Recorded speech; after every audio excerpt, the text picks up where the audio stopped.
I'm gonna make some changes to my schedule. I think I'm just gonna go down to streaming 3 days a week, Tuesday, Wednesday, Thursday, at least for a while.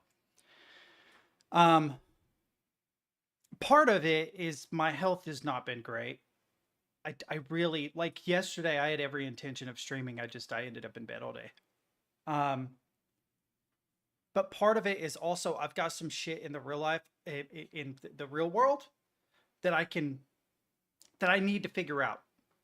Um, so yeah, so yeah, I'm just gonna reduce my hours. So it'll probably be like 3 days a week for a while.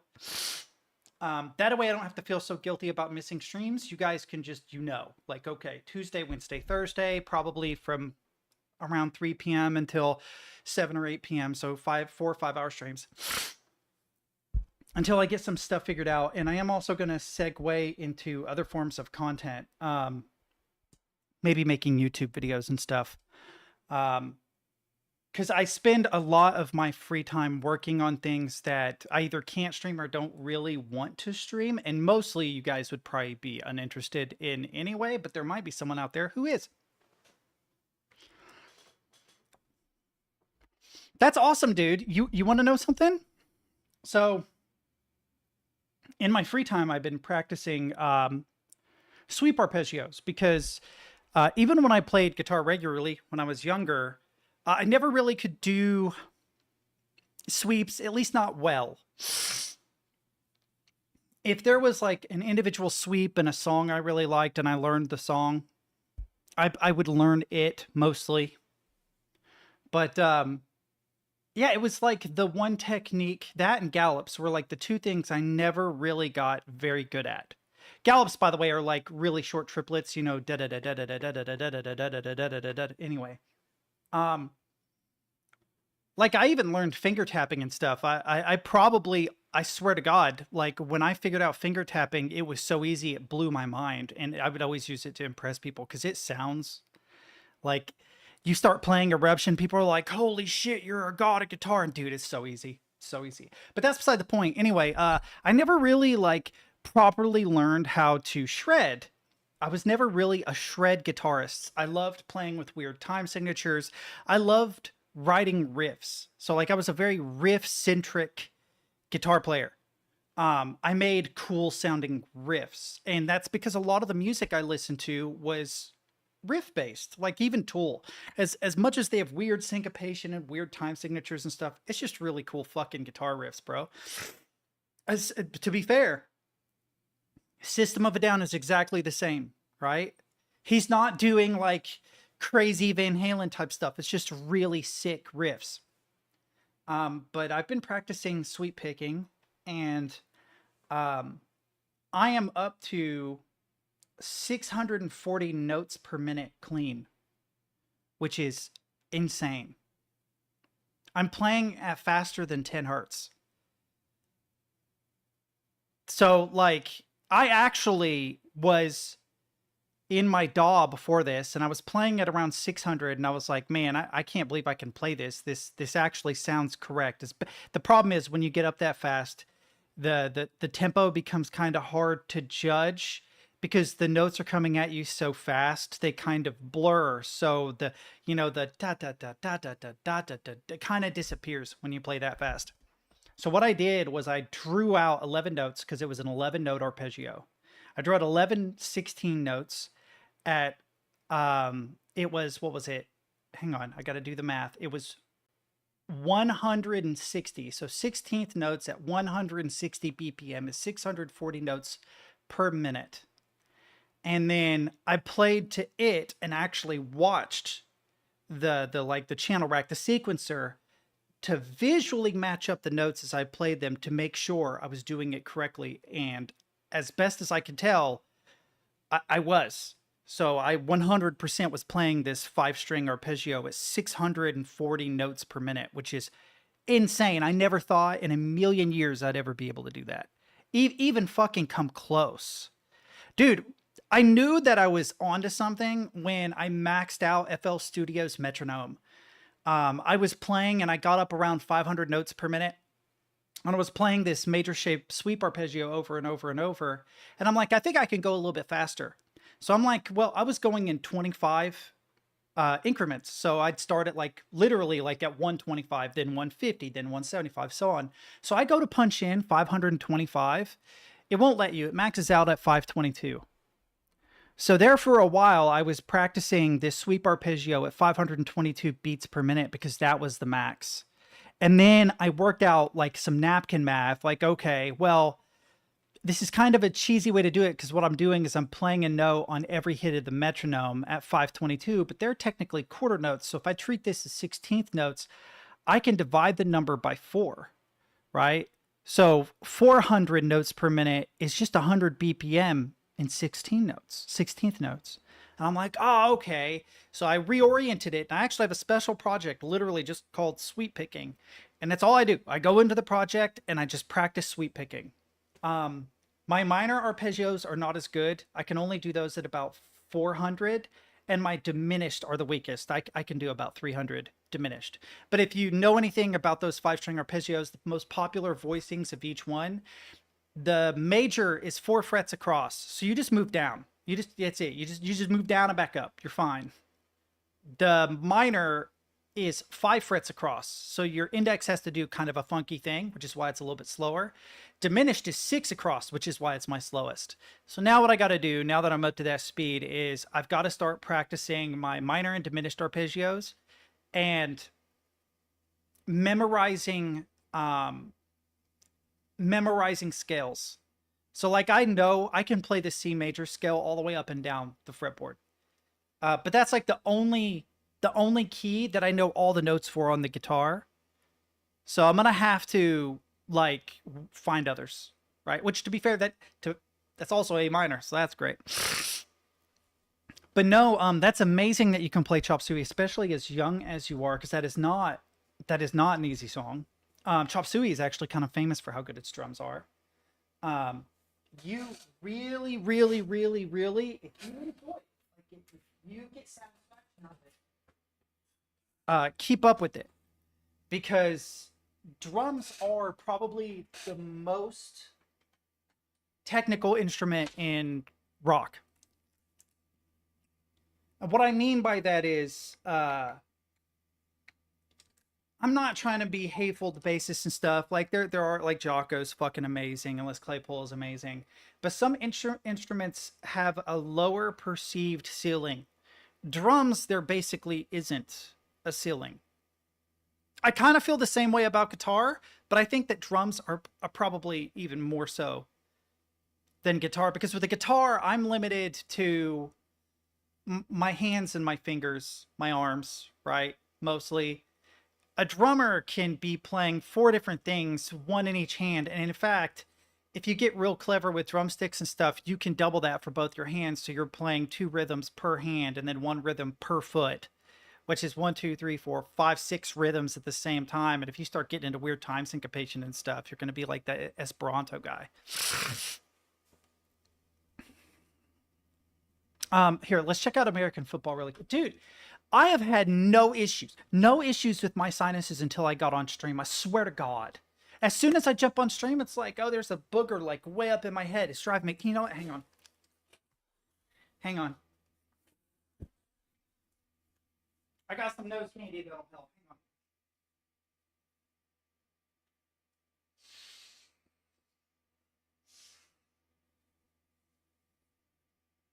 Where are you, son of a bitch?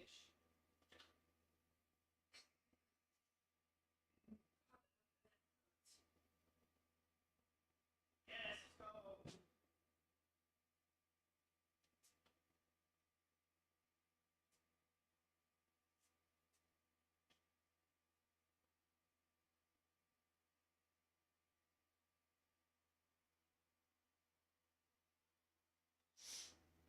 So, my buddy Jordan, God, it's still going. Nasal spray. This is the nose candy.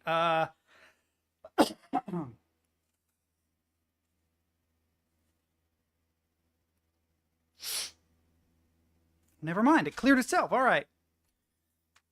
Let's see American football. Let me not ADHD too much.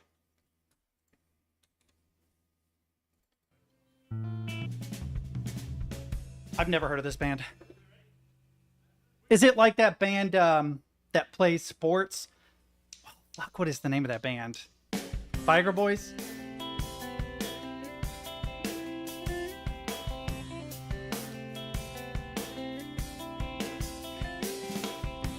Instantly get turn of the 90s alternative rock vibe. So the opening of this sounds very much like something you would hear from bands like oh god, who was it that did No Rain?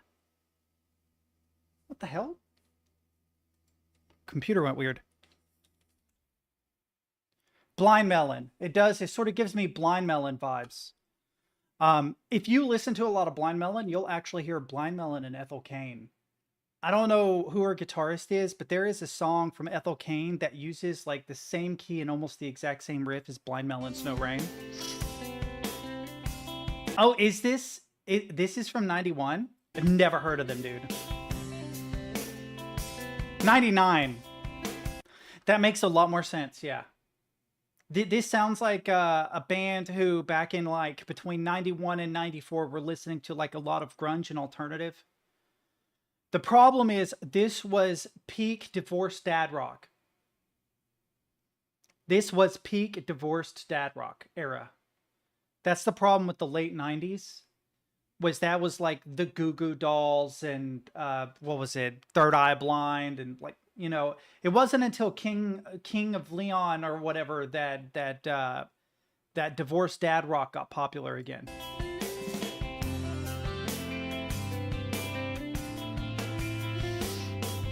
The bass is doing cool shit. I don't know if you caught that, but he's using empty space to make the guitar shine through, which is clever. I can almost always tell a good bassist right away. Same with drummers, but drummers are more obvious than basses. Like if you hear the bass, but that bass, okay, so sometimes basses disappear in music because they're just playing the tonic. That's fine. That's okay. Sure. Right? But boring. Right? And then there are other times where the bass disappear and you can't figure out why. Because they're not playing the tonic. Radiohead does that a lot. You just totally don't even notice that the bass is there sometimes.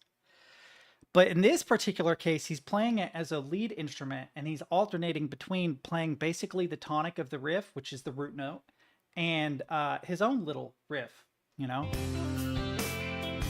Say tonic. That little space. Space. It's cool. It's a cool approach.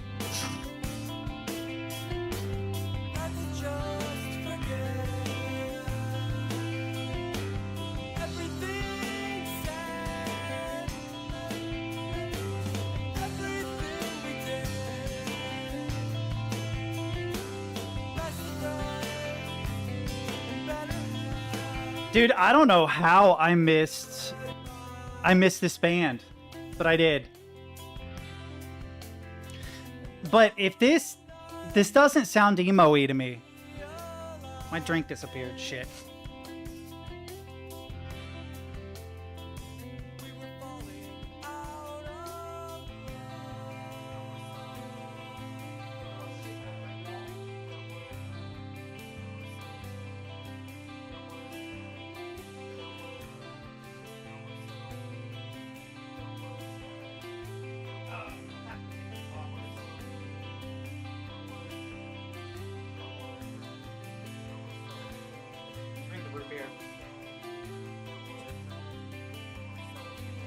Yeah, what I will say though was at around this time there was a lot of like the beginning of emo. I fucking hate emo.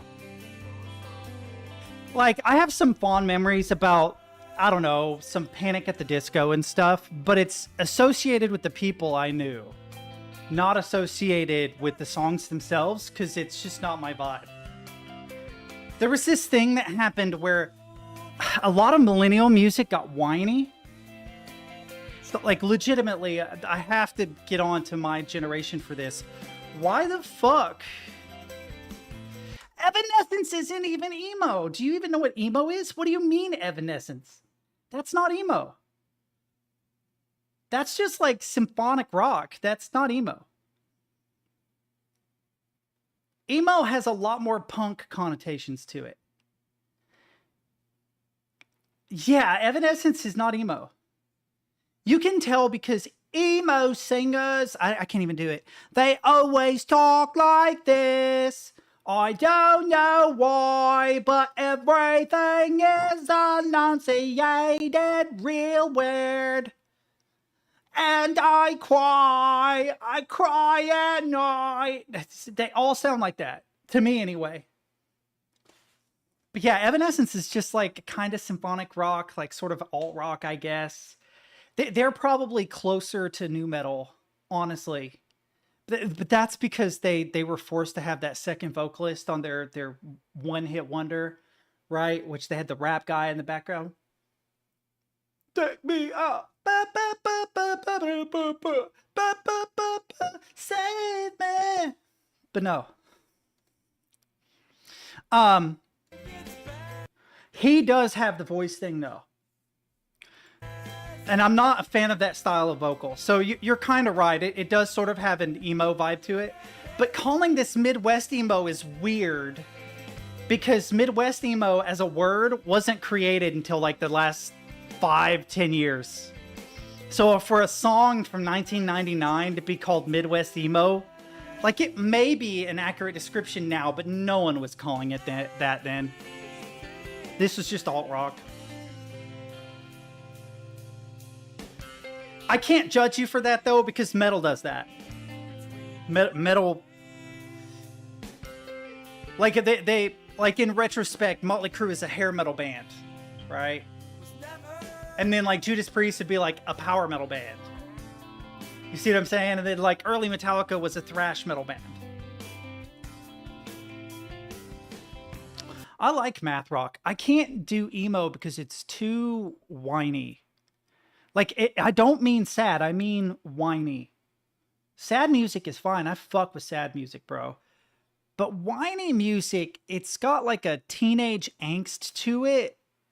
And it feels like it's exaggerating feelings, is what it feels like. I had this mildly inconveniencing thing happen to me, and now I'm going to cry about it for 4 minutes with the guitar and my backing track. Right? So, like, it would be so funny to me if someone called, like, Nine Inch Nails Downward Spiral emo, because it is emotional music, but all music is emotional. And literally, the entire thing is about suicide. It's literally a concept album where the main character kills himself. That's the whole point of the album. Right? So, if that's all you knew about the album, you'd be like, oh, this sounds like it, but it's not, because it's not whiny at all. There's no whine in the entire thing.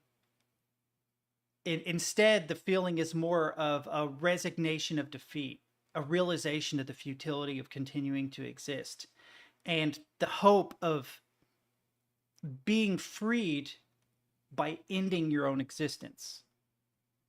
It's nonchalant. Like literally, it's nonchalant about killing yourself, which is fucked up, but it's true. That's what it's about.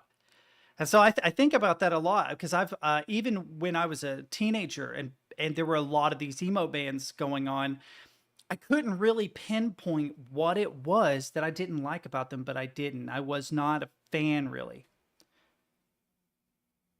Dude, oh man, hang on. Downward Spiral is one of the darkest albums ever. Downward Spiral lyrics. There's one particular spoken word part that really accentuates the album. I need the album lyrics, not the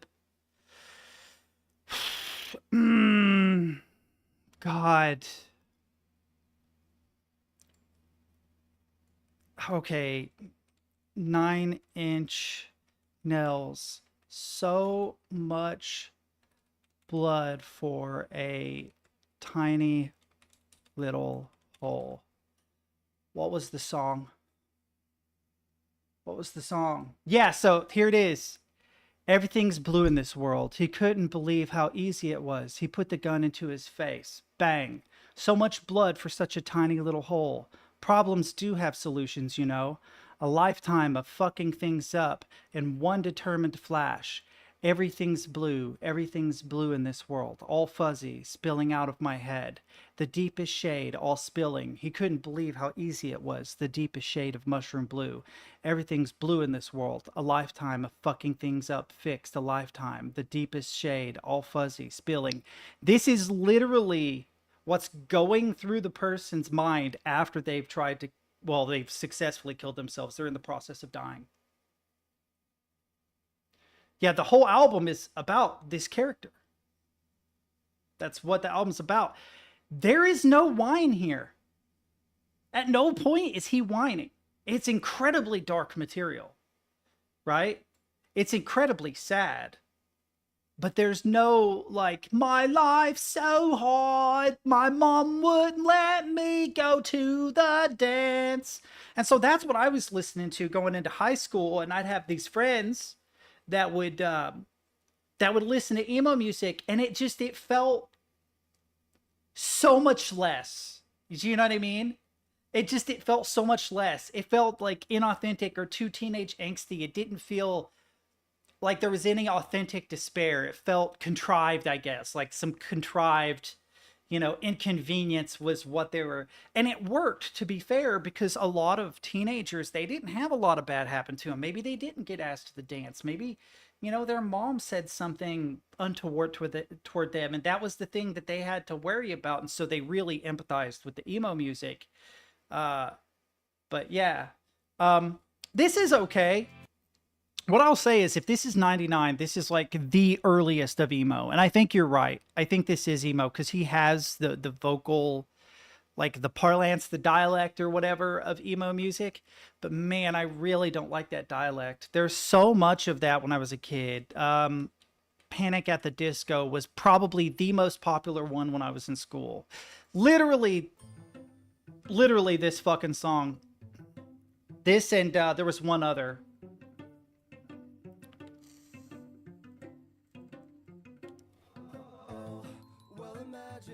Hey man, different strokes for different folks.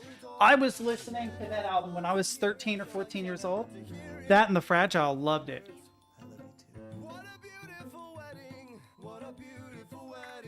But I completely understand. It is not for everybody. To be fair, it's almost gatekept. Yeah, so Closer. So the problem is that you can't really judge Nine Inch Nails based on the songs that became singles. Like, you really can't, in my personal opinion. Like, Closer doesn't even rank in like the top 30 Nine Inch Nails songs. Doesn't even come close. Closer was an attempt at combining industrial music with pop, basically. It is the closest I think Nine Inch Nails has to a pop song. Legitimately, I can't think of another one. It's about as close as it gets. But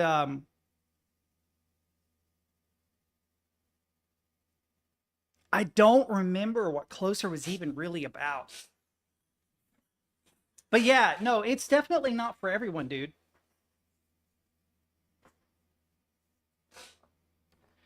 It's just different strokes for different folks. I don't know what to tell you. Like, Nine Inch Nails is probably in my top 3 favorite bands of all time. Yeah, that's interesting though, because like you compare that to something like Wet Ass Pussy, right? So like, having sexuality in music is one thing, but if you're repulsed by Closer, I can't even imagine like listening to something like WAP. Yeah. It's like, oh, really? Are we going to compare them though? Like, yeah, there was definitely some sexualization in industrial music that came out of the mid 90s. A lot of it, actually. So, take White Zombies, More Human Than Human, literally sampling pornography in the opening of the song, right? You have like Nine Inch Nails Closer, obviously. I want to fuck you like an animal. I want to feel you from the inside. Then you have, God, a whole bunch of Marilyn Manson, dude. a whole bunch of Marilyn Manson. I don't even know where to start with him, dude. He had a lot. There was a lot of sexualization. Um, in Manson stuff. I'm trying to think who else had like that vibe. But yeah, this was probably the most popular song when I was in high school. I shit you not. The number of people I know who sung this song all day, every day for years. I can't stand them, dude. I'm sorry. I am not a Panic at the Disco guy. It's just not my vibe. Yeah, you have to understand, like, so like there was this weird thing that happened to me. Also, it's good to see you more near. I'll click your link, bro. Trust me, life has been kicking my ass too. So I listened to a lot of this really thematically heavy music as a kid. And the problem was that no one else did. Legitimately, no one else did.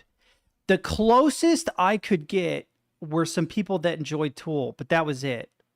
And the thing was like finding a romantic partner, like trying to get a girlfriend was a fucking nightmare. Because there was no one that listened to the same music I did, like at all. There were a couple that were close, but it was a real problem because every girl I knew just listened to emo music. This is going to be like the most sexist thing I have ever said. But when I was a kid, I obviously went after the goth baddies because I was a little goth kid myself, right? But the thing that I realized was that there was no substance to the girls that were dressed that way. So when I was a kid, the black straightened hair, the heavy eyeliner, the black fingernail polish, right? The Spencer's / Hot Topic style clothes. For those girls, it was fashion. That was it. It was just fashion. They thought they looked good, which to be fair, they did, right? But there was no fucking substance to those people at all. None. Most of them were like upper middle class, very pampered. Like it was that I used to call them basic bitches in disguise. I remember being like 17 calling them basic bitches in disguise. And you still have like the same kind of problem where like people make fun of like, oh, you know, a girl wears a Slayer shirt, name 3 songs. It wasn't like that. It was more than that. Like I could forgive even like not being able to name 3 songs of the band whose shirt you're wearing, especially at that time, because you have to understand that track numbers were a bigger thing. It was very common for people to be like, bro, number 4 on that Lateralus album's fucking sick, you know, like, because that was CDs. The internet wasn't really a thing yet. But it was more than that. It was finding like minds was incredibly difficult because I never did actually. Never did find one. I don't think in my entire life I've actually ever found anybody that really vibed with my musical tastes. Ever. There have been a couple that are pretty close. My last ex was pretty fucking close. Like she took me to see a Tool live, which was sick. But yeah, I'm not complaining. I mean, not really. User base always migrates to the closest thing. Where are they going to migrate to, Mansley? Whoa. Ooh. No, we know where they're going to go. They're going to go to iFunny. 4chan's going to go to iFunny. We can duck and cover. There's a Reddit forum right over there. There's no way they'll migrate to there, you idiot. So you mean we're all going to die, Mansley, for our followers? They're not going to Blue Sky. For our followers, I want to live. Hold him there, fellas. Make sure he stays here. They're going to iFunny. Ooh, a huge wave of 4chan users incoming. No, they won't. The 4chan users, when they arrive, we're all going to die. There it is. Oh, God. Blue Sky. Yeah, no, that's not going to happen. I'm sure there will be some people from 4chan go to Blue Sky, but a lot of them will just get banned super quick. they're more likely to navigate to social media platforms where they can pretty much say whatever they want to say without fear of um, getting in trouble for it. Right. It's not even that they fear getting in trouble for it. It's that their accounts will get muted and banned so incredibly quickly that they won't be able to actually use the platform. And the only platform other than 4chan I can think of where you could pretty much say whatever the fuck you want, whenever the fuck you want, iFunny.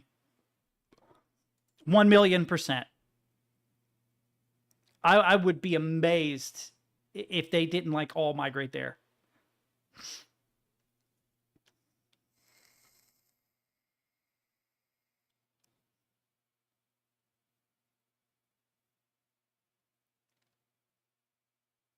Yeah, so like this is worse. This is so much worse than Closer. Holy shit. This is so much worse. This is so much worse. Because at least with Closer, there's, I mean, I guess there's a metaphor here too. But I think the idea behind Closer, if I remember correctly, is using physical intimacy as a drop-in replacement for like romantic intimacy. So instead of having someone that you love and care about, you're gratifying yourself through sex. It is more a satire of the state of the world at the time, which is now so much worse, right?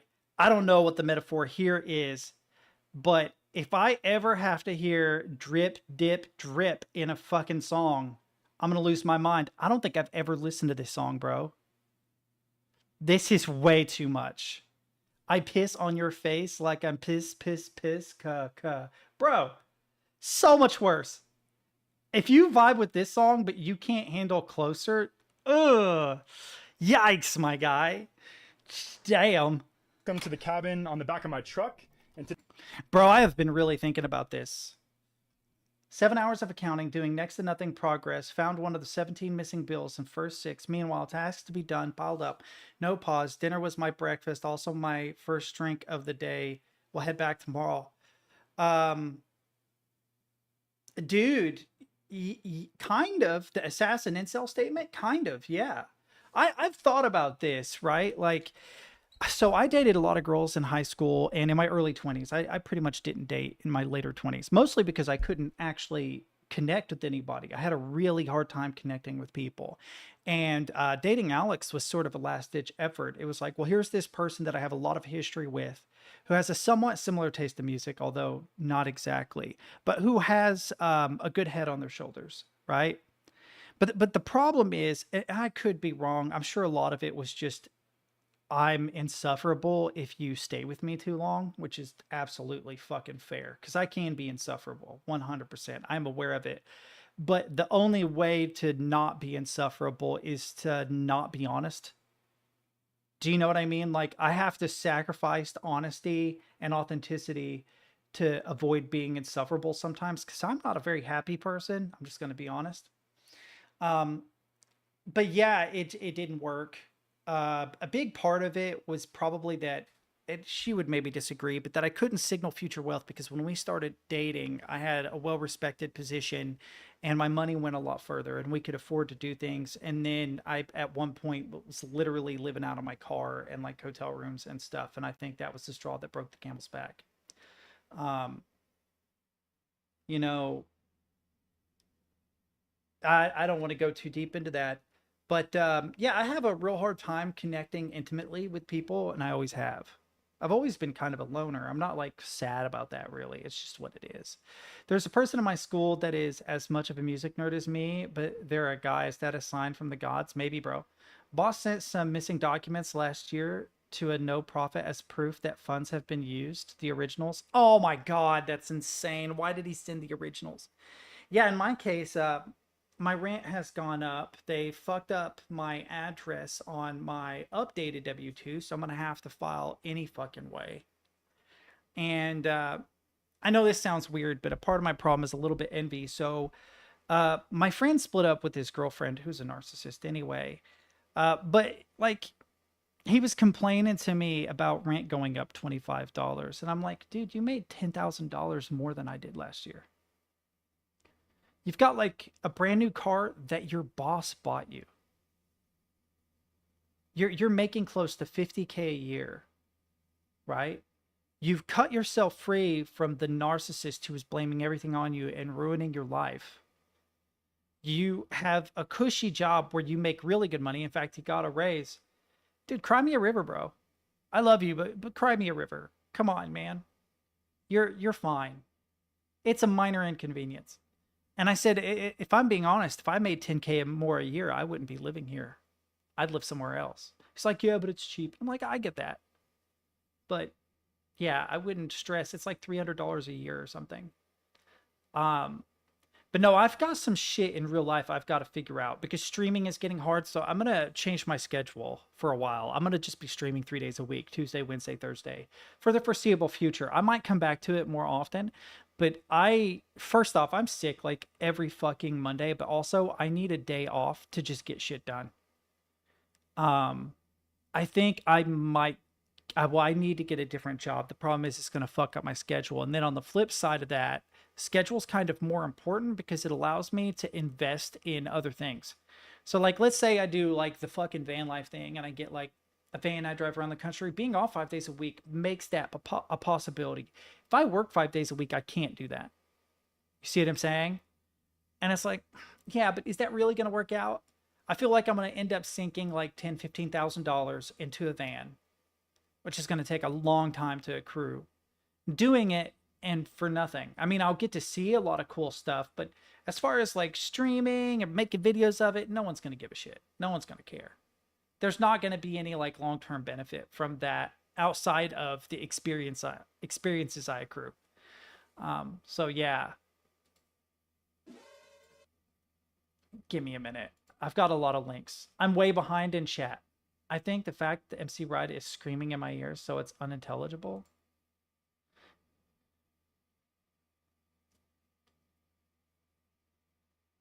Yeah, I know. That's what I'm saying. So like there is a job that pays considerably more. And I definitely, well, I don't want to say definitely, but I'm 90% sure I could get the job. And it would mean making a comparable salary to my friend. It would be a little bit less because he just got a raise sort of because of a specific situation that happened at work. So that won't apply to me, but I would be making what he made last year. So I would make $9,000 or $10,000 more a year. And dude, I can't save any money. That's a problem. That's going to be a real problem over the long run. I am one disaster away from being fucked. So it's like, God, I really want to live my life because I don't know. I just feel like I've wasted a lot of time.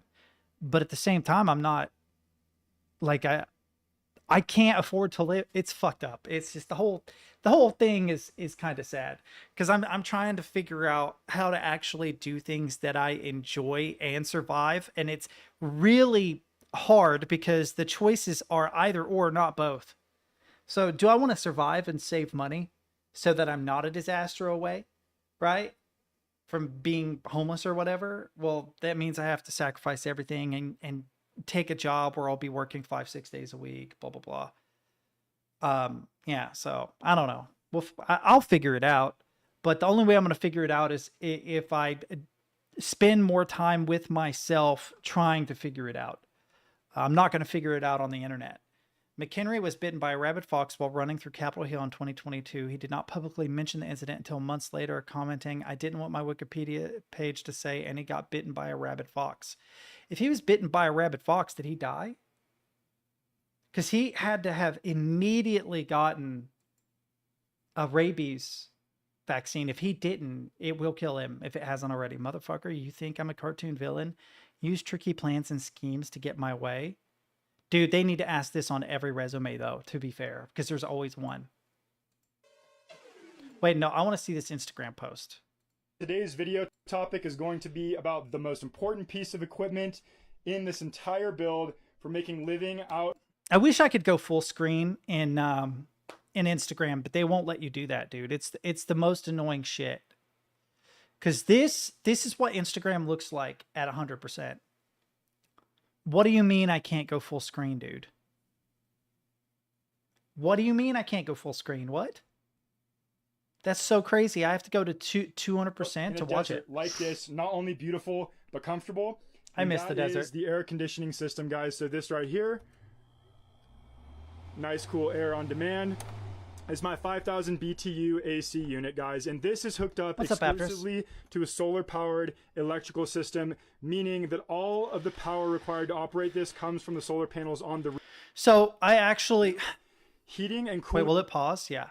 I actually looked into this, and it can be done using a Bluetti power box. They actually have a 2,400 watt Bluetti power box that you can get, and solar panels.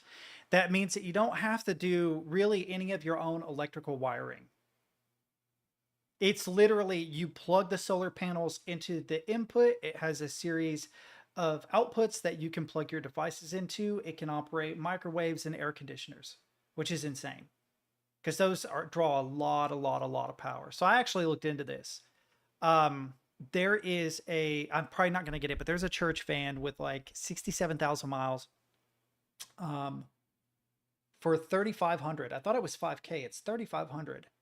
If it doesn't get sold, which it probably will, because I don't have 3,500 right now, that would be the perfect thing to convert into a living space for travel. 100%. It does only have 5 feet of headspace though, so you cannot stand up in it, which sucks. I'd like something I could stand up in. That'd be nice. But it is windowed. It means that winterizing it would be more difficult. But it also means that I have more options in terms of light while inside of it. So if I winterize the windows, right, then I would have a lot of natural light inside the vehicle. But it means that the winters are going to be colder and the summers are going to be hotter. So I have to find solutions for those if I decide to do that. Your space is the most energy intensive thing you're going to do. It's actually big enough to fit a full side bed, which I wouldn't. I would put a twin size. When designing a build like this and living out of a space like this. So I have wood fire to heat, and I have electrical AC to cool. The problem with wood fire is carbon monoxide. You got to be very careful. In fact, I would invest in lighters if you don't have a carbon monoxide tester, and try to flick the lighter every now and then. Because if it doesn't light, you have too much carbon monoxide. Obviously, electrical AC works because the sorts of environments in which you're the TV is on the ceiling. That's actually sick. Going to need air conditioning are the sorts of environments in which the sun... I also don't like that he doesn't have a way to cover the windows, at least not an obvious way. It's an ample resource, guys. So that's the speaker system's cool, way I designed this space, and I think it worked out pretty well. What's up, guys? Welcome to... That's pretty fucking sick, man. That's pretty damn amazing.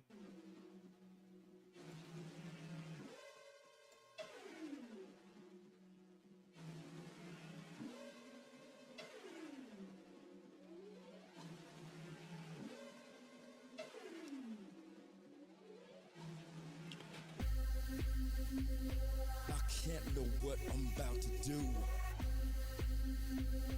I can't know what I'm about to do. What the fuck happened? I can't know what I'm about to do. What the fuck happened? Man, I love Death Grips, but there's literally there is nothing catchy in like any of their songs. There's no like intelligible, repeatable portion you can cling to. There are exceptions, like Tachyon has one, but dude, I would listen to this whole thing on stream, but everyone other than Stemke is gonna fucking hate it. Death Grips is so... They're like the most avant-garde hip-hop. If there was such a thing as industrial hip-hop, that's what Death Grips is. They're industrial hip-hop, which is kind of fucking fire. Like, I have to give it to them. Like, that's cool.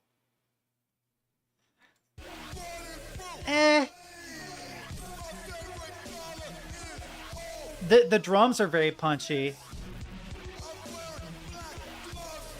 I think it's unfair for me to judge it based on heaviness, though, because I listen to really fucking heavy music. Like ridiculously heavy shit. So like, I've been looking at Knocked Loose a lot lately because I was curious how they got their guitar sounds. And what they're doing is they're using inverted power chords. So instead of playing a fifth, they're playing a fourth, and the fifth actually becomes the low note. You combine inverted power chords with, oh God, I don't even know what you would call them. There are these chords that are one semitone up from the fourth, repeated 3 times. It's super dissonant. And then you run that through a pitch filter. You pitch it up or down 1 semitone, and you mix it 50-50 with your original tone.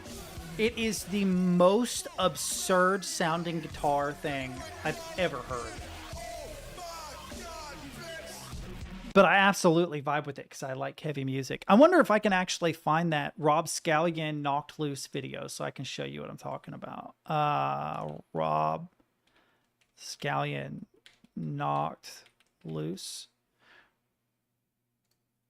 You're like, I'm going to do the... Okay, I'll probably still be on. I want to see if I can find this example. Actually in a live setting, Yeah. like... Yeah. Right about here. I think he does it. I think that's more... On Suffocate, we'll do the straight 4.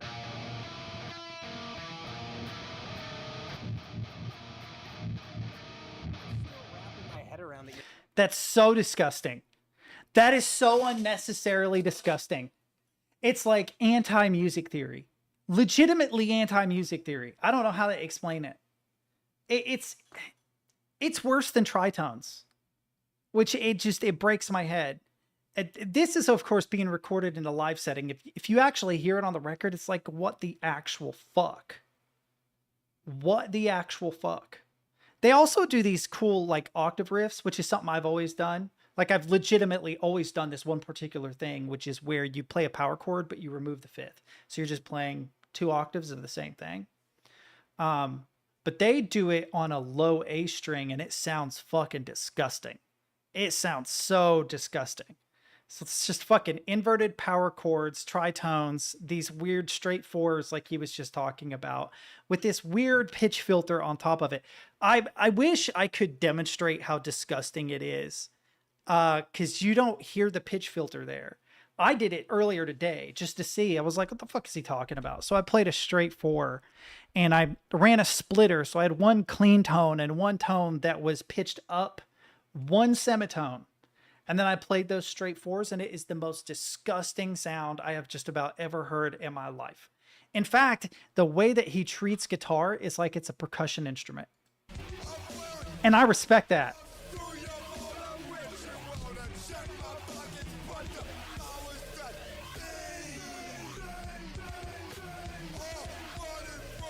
Bro, what is this? What is this? For you right now, curled up, lying in your own emotional vomit. You're in hell now, Boomhauer. And the only way out is through a long, dark tunnel. And you're afraid to go in because there's a train coming at you, carrying a boxcar full of heartbreak. Well, let me tell you something. Bro, that is like the most Midwest emo sounding fucking bit of poetry I've ever heard. You're in hell, Boomhauer, and the only way out is through a long, dark tunnel that you're afraid to go in because there's a train coming your way, and on it is a boxcar full of heartbreak. That is the most Midwest emo shit I've ever All heard. you can do is let it hit you. I have seen some of the Oblivion remaster. I know. I've taken that hit more times than I can remember. Look at me, Boomhauer. I'm fat. And I'm old, and every day I'm just gonna wake up fatter and older. Then somehow I manage to drag this fat old bald bastard out into the alley every day. I'm out there digging holes, falling into them, climbing out, trying again, and tomorrow I'm gonna hang outside at a ladies' prison. And the first thing those lady cons are gonna see after 20 years is me. Bro's got a fucking plan. He's got a plan, chat. I haven't seen this video yet, but I am excited for this. It is actually Bethesda, right? Yeah. That's the thing that worries me about it. I was born 87 years ago. Oh, man. Patrick Stewart, so good. But for all these years, I've never been the ruler of my own dreams. This is the 27th of last seed. Dude, they're 100% going to charge us like $150 for this. You know that, right? No? Is it out? It's out. It's out now. Who's buying this for me? Someone please. I'm too poor. The year of Akatosh. Fuck. 33. I didn't know it was out. These are the closing days. Fuck, that means Era. I got to go back and play Skyrim again. I actually have to finish fucking Skyrim. Son of a bitch. And the final hours. I guess it's not necessary because this technically comes before, but I have seen the gates of oblivion, beyond which no waking eye may see.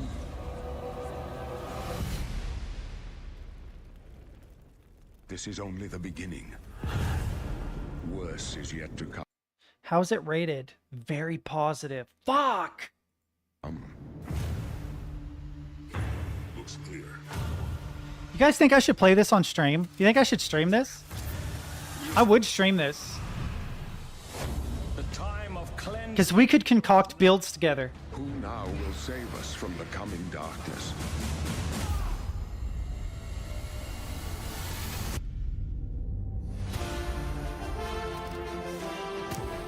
Oh man, did they improve the combat system?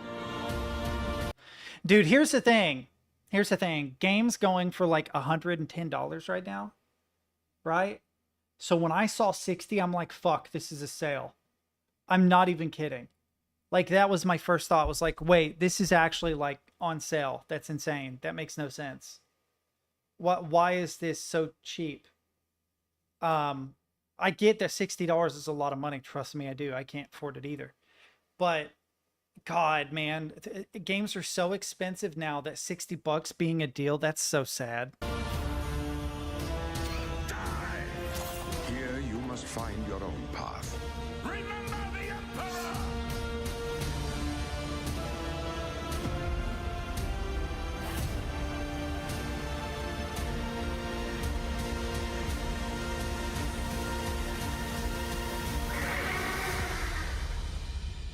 Because Find him. I only played a little bit of Oblivion. I never beat that game. Of Oblivion.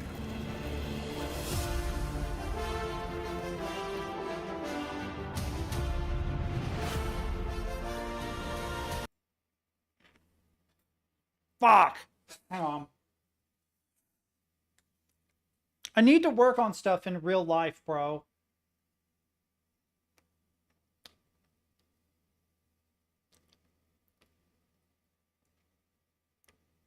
The reason why I never finish Skyrim is I always do too strong of a build. I'm not even kidding. Like, my character gets so strong it breaks the game.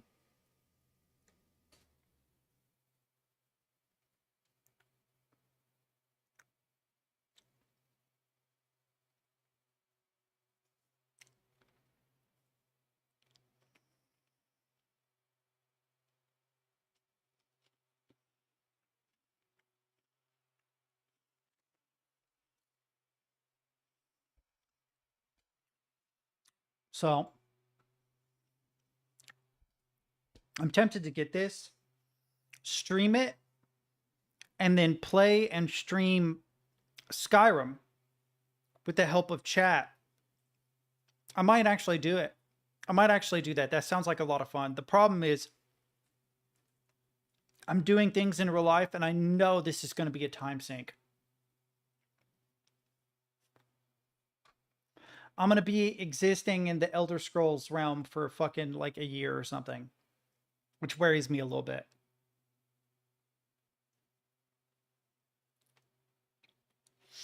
The thing I like about the Elder Scrolls game, they get Wonder and whimsy right. I don't know how to explain it. A lot of games fail at being whimsical or a general feeling of wonder, right?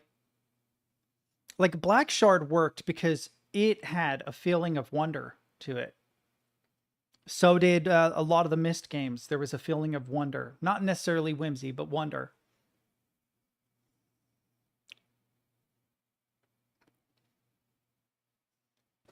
The thing is, as a remaster, it actually looks good.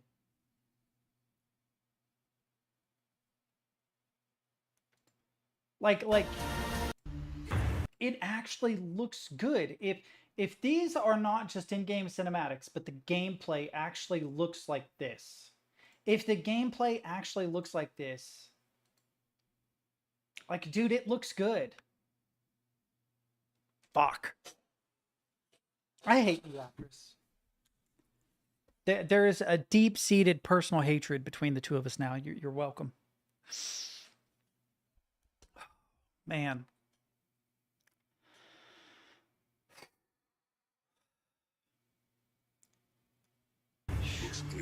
It just randomly started playing on its own. I need to go to a doctor. I need to figure that out. I might talk to my brother this week and see if I can get some insurance going, because I'm like sick all the time. It's starting to worry me a little bit. I never feel good. I was talking to my mom about it, and she's like, "You just don't take enough vitamins." Bro, I went and bought, I shit you not, I bought $90 worth of vitamins like day before yesterday. Not even kidding. So many, dude. So many vitamins. Because I lost mine, which is another weird thing. I had a big bag of vitamins. They disappeared. I wonder if some like drug addict stole my vitamins. That'd be funny. But there was a vitamin B, vitamin C, vitamin D. It was B complex too. So it's like all the B vitamins, zinc, magnesium. And I even got some ashwagandha. Bro, I took the daily amount yesterday, because I was so sick yesterday. There was no way I was going to be able to stream. Dude, I tried. I really wanted to stream, but I was just so sick. And I'm like, maybe mom is right. So I made a protein shake. It was egg whites, protein powder, blended fruit. And I used that because I wanted to soften the blow of the vitamins. And then I took about half the vitamins I had. So I took like B, C, and D with 1 cup of that. And then with another cup of that, I took the magnesium, the zinc, and the ashwagandha. And when I say my pee was yellow, it is an understatement. It was like one of those high visibility vests you see road crews wear so that you can see them at night. It is the closest my pee has ever looked to being cartoonishly radioactive. It probably emitted light. I should have turned my fucking bathroom light off.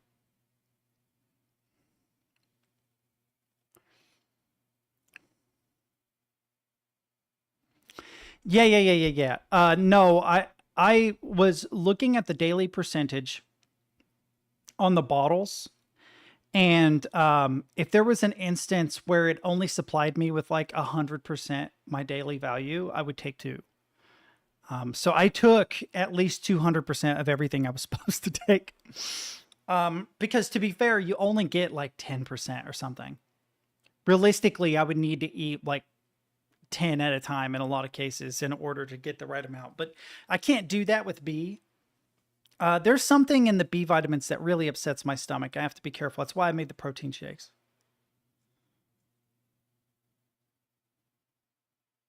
Yeah, that's one thing they don't tell you is the absorption is really low.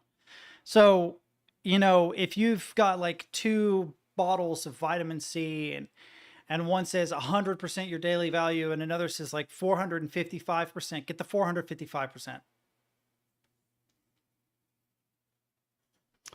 Well, I also ate some taquitos that had some fat in it. That's all I ate yesterday, actually. I had like 4 taquitos and a protein shake. That was my entire day's meals. I was so sick. I I couldn't stomach anything, and I didn't want the taquitos. That actually was like the most disgusting thing at the time. I'm like, man. But I was like, I have to eat something solid, and I don't have the energy to cook, so I'm just gonna, um, that's pretty sad.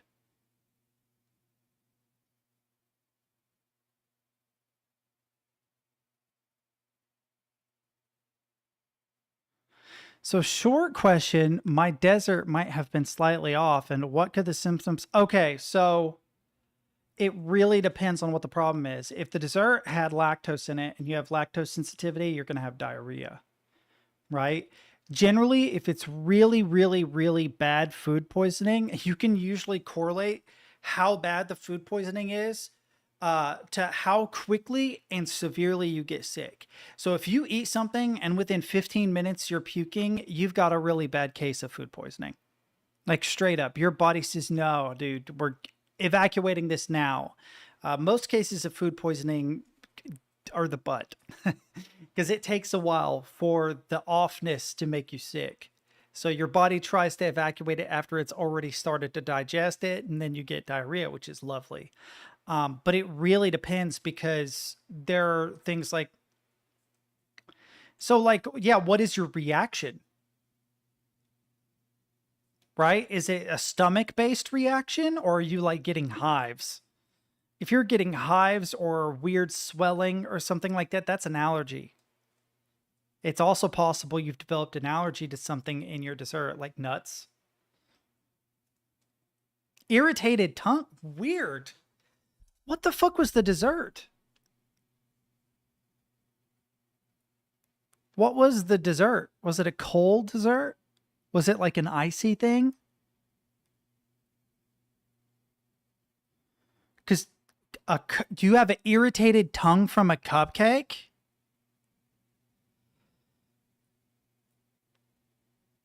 Yeah, that's absolutely. Brent's right about that. There are certain things that if you're unaccustomed to them, high protein will also do that. So like if you aren't used to consuming like a condensed source of protein, and then you have like one of those 20-gram protein bars, you will get sick. Also, if something has tannic acid in it and you're not used to having that much tannic acid, which would be like coffee and tea, that can make you vomit. Um, but the cupcake, that sounds like it might be an allergic reaction. Is your tongue swollen or just irritated? Because that's unusual. I don't think I've ever eaten anything and my tongue got irritated other than popsicles. If you eat a shit ton of popsicles, you'll rub your tongue raw eating them. I've done it before. Popsicles are really good in the summer. At least here, because it gets hot.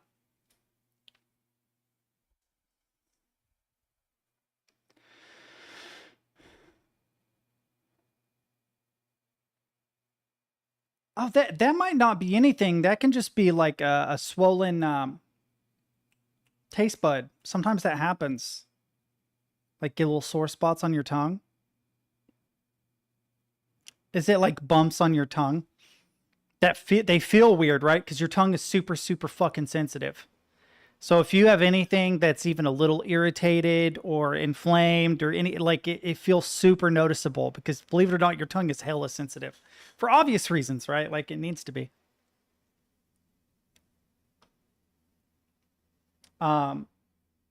Assuming your stomach isn't messed up, you might want to use some,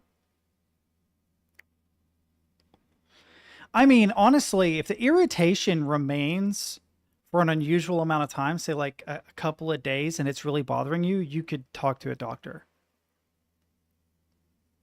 Yeah, they could be cold sores. Yeah.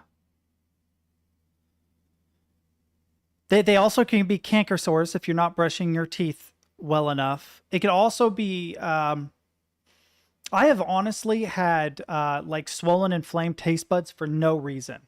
I don't know where they come from. It just happens every now and then. They're little tiny sore spots on your tongue. They're not like sores. You don't even really see anything. If you look at your tongue in the mirror, it feels irritated. But you can try cleaning your mouth out. You know, brush your teeth really good. Use an alcohol-based mouthwash. That way, if there is something messing with your tongue, you've at least gotten rid of it. Although alcohol can irritate things worse, so I don't know. I'm not a dentist. Great, now my nose itches. That's just what I wanted.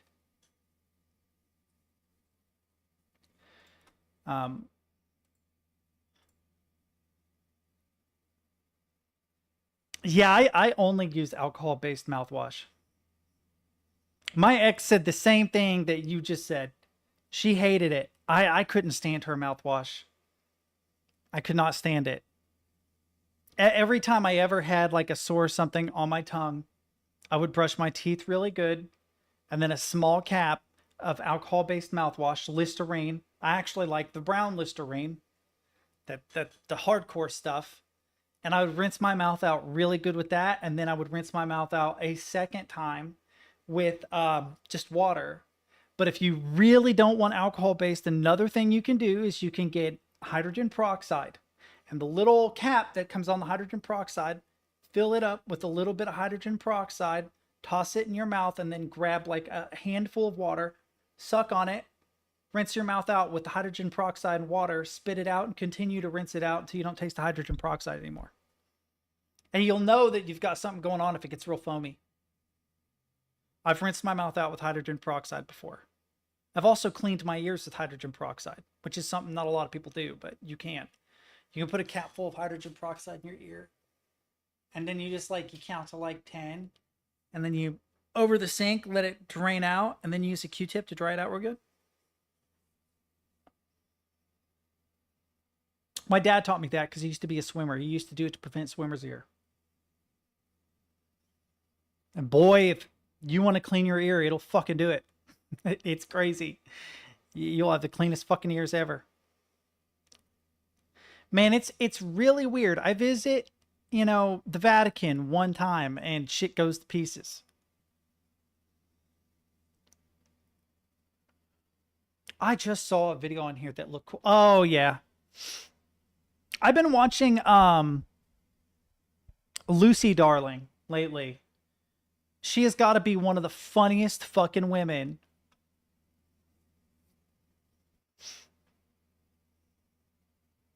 Yeah. I always thought that the hydrogen peroxide thing was really, really weird. And then I did it one time. And I'm like, oh, this isn't bad. It sounds crazy, though. It sounds like you have pop rocks in your ear. Yeah. And also the amount that you're using is so small. You can ingest small amounts of hydrogen peroxide. It won't hurt you. I don't even have a cap that's small enough to demonstrate. Wait, I'm like, hang on.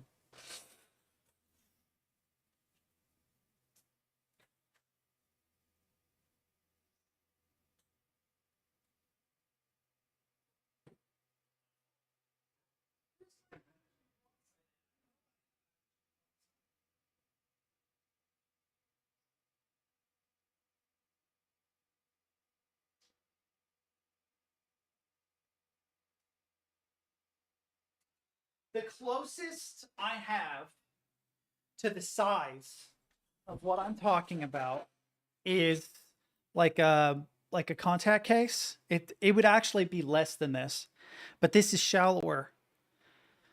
So, I honestly would have no issue safely filling this with hydrogen peroxide. Doesn't need to be up to the brim. And pouring this into my ear, putting it back on, and I will literally sit here like this, and you'll hear it pop and crackle. And you just count your head. 1, 2, 3, 4, 5, 6, 7, 8, 9, dump. And then you rinse your ear out really good with a Q-tip. You want to continue using the Q-tip until there's no more moisture in your ear. You do not want to leave moisture in your ear at all. You repeat it for the other ear. And I promise you, if you haven't done that before, your Q-tip's probably going to look funky as fuck because it will break up a lot of earwax and stuff.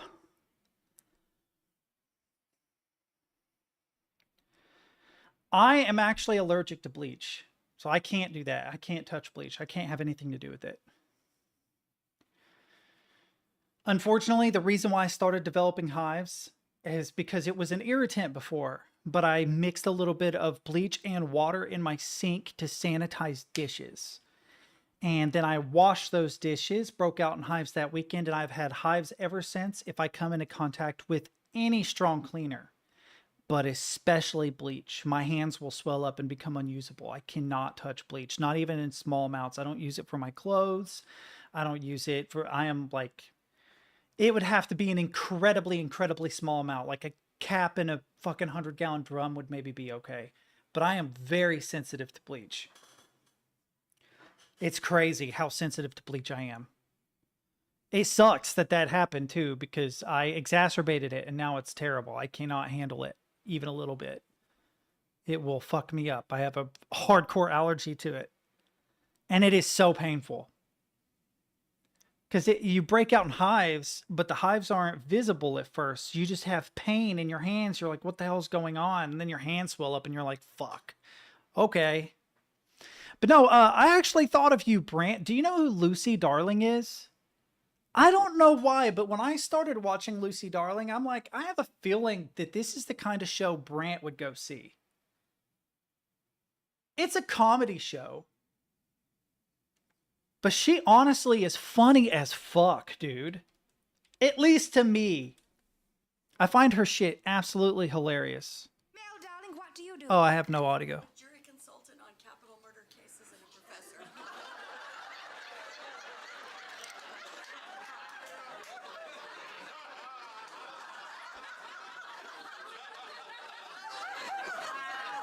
Your title had too many words for a Sunday.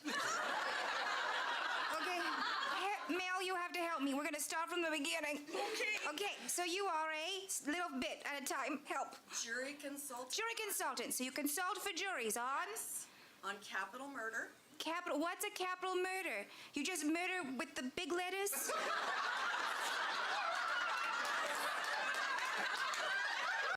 She's pretty fucking funny. This is not my favorite one. There was one where she had a person in the crowd that was laughing so fucking uncontrollably that she started to break character. Bro, it was so fucking funny. Because this is obviously a character she's playing, and she is trying, you can tell she's trying so hard to keep her shit together. But no, I legitimately enjoy her. She's funny. She's a funny person. Her crowd work is very good. I don't know if she does like a stand-up thing or not. I've only ever seen her crowd work, but her crowd work is solid. Solid enough. I got recommended enough of her videos as like shorts that I was like, fuck it, I'm going to subscribe. And I haven't regretted it.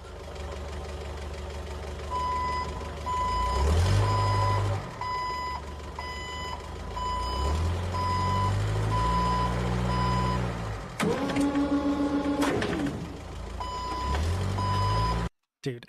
Okay, so I'm picturing actually playing this as open notes on a guitar, and it would be so awful.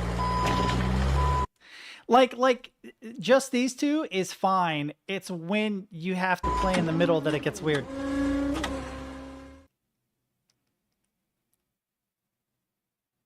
How would I even do that? I'd have to like use my pinky.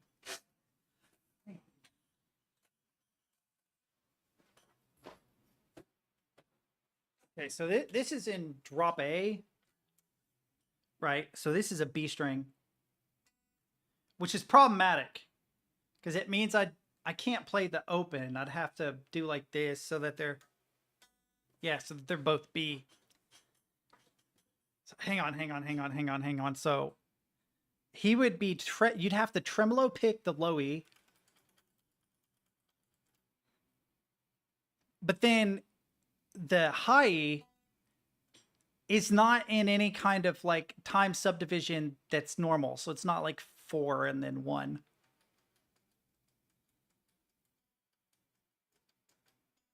Oh my God, dude. I actually want to see if I can recreate that fucking sound on a guitar. It would be so awful.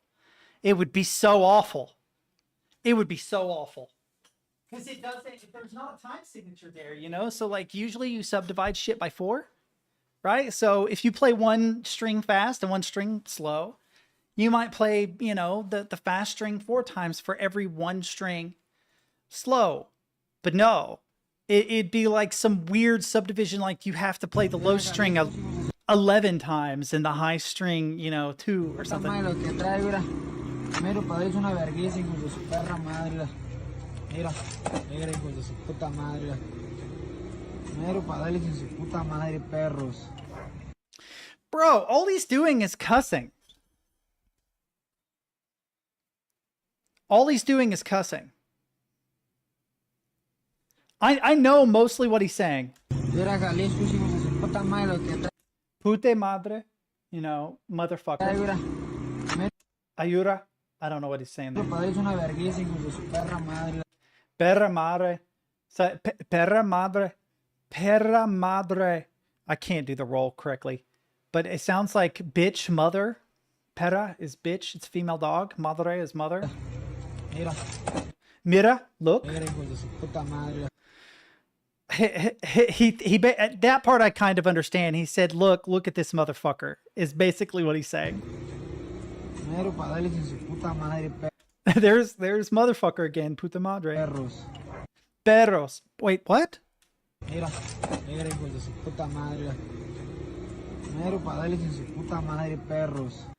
Perros. Dogs? That doesn't make sense. Him saying dogs doesn't make sense. My headphones are dying. Dude, Northern Journey is good, man. Yeah, fair. Yeah, okay. Why is Cruelty Squad the United States? Right? No, I don't agree with that. I mean, to be fair, I also don't agree with Japan. But if we're talking like post-apocalyptic United States, there are so many better choices than Cruelty Squad. Why is America weirdcore? Why do we have to be weirdcore? That doesn't make sense. Honestly, Cruelty Squad would be like Forever Winter. Forever Winter would be closer. If the United States post-World War III, what would it look like? Well, Yakuza is not post-World War III, but all these other ones, I guess they're just the average day in, but it's like dystopia, dystopia, dystopia, dystopia, dystopia. Most of these are dystopias. This is not a dystopia. I think that's a little bit of a dystopia, but that's not either. I feel like I could make a better list, chat. I feel like I could make a better list. I do. I feel like I could make a better list. I mean, they're not wrong about 4, maybe 5. But Northern Journey, Noida, US, and Japan could be improved. To be fair, if this were to say what the world looks like after World War III and Japan were Yakuza, that's the place I'd want to go to. By far. It would be the funnest dystopia to live in, right?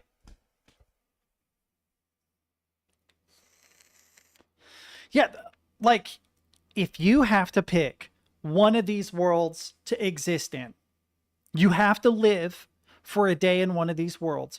Your choices are Northern Journey, Noida, or Yakuza. That's it. Those are the only 3 where you're going to be reasonably okay. But there's a gigantic evil force in Northern Journey. Noida is very lonely. Only Yakuza do you have like friends and getting drunk and doing silly shit. Right? Obviously, if the end of the world looked like any of these games, the end of the world you would want is Yakuza. By far. By far. There's no shot Darkwood. I think Darkwood is the one I'd want least. Like, Metro is very scary, Stalker is very scary, Bloodborne, really difficult enemies to be sure.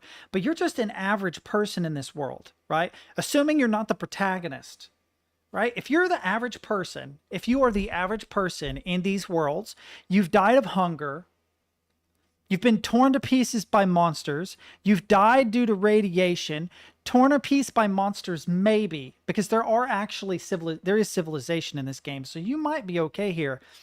This, you have been mutated into some amorphous, immortal, demonic entity, forever tortured on this plane of existence. Like, Yakuza, you're just drunk. You're just drunk eating ramen. Right?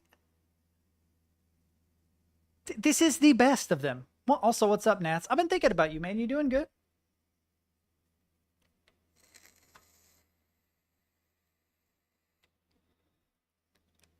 Yeah, obviously the best world to be in.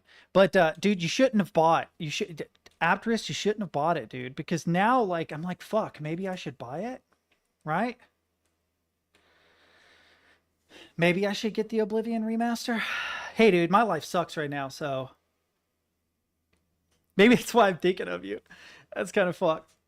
I have this weird thing where like if life gets a little bit difficult or if like I'm worrying more than usual, I very often get like really empathetic or sympathetic toward other people. I start thinking like, okay, how is everyone else doing? And I haven't heard from you for a while. The problem, like, how does all keys work though? Because I think I did this once before and it did a weird thing.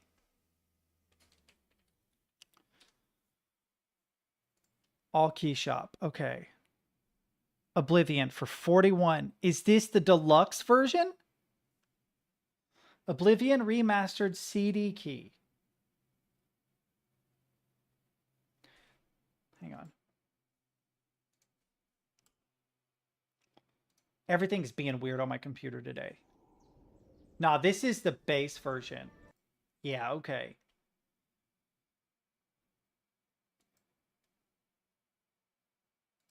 Yeah, I'm on it. I was on it. Yeah, this is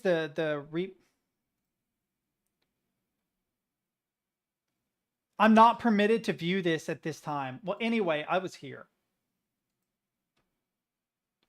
I was here.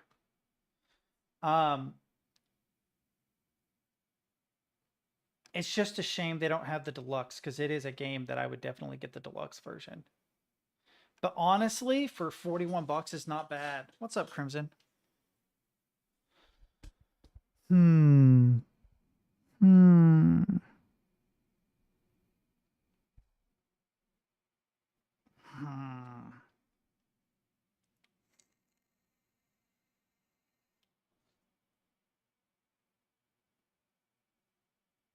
There's a deluxe for 53. Hang on. Deluxe. Yeah, show me the deluxe, babe. Not the deluxe of all games, you fucking weird. Okay. Okay. Why do you have weird embedded links? Don't do that. Okay, so I can get the deluxe from Fanatical Global for 49 bucks. Is this trustworthy? Because I would pay $49 for the deluxe over, what is it, 60? I have never bought a key this way before. Is this shit trustworthy?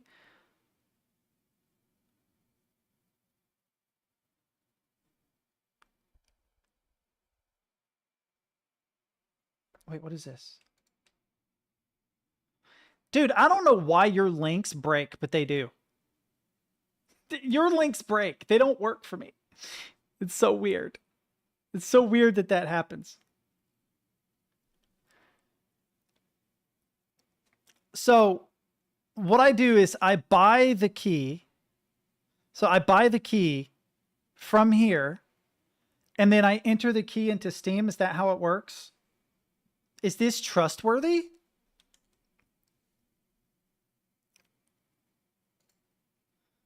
Is Fanatical trustworthy? Hang on.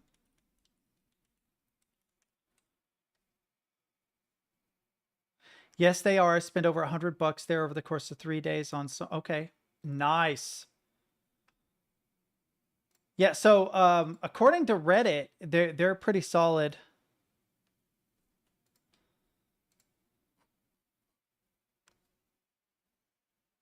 That doesn't help. Yes, I've had 0 complaints with them, even back when they were bundle stars. Yes, also look at dangers of key resellers.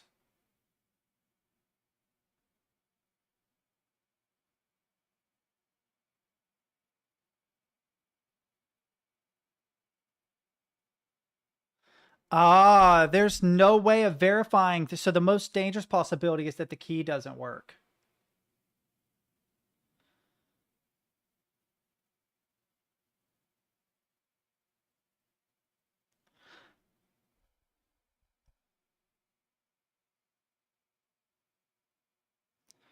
Damn, also, Ubisoft killed a bunch of copies of Far Cry 4 that were sold through third parties. I don't know, man. I don't know if I trust this. All Key Shop recommends cdkeys.com, which would save me $5. I'm sorry. Yeah, I know. That's what I'm looking at. I'm looking at keys. Right? But I don't know that I would, for a $5 reduction, buy this key. Like, yeah, I save $5, right? But in the event that it doesn't work, I'm out 55. Who did you go through, Atris? Oh, I thought you were in here the whole time. You were in here earlier. My bad. I wasn't trying to be a dick. I just thought you were lurking. My bad. Damn.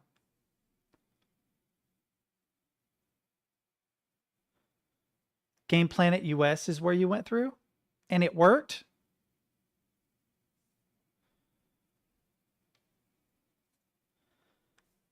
I mean, I saved $6 with this.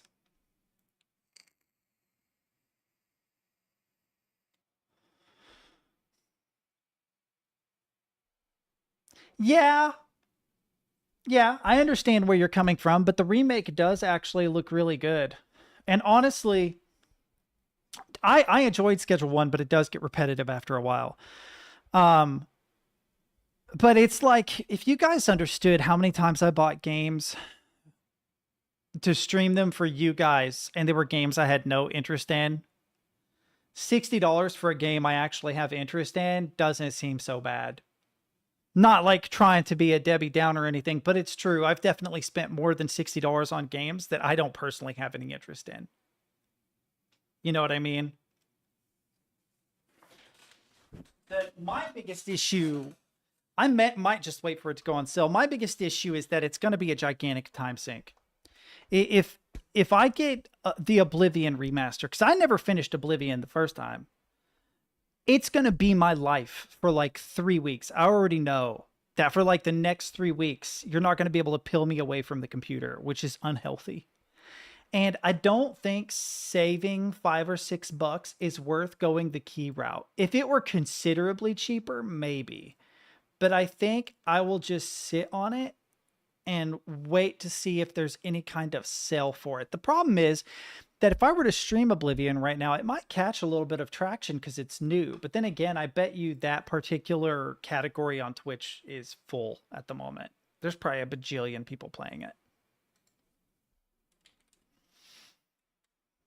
Oh, please don't autoplay something. You always autoplay something. Gonna get like one single. And you autoplayed something. Thank you, Thing. I appreciate that. All right. Hang on. I wish Twitch would get rid of that. I don't know why, but that aggravates the hell out of me. Interesting. They changed the way their search works. That's weird. Okay, let's do this.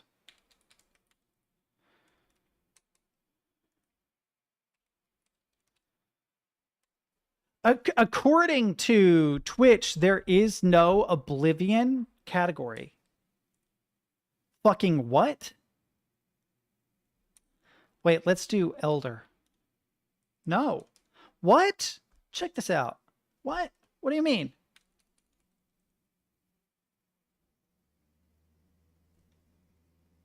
Also, you have to admit, Rivals was smart to put a thick-thighed, what is it, Emma Frost as their cover. It's smart. Very smart. It worked.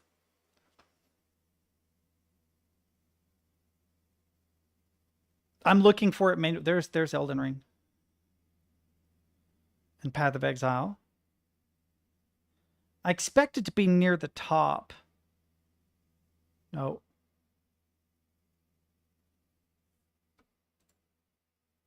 How in the fuck did you find it? Dude, it would not.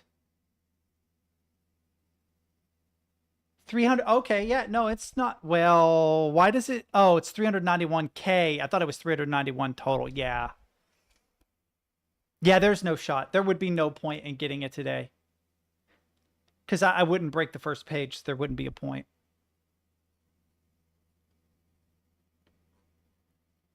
God, yeah, if you have to have the page load. So it's not gonna get me any viewership. So I can wait for a sale. Also, I don't know if I'm gonna become like an Elder Scrolls streamer, but dude, I really want to play that fucking game.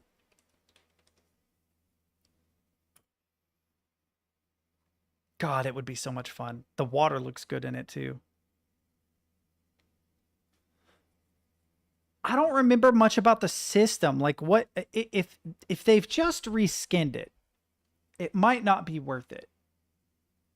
But if they've improved like the combat systems and stuff, shit.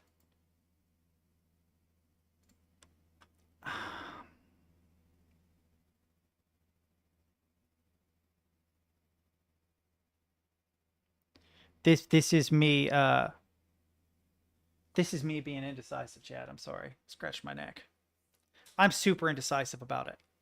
Because it's like, it's going to be such a huge time sink. I have so many games. Did you share a...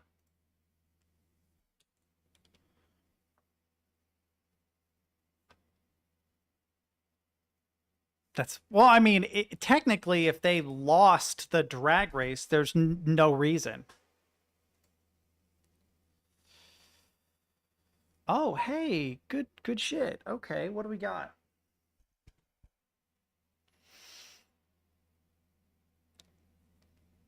Okay, stunning new visuals. That, I get that. That's fine. Refined gameplay. But the team's a Bethesda game studio, whatever. Okay. Sprinting was added to meet modern RPG standards. That's cool. That is like a small thing. Combat now also includes sound effects, visual effects, and hit reactions, making it more engaging. Wait, that's it? Combat animations have been fully recreated, adding more flourish and separation between upper and lower body.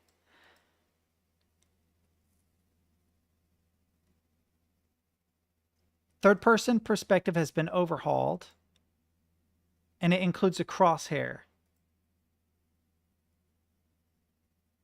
The leveling system has been redesigned, inspired by both Oblivion and Skyrim, to offer the best of both worlds. Visual updates to you. I don't care about the visual updates, honestly. New dialogue was also recorded for the remaster, where before some races shared voices, now each race represented in the game sounds unique, adding to the immersion.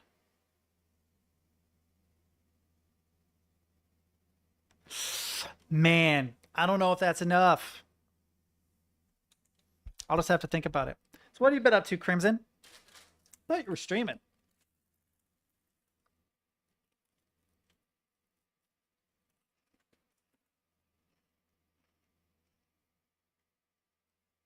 I should have never gotten graham crackers. I fucking love graham crackers, but in bulk, they're really bad for you. It's just pure carbohydrate. Sugar.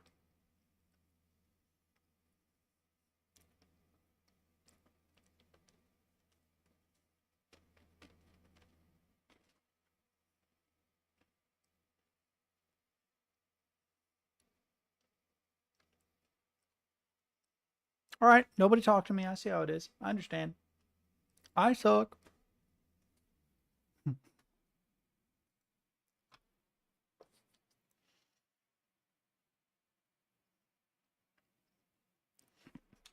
I like Graham Stephan. All right. But man, he has been doing a lot of clickbaity shit lately. Let's give the baby some... Is that a jumping spider? Want some water? Dude, I love jumping spiders. Do you like the water, little puppy? Just a tiny puppy who's thirsty. Dude, I love jumping spiders. Just an adorable little spooty. Yeah.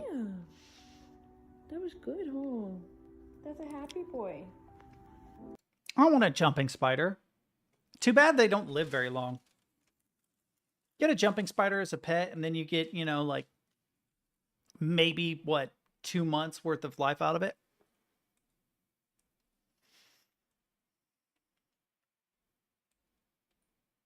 Hang on.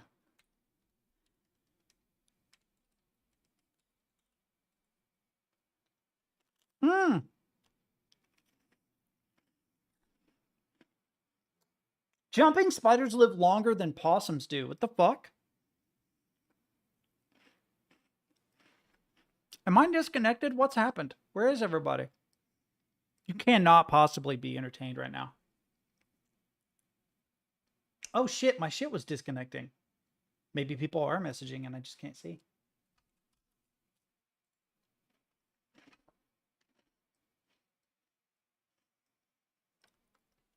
Hang on.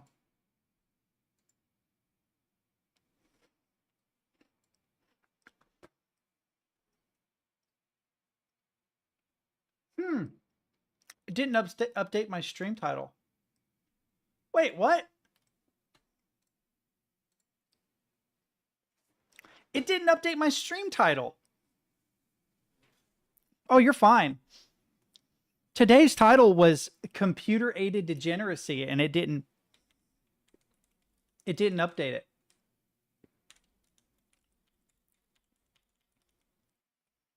Because I was thinking about messing around in CAD. I've been wanting to learn how to use CAD for a while.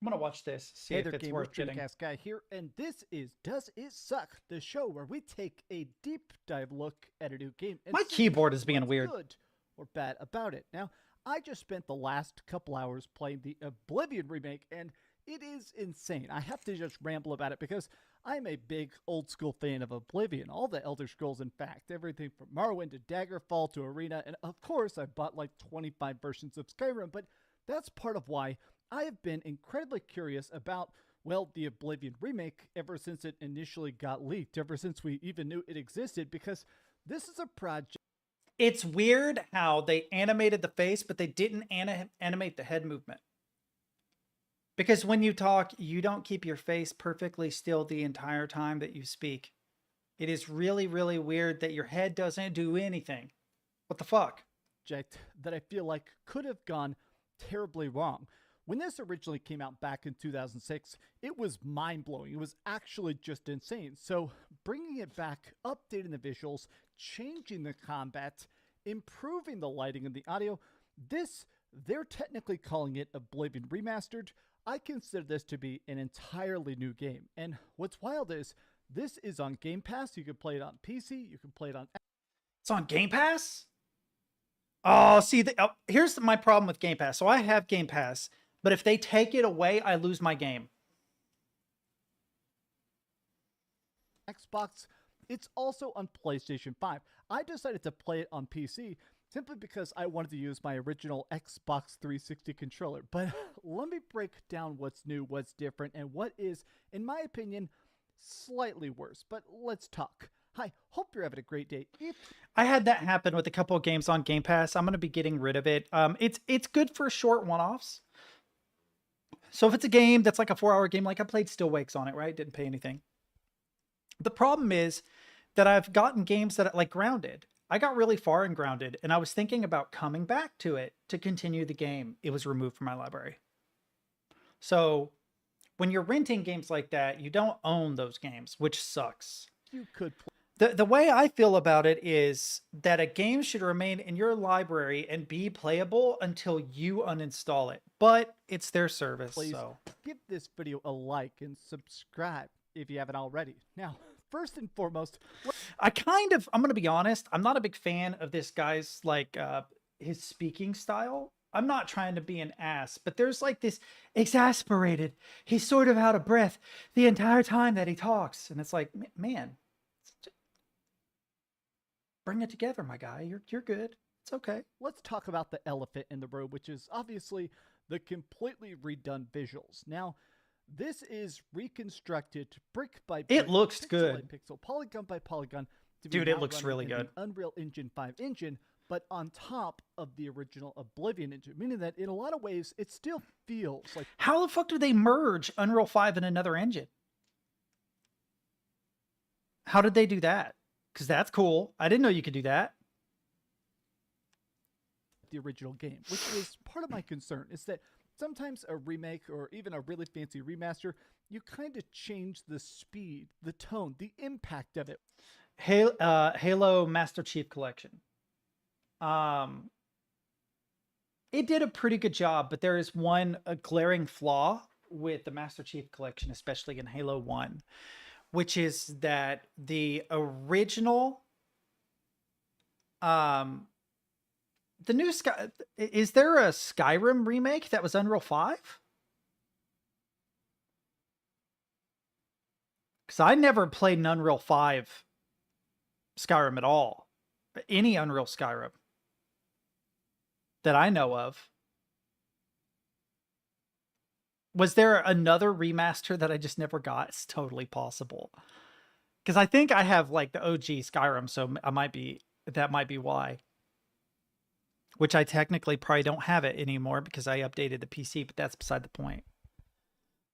What I was saying, dude, you gotta stop. The fucking ADHD is taking over.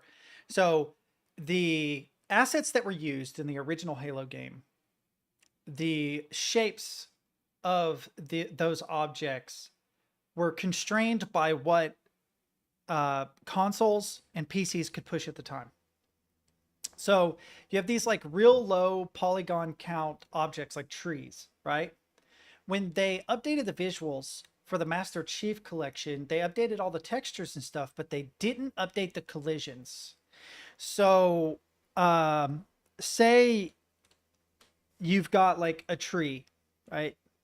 You've got like a tree. Boop, boop. This is the tree trunk. You got like branches. Beautiful tree. I know I'm a brilliant artist, but you got this beautiful tree. And this is, you know, pretty close actually to what you would expect in the original. So you've got like all these like two sides, blah, blah. It'd be this big, thick boy, right? Well, then in the new Halo, why won't it let me grab that? That's weird. In the new Halo, right? Can I make this big? Hang on. In the new Halo, they took these collisions, right? They updated the resolution of everything. So you have these beautiful new trees that actually look like a lot more like an actual tree trunk in shape, right? So you'd have like this, sorry, paint is kind of a pain in the ass to use. So you'd have these updated tree trunks, right? So this new tree shape, the blue here, this would be the guy that you like actually see in the game.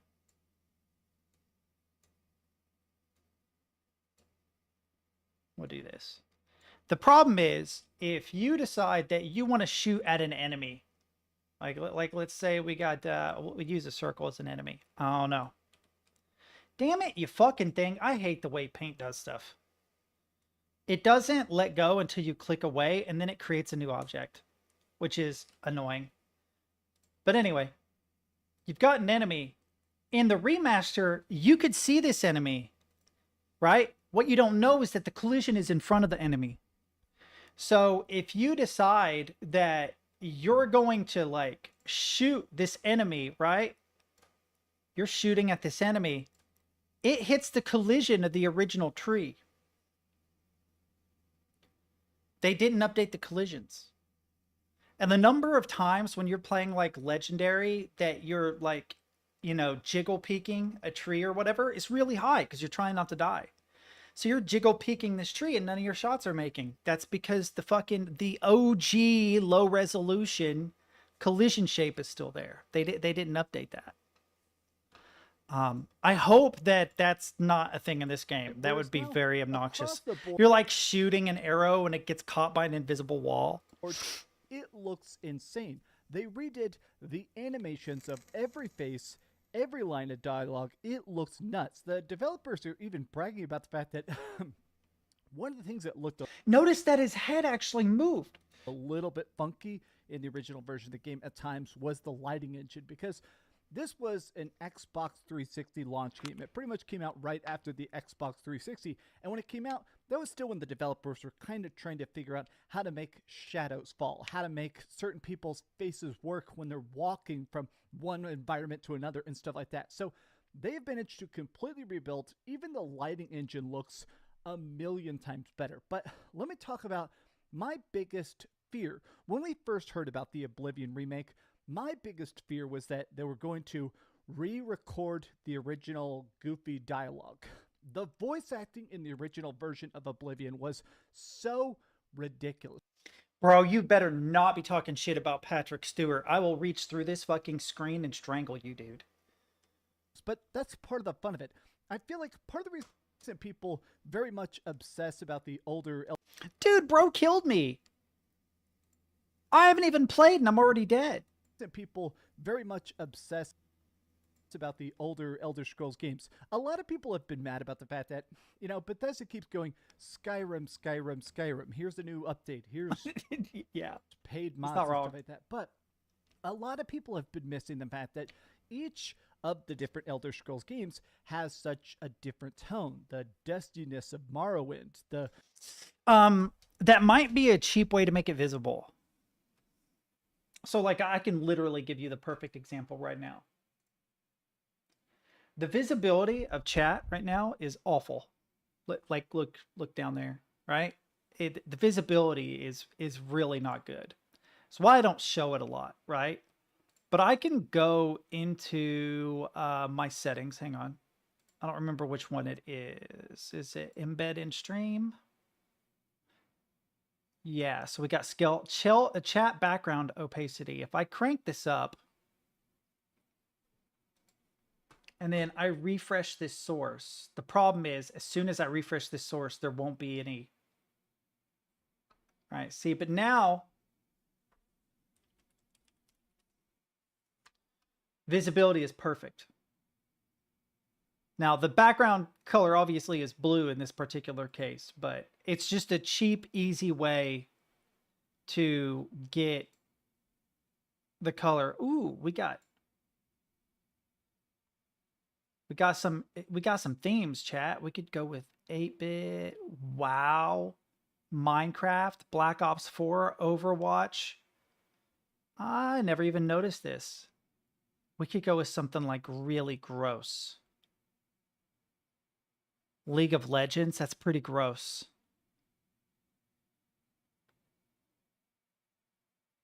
Let's do Minecraft. Oh, actually, that looks kind of sick. Fuck, I don't want it to look sick. I want it to look stupid. There's one just called Comic. Yeah, this is awful. This is awful. This is what we're going to go with. All right, chat. Somebody say something. Dunmer stuff like Look at that. Going against different gods like Dagoth and stuff like that. But Oblivion, We got a comic book now. Let's go. Theater-esque charm to it. Everybody shouts their lines. Stop right there, criminal scum. Or people just constantly being like, "Oh, I can actually get rid of the background now because we got the kept all the of bubbles. The original dialogue. They have kept the original voice actors. They kept even stuff like, people don't know this, but Jean-Luc Picard, the guy Patrick Stewart. I'm going to strangle this guy, dude. I'm going to strangle this guy. Yeah, we got comic book text now. That's actually kind of cool. Let's get plays the king. Now, obviously, I have a giant Star Trek Jean-Luc Picard tattoo on my arm. They kept them in the game. Dude, stop calling him Jean-Luc Picard. You cannot have a tattoo of Patrick Stewart on you and then. But they also added in new dialogue. So certain times there were other races and stuff like elves, like obviously the Argonians and stuff like that. They're like the lizard people. They all just sounded like dudes. Back in the day, because the disk storage was so limited, they would actually repeat a lot of the dialogue where, it didn't matter what the storekeeper actually looked like. They would just have the storekeeper voice about 80% of the time. They have done it, and they've gone in and added in new lines, new dialogue, new voice actors, so a lot of the minor people sound a lot more realized. And that to me... Dude, I know I'm kind of picking on this guy, but you sound real breathy. Have you been to a doctor? I'm not even like trying to be an ass, but genuinely, you sound so exacerbated. You sound out of breath, like you did cardio before jumping on stream. Is incredibly cool. Now, they've also added a bunch of stuff to the gameplay, which... The hit marker is nice. I like the added hit marker. Radically different over the original, and I think it's the part that I am still trying to adapt to even after a couple hours. They've added in a sprint system. The stamina system now works completely different. There's now, when you're leveling up, they've changed it to be a mix. The leveling system at times in the original version was a little bit clunky and unintuitive. It felt like it was trying to, almost in a way, mimic Dungeons and Dragons. Now, this is a mix of like the standard Skyrim leveling. I almost want to call it easy mode leveling, in that when you leveled up in Skyrim, very, very straightforward. Are you upgrading your stats? Are you crafting daggers? Then it upgrades your obvious skills, right? Now in the Oblivion remake, skills work much closer to that. It's much more easy to understand how you level up, which can be good. In the original version of the game, you could at times get completely story deadlocked, where you got to a certain point and you just weren't high enough level and you couldn't just sneak past something like that. You would actually have to leave, level up, and come back. And at times it did kind of suck. Now it feels much more natural how your character chooses to progress, and I like that. Now, they also updated all of the animations, meaning that how your characters fight. I actually kind of like the original clunky animations a lot, but these are obviously a lot better. And also, they added in reaction animations. Now, it's one of those things that I feel like people kind of forget, but back in the late original Xbox, late PlayStation 2, early PlayStation 3, early Xbox 360, it was before we really had impact. There used to be this thing where back in the day, you would shoot people and stuff, the characters didn't flinch, they didn't. That was a big reason why hit markers got to be such a big deal. So like, it's weird because I go back and I play some older shooters and there's like no indication that you hit anything. And I get that that's technically realistic. But it felt good having that like haptic feedback, that indication that you did the thing right. And I think Skyrim leaned into that pretty far, borrowing from Fallout, having like those epic animations when you kill a person. And I actually like the way Skyrim did it better than Fallout. I don't like the combat system in Fallout. I know I'm a fucking blasphemer. You can crucify me all you want. But and I know you can remove it now. I didn't know that you could at the time. But I liked it in Skyrim because it was so rare. It was only when you actually did something epic that you were like, oh shit. Like I remember one time coming upon like a castle or a fortress or something, and I thought I saw like a pixel move. And I remember shooting an arrow at the pixel and like nothing happened for a second. So I thought, oh, okay, it's a tree or something. And then all of a sudden animation and I killed the person. I'm like, oh shit. It was a nice little feedback from the game that said, hey bro, you just did some of the most epic shit ever. So that's nice. But oftentimes it would get in the way. Like you'd be in the middle of combat and you'd have to stop to watch an arrow travel or whatever. Just stand there until they're on the ground dead. They have added an actual hit reaction for the first time, which you kind of take for granted. I feel like people playing Oblivion today, bro, is not even trying to aim. You're not even going to notice it because it's such an intuitive part of game design now. But now people, when you hit them, run through it. You can do it. It'll be fine. Flinch. They can scream. Now there's more than just being alive or being dead. And I think this was very, very, very much needed. But beyond anything else, I do gotta say that I think everything in this just feels so fresh. I'm not gonna watch any more of this. I'm starting to get bored. Wait, is this who I think it is? Change the oil? Is it like thing with the X men? What's up? Is that the thing right there with the extra lockers with the oils? Who's niggas? I'm sorry, I didn't even catch that. When you get the extra like right there in the oils for the cadavers and you open the engine and then it be like extra grabbers liquid cadavers. Huh? Like, is he purposely you know fucking how with you them? get when you pulled up, right? You know how you get when you like to pull up the jibber and you open the engine and you put the jalabada? Right. And then you get the oil. Yeah. Right? After you pop the hood, did it go as scrabless, pabless, right? And then you realize like when you bag it up and renew the freshness of the oil. I'm just like, I don't know if I'm misunderstanding what you're saying or. I'm saying like when you. Bro, that's so mean. I gotta practice that. It reminds me when I was a kid, I used to do this thing where I would self-censor. And I'd be like, I'm gonna have to kick your... You know better than to do that, you mother. And I can't do it as well as I used to, but I used to be really good at that. Like the self-censor. And I'd get in trouble with teachers and shit because it sounded like I was cussing even though I never said a cuss word. Not one time. I got really good at it when I was like 17 years old and used to do it as a bit all the time. And teachers fucking hated it because it would get people laughing because they know what I'm saying. The curse words are implied, but I never actually said anything. Yeah, teachers didn't like me in a lot of cases though. I did tend to be disruptive, shall we say. Yeah, I'm gonna buy it. Fuck it. I shouldn't. I'm not going to be able to buy another game for a while, but fuck it. Don't butt fuck it. That's like butt ellipses fuck it. let's not go butt fucking games. That'd be weird. Hang on. What was I doing? Oh yeah, I was going to update this we don't need the comic thing anymore. That was cute, but nah, we're good. Default compact, I guess. What is message background opacity? And then there's chat background. If I do this, close, and then I select and refresh. Okay. Yeah, okay, it should be fine. I sacrificed Doll's Nest launch tomorrow. Gotta grab it next month. I shouldn't have bought it at all because I just took myself below 2K and I always try to keep 2K in my bank account, which is sad because I've got rent coming up. They've increased my rent. I've got to sign a new lease.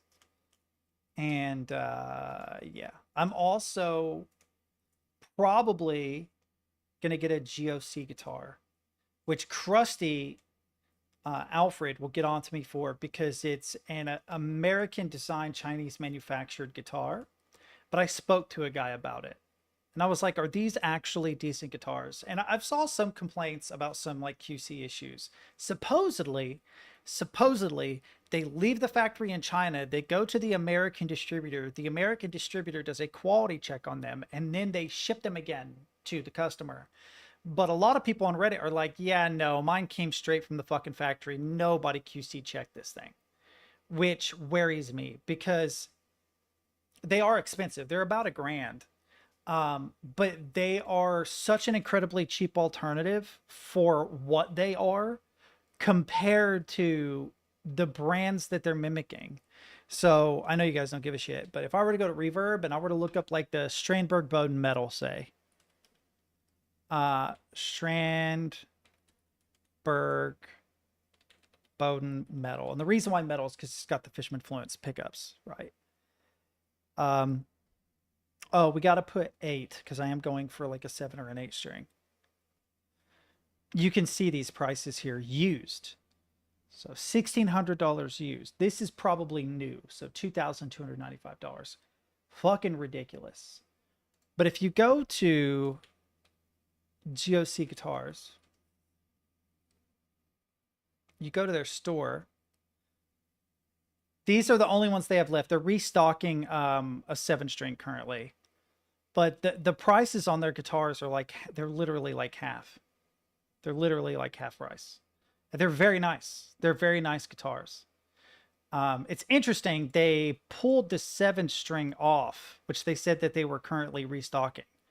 And I was seriously considering getting that 7-string because it is nice. It is they are nice guitars. Unfortunate. But they have like a drop shipping thing that they do, sort of like how keyboard nerds, they know what not drop shipping. They have like a drop model for their items. So you have to keep an eye on their website and see what they have available. And then hopefully something you're interested in becomes available and you can get in on it before it sells out because they sell them so cheap. It's like a grand, maybe $1,100 for a new extended range guitar through them. And I did a little bit of research into them. There are some things that aren't super great about them, but if I were to go get a Strandberg Bowden brand new, it would be $2,300, and I can't afford that. That's just not doable. It's not a doable thing. Unfortunate, but true. I need to uninstall some things from my PC. I also need to move. I need to move some things, some video files over to my external.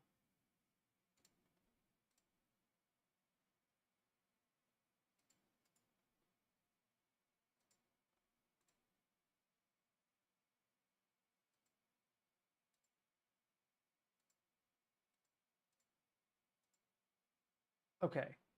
There's an update to Schedule 1. Oh.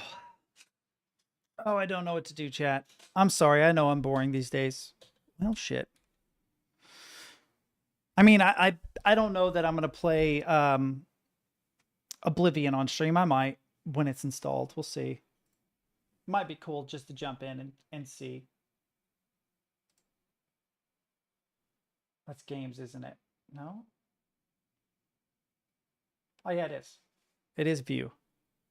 It's going to take it a hot minute to install.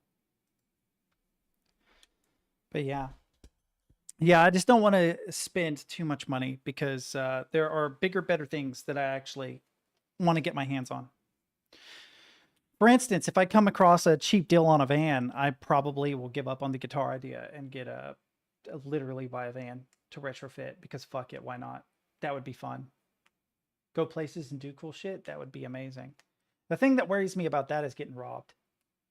But to do the van thing, if I decide to do it, would mean that I need to get a Planet Fitness membership and a KOA membership. It would cost me like $35 a year for KOA. And it would cost me, I don't know how much it is a month for Planet Fitness. Let me see.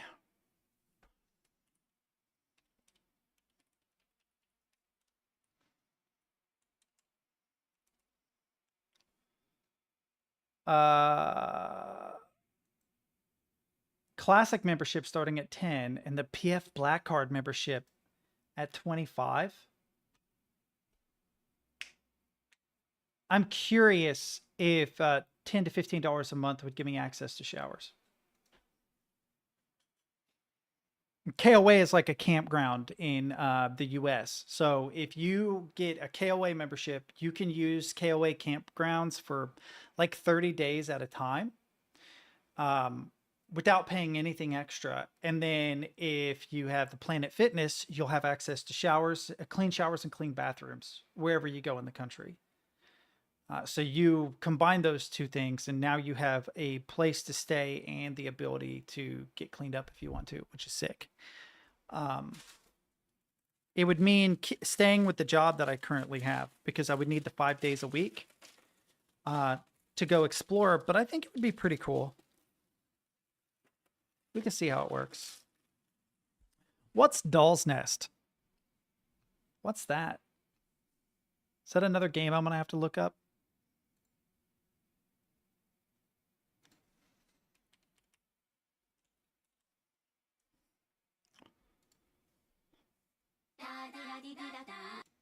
What? Oh yeah, I remember this. Yeah, this is the Blam game. Yeah, the anime megastructure Souls-like. That's right. Yeah. Why is it being weird about? Oh, it's because I'm downloading a game. Yeah, because Steam doesn't have transcoding, which is obnoxious. Problem solved. We got it. Chomp Games? The fuck is this? I don't know how I went to Chomp Games. That's really strange. Okay, so what we're looking for is yeah, this.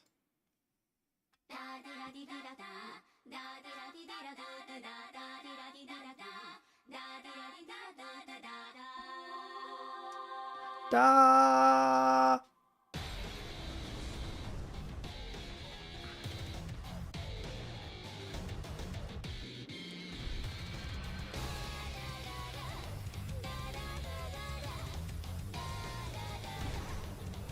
I do not remember it looking like this.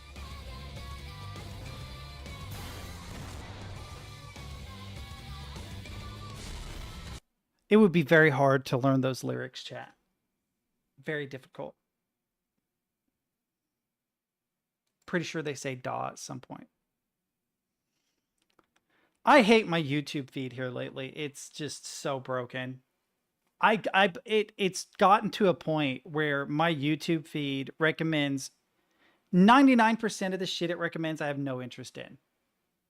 Maybe not 99, but I would say like 1 out of 30 videos is something I would actually be interested in watching, and it irks the fuck out of me.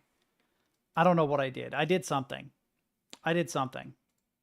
Watched a video I shouldn't have watched or something, because it is so broken. I will say one thing. It definitely wants to figure out my politics so it can recommend me like politically divisive content. It loves that, dude. But it doesn't know where I stand on anything, so it gets real confused and just recommends everything it can. And I think it's a bait. I think it's like, hey, if this person clicks on this video, then this is his political alignment. So we're just going to feed him a whole bunch of these videos so that he can be in an echo chamber. I swear to God, that's what it's doing. I swear that's what it's doing. And I mostly just ignore them. I'm like, eh. I try not to get news from YouTube if at all possible.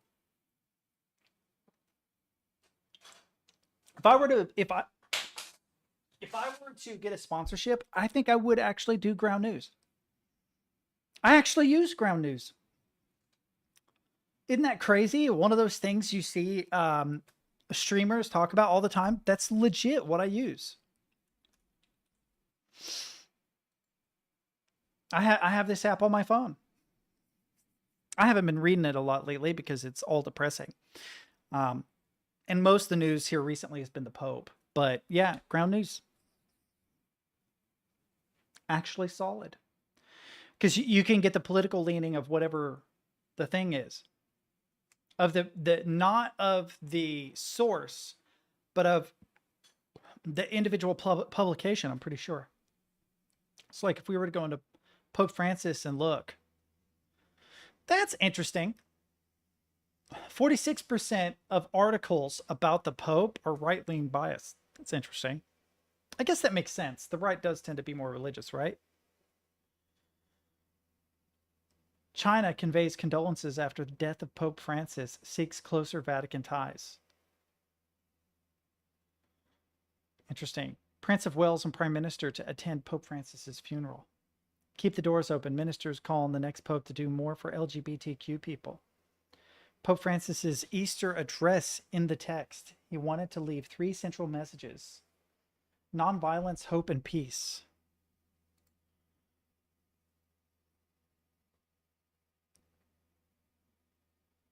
This story is only covered by news sources that have yet to be evaluated by the independent media monitoring agencies. Well, from what I read, it didn't seem... Oh, but also controversial issues. Never mind. The reason why I clicked it was because that didn't seem too controversial. I'm pretty sure most of us want, you know, nonviolence, hope, and peace.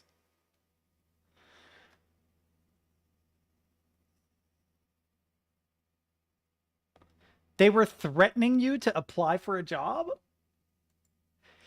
You will take this $50,000 a year job right fucking now, you piece of shit. God, I'm the one benefit of only really ever working in one field, or like most of my work experience being in one field, is I don't really have to deal with that. Because if someone's like, you know, it's more than click the link. I think they're literally like, please put in all of your personal details. We need your first name, your last name, your middle initial. We need your birthday. It'll cost you just 5 cents to submit this application, but in order to give us the 5 cents, you have to put in your credit card details. That would be funny, dude. That would be funny. I'm not Catholic. I mean, I feel sorry for Catholics because I'm sure that this is actually really rough for Catholics, but I'm just not. I know very little about Catholicism.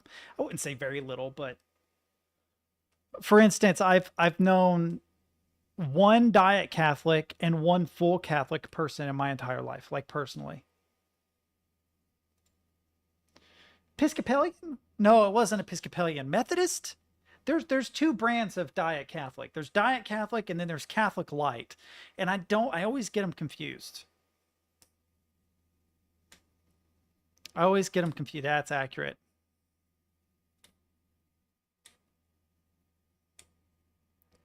Yeah, it's more about honestly, if I had to guess, I'd say the Vatican is pretty bad, generally speaking. Because, you know, historically you've had like the power of the state, the power of religion, and then the power of big business. They're like the three tiers, you know. If the Illuminati were real, it would be those three people going into a room deciding the fate of, you know, everyone else. So I'm sure there's a lot of corruption that takes place in the Vatican. Not saying anything bad about the Pope. In fact, you probably get to that position by being about as pure of a human being as you can be. I don't know, though. I'm not sure about that. But I understand that people have strong religious beliefs and that it's probably a really shitty day for them because their religious figurehead has passed away. And assuming that he wasn't just playing a character, he really was all the things that he preached, then he was a genuinely good person. And we all should be sad that a genuinely good person died. Period. Yeah, actually, I actually agree with Morinir on that. Assuming it wasn't just a character that he played, but he really was the things that he preached, I completely agree. Oh, yeah, obviously. But yeah, I completely agree. I don't know that we should fully 100% modernize the papacy or whatever. But we also can't continue to exist in 1400s Europe. You know what I mean? Like, you don't want your religion to become irrelevant because you fail to address modern problems. At least I'm assuming you don't want your religion to become, you know, redundant. But yeah. Yeah, so wait. Methodist, a form of Catholic? No, it's okay. So what's the other one? There's Methodist. Episcopalian is a diet Catholic, but there's another one. Christian denominations. There we go. Related to Catholicism. What do we got? That does not help me, you fucking fuck. Why are you comparing Orthodox churches? Christian Orthodox is like the antithesis, right? Antithesis. I mean, they're the antithesis philosophically speaking. Like, yeah, they're an old church. That's not what I mean. Lutheran. There it is. Lutheran. Methodist is listed. Interesting. Lutheran is what I was thinking of, though. Episcopalian and Lutheran. So Episcopalian is Diet Catholic. Lutheran is Catholic Light. I'm pretty sure. I don't know all my Catholic denominations. Those of you that are Catholic, you can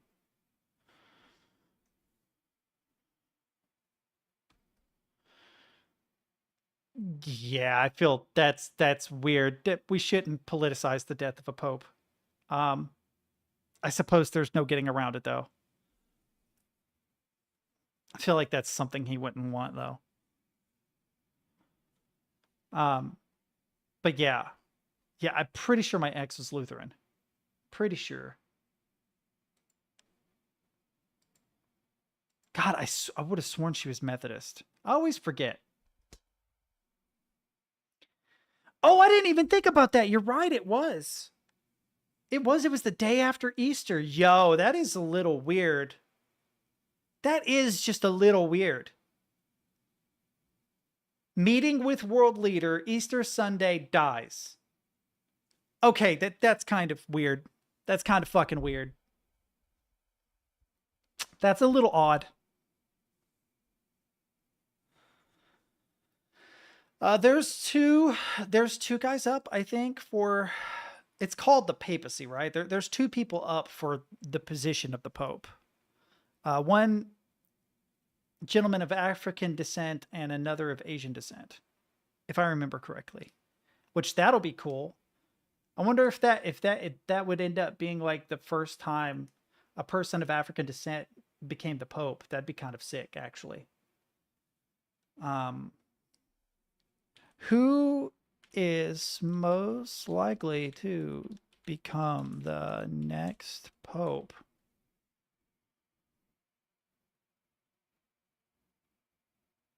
I swear there were two names floating around.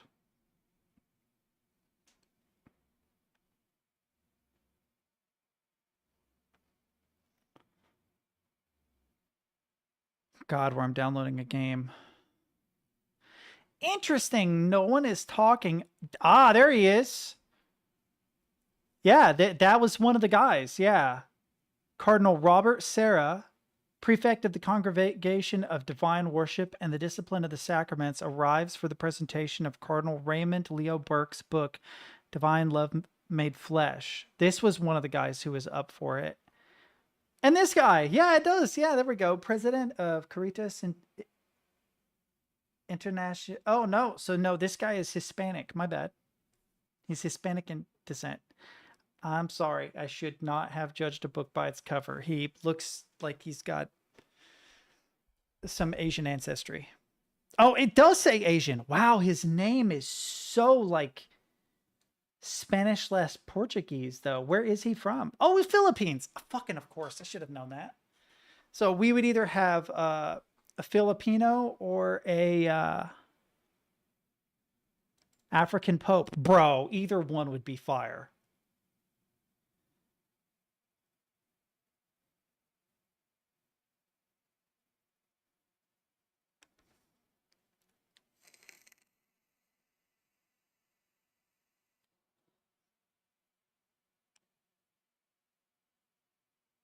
Interesting.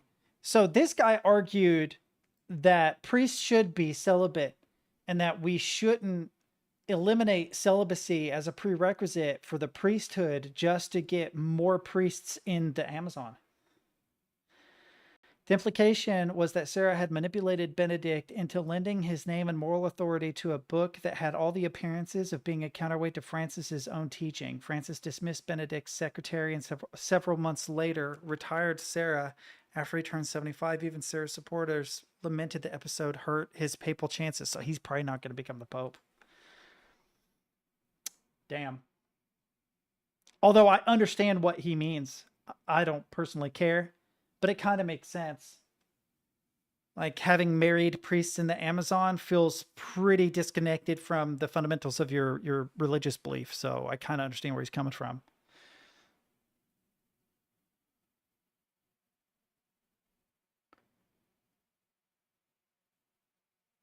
He has Chinese lineage, blah, blah, blah.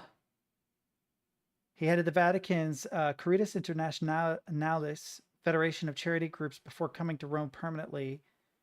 He would be on the young side if elected Pope for life, with cardinals perhaps preferring an older candidate whose papacy... Well, I mean, if we're going to be honest, we all know it's going to be an old white guy, right? We know it's going to be an old white guy.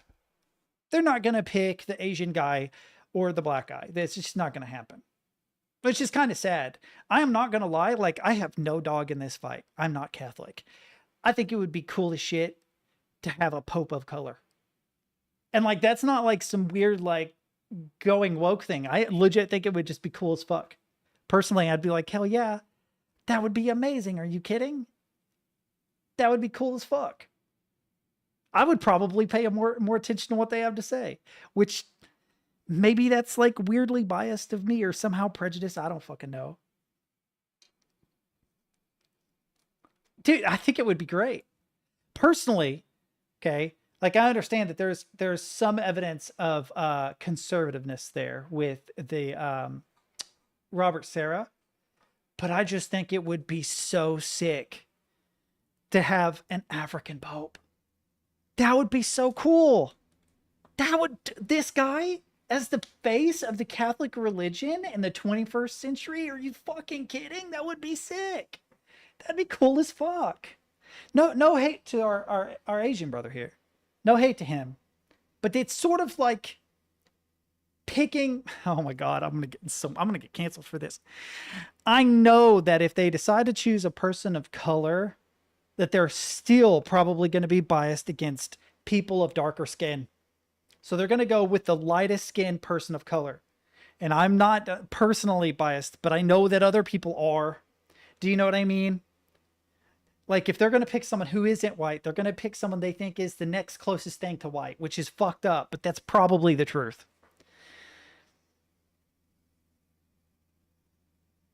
Bro, could you imagine? We're starting to get a little anti-religious there, though. Snoop Dogg Crip walks out to the balcony. You know those swinging smoke things they have, like the lanterns or whatever? And it's just like fucking OG Kush. The whole crowd is suddenly hungry.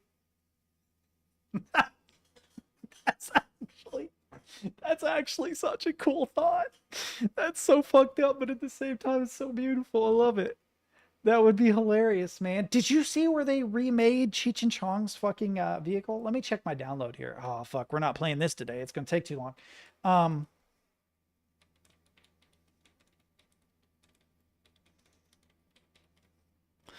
They remade Cheech and Chong's car. Come on. My computer's being weird. Is this it? Let's go to YouTube real quick, because they remade the 64 Impala. 64 Impala replica Cheech and Chong. It looks so cool, man. Is it this? There was a guy who spent a ridiculous amount of money remaking the vehicle. And I saw a video recently. But yeah, he got Cheech and Chong to actually drive it. They're making another movie, no shot. I wonder if they're going to use the replica he made, because he like worked with them to make it. He worked with them to do like a 1-to-1 perfect recreation of the Cheech and Chong Impala. That's a government survey. Their films have earned over $200 million. The first rock and roll comedians, no doubt about it. Cheech and Chong! You sure we're going the right way? We're in the middle of fucking nowhere. No, we're southwest of fucking nowhere. We're not in the middle yet. Okay, never mind. Is this a documentary or a movie? I don't know, man. All we can do is be funny. Am I driving okay? Back in the day, comedians weren't respected. And we weren't afraid to That's get kinda close sad. with them. Hey, this is what they really laugh at. What do we call ourselves? Richard and Tommy? No. Tommy and Dick? No. Cheech and Chong. That was it. We were making up this method. Hang on, Chad. I'm looking for something. I got the tape recorder set up. Dave, come on, man. Open up. I think the cops. Dave's not here. Already on the Billboard charts? The movie comes out, it's a giant hit. Giant. It's not hard to see what drugs do to you, Make you rich. Well, you... But money and success might spoil them. You still won't grow your mustache back. You drive me nuts! We're no longer partners. Nothing lasts forever, Tommy. Nothing lasts forever. I never met anybody quite like him. It's very painful sometimes. But he's my best friend. It's yin and yang, Cheech and Chong. I was looking for my Cheech and Chong record, but I can't find it, Chad. I'm sorry. I have the Cheech and Chong Up in Smoke like vinyl record. It's missing the Big Bamboo though, which is sad. Which is like a gigantic rolling paper that came with the record. But I found it used at like a flea market type deal for, God, it was like $3.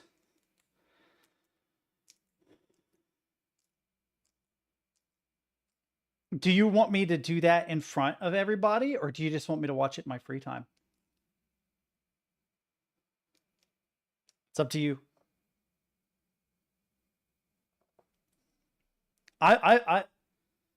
Okay, all right, yeah. I'll watch it in my free time. That's why when you said that, I was like, dude, if you're really worried about how bad it is, you probably don't want me to watch it in front of, like, people. But I mean, if you can even complete a playthrough of it, you're already on the right track. Depending on how much you practice, you 100% can get like really, really good really quickly. It's literally practice. One thing about music instruments are they're one of the few things where if you consistently practice, assuming you don't have like some kind of impediment or some kind of handicap, you will just consistently get better. That's one thing I love about musical instruments. You will always get consistently better. And even when you plateau and you're like, fuck, I'm not getting better at this thing. If you take like a week away and you come back, you're like, fuck, I'm better again. What? I feel like guys like Gym Bros, they know this. Gym Bros figured this out. They're like, fuck, man, I'm not getting any more gains. I fucking give up. And they'll quit for like a week. They'll eat like garbage. And they'll be like, fuck it, I guess I'm going to the gym. They'll go to the gym and get a new PR. It's like, what the fuck? What happened? I feel that way with guitar a lot. It's like, oh, I'm never gonna do this. Like one of my things where I've been working with like sweep arpeggios lately is being able to drop in at a high speed. So if I warm up, I can get to a high speed, no problem. But if you say, okay, I need 480 notes per minute immediately, like right out of the gate, I would fuck it up.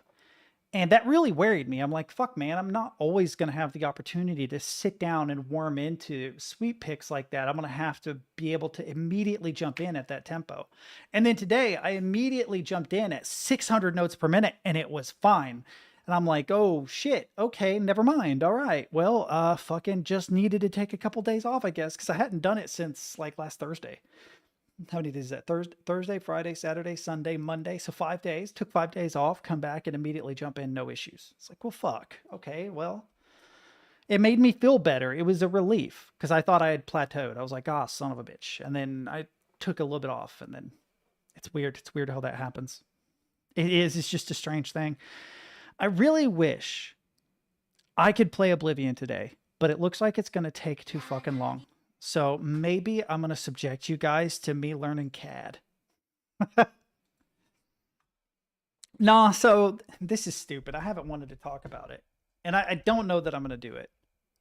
I still am debating on whether I should even talk about it. But I was really impressed with these guys down under. I guess it's a guy. There's this engineer in Australia who builds guitars. And I don't think I could build one as good as this by any stretch of the imagination. But the reason why I like these is because they're all alternative materials. There's no woodworking here. And no, hey, I fucking love like a really nice Skirvison or something that has, you know, burl top and, you know, they might have like a swamp ash body and blah, blah, blah, like these really neat features. But the thing is that I know enough about 3D modeling that I could pump out an OBJ file pretty quick, dump that OBJ file into something like FreeCAD, and then start getting precise. I even, in my free time this weekend was learning the mathematics behind finding the area of a circle segment, which you can actually do if you have a chord length and a radius. You can reverse engineer it and get the area of that circle segment. And the reason why that's important is because fretboards aren't flat. They actually have a radius. So like my 7-string has a 20-inch radius, which is considered very flat. And my Fender, I think, is 14. But I was able to mathematically figure out what the volume of an aluminum fretboard would be with the compound radius from 14 to 20 based on the average depth of the fretboard. And I'm like, okay, why would you need to know the volume? Because you need to know the weight. You need to know the weight. Because if you're building out of alternate materials like aluminum, steel, brass, carbon fiber, weight becomes incredibly important. Right? So if you're doing an extended range guitar, so you do an 8-string guitar, the average weight of the neck of an 8-string guitar is between 1.4 and 2 pounds, usually.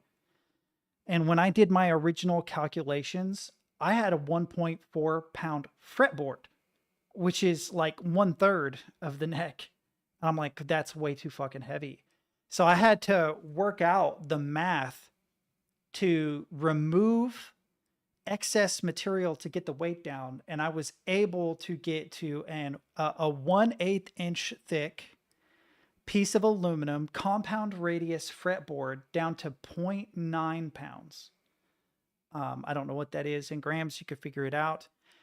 But because the design I was working with was headless, that means that the remainder being carbon fiber would not bring the weight above that 1.4 pounds. I would actually have a reasonably weighted neck, especially if you do like this guy does. He does concave carbon fiber for the necks. You can actually see it in these bigger pictures. That is a concave neck profile instead of a convex. So like with the convex, I don't know if you guys can see this. Hang on. Ooh, can I reach? Can. With a convex, it's a C shape. Sometimes they call them D shapes and blah blah blah. You know, Ibanez has a really thin neck. This neck's actually pretty fucking thin. I quite like it. Kind of surprised that it's as thin as it is. But yeah, so with a concave carbon fiber neck, which carbon fiber is actually not that difficult to work with, you'd have to buy like a vacuum pump. You'd have to make molds, which would be kind of a pain in the ass. But it's like an acrylic resin and carbon fiber that you can buy off the internet. And the amount of material you need, you're going for as little as possible to keep weight down. So it actually doesn't cost that much to actually produce the neck for a guitar like this. And I spoke to a luthier on Reddit who built a headless guitar, or he built a headless guitar neck. He'd only gotten through the neck. But he did an aluminum neck with a steel truss rod and an aluminum fretboard. Way heavier than what I would be doing. And his cost was $800 for that entire neck. But I'm not making the entire neck. I'm only making the fretboard. That's where I'm starting with. Which probably was about 1/3 of his material. So I'm looking at like $250, $300 maybe for the fretboard. Which isn't cheap. But if you piece by piece each individual piece over time, over the course of a year or two, you could build a whole ass guitar. And I'm not even going to go as crazy as this. I just want to see if I can fucking do it. So I've been sitting in my free time, like looking stuff up. Like I learned something really interesting that I didn't know before, which is that aluminum is oxidized by carbon fiber. I didn't know that. So if I use an aluminum fretboard, I have to anodize it or coat it, which I would be getting anodized anyway. I'd probably do both. I'd probably anodize and coat it so that there is a barrier between the aluminum fretboard and the carbon fiber neck. Yeah, I want to build one. And I probably would open source the files so that people could use them. And I wouldn't be remaking everything. So I'm not going to make my own custom pickups. I'm not going to make my own custom bridges, tuning knobs and things like that. What I'll do is I'll go through reputable producers. So I might get like a Floyd Rose, for instance, produced by another company. I just make my 3D model compatible with that Floyd Rose. And so you buy a Floyd Rose, throw it on. I want it to be compatible with tuning knobs and bridges and things that are very easy to access. And the reason is because the finer parts are more difficult to machine and they're more expensive to machine. So I end up saving money because I'm not individually machining tuning heads and shit like that. But also it means that if anybody out there wanted to build the thing, they could easily go out and get the parts to build the thing. You get the parts I have machined or 3D printed, and then you add on parts you buy on eBay or wherever, and you're good to go. Where that one guy, the Ethereal Guitars guy, he does everything. He makes his own pickups, he makes his own bridges, he makes his own everything. I'm not going that far. What is this? Pixel Composer still under development. Crash, corrupt, expected. Please report. But what is it? Hang on. It looks like a Blender style node system, but for pixels? What?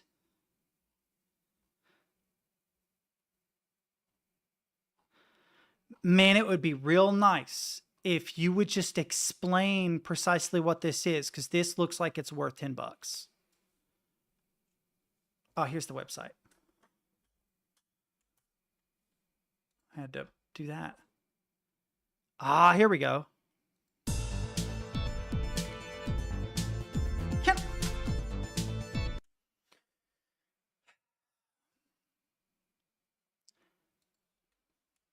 No, stop. I did not like that they did that way. Non-destructive VFX editor for pixel art.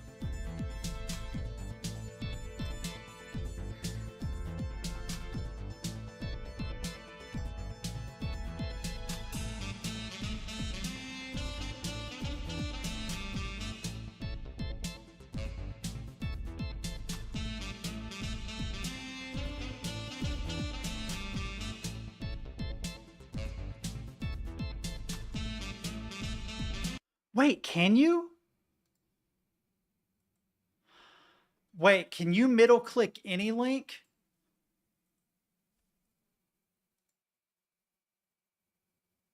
I have been control clicking for forever. So in case you didn't know, I was control clicking. And control click usually works. See?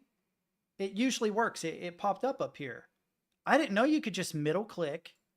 I went my whole life without knowing that I could middle click a link to open it in a new tab. What the fuck?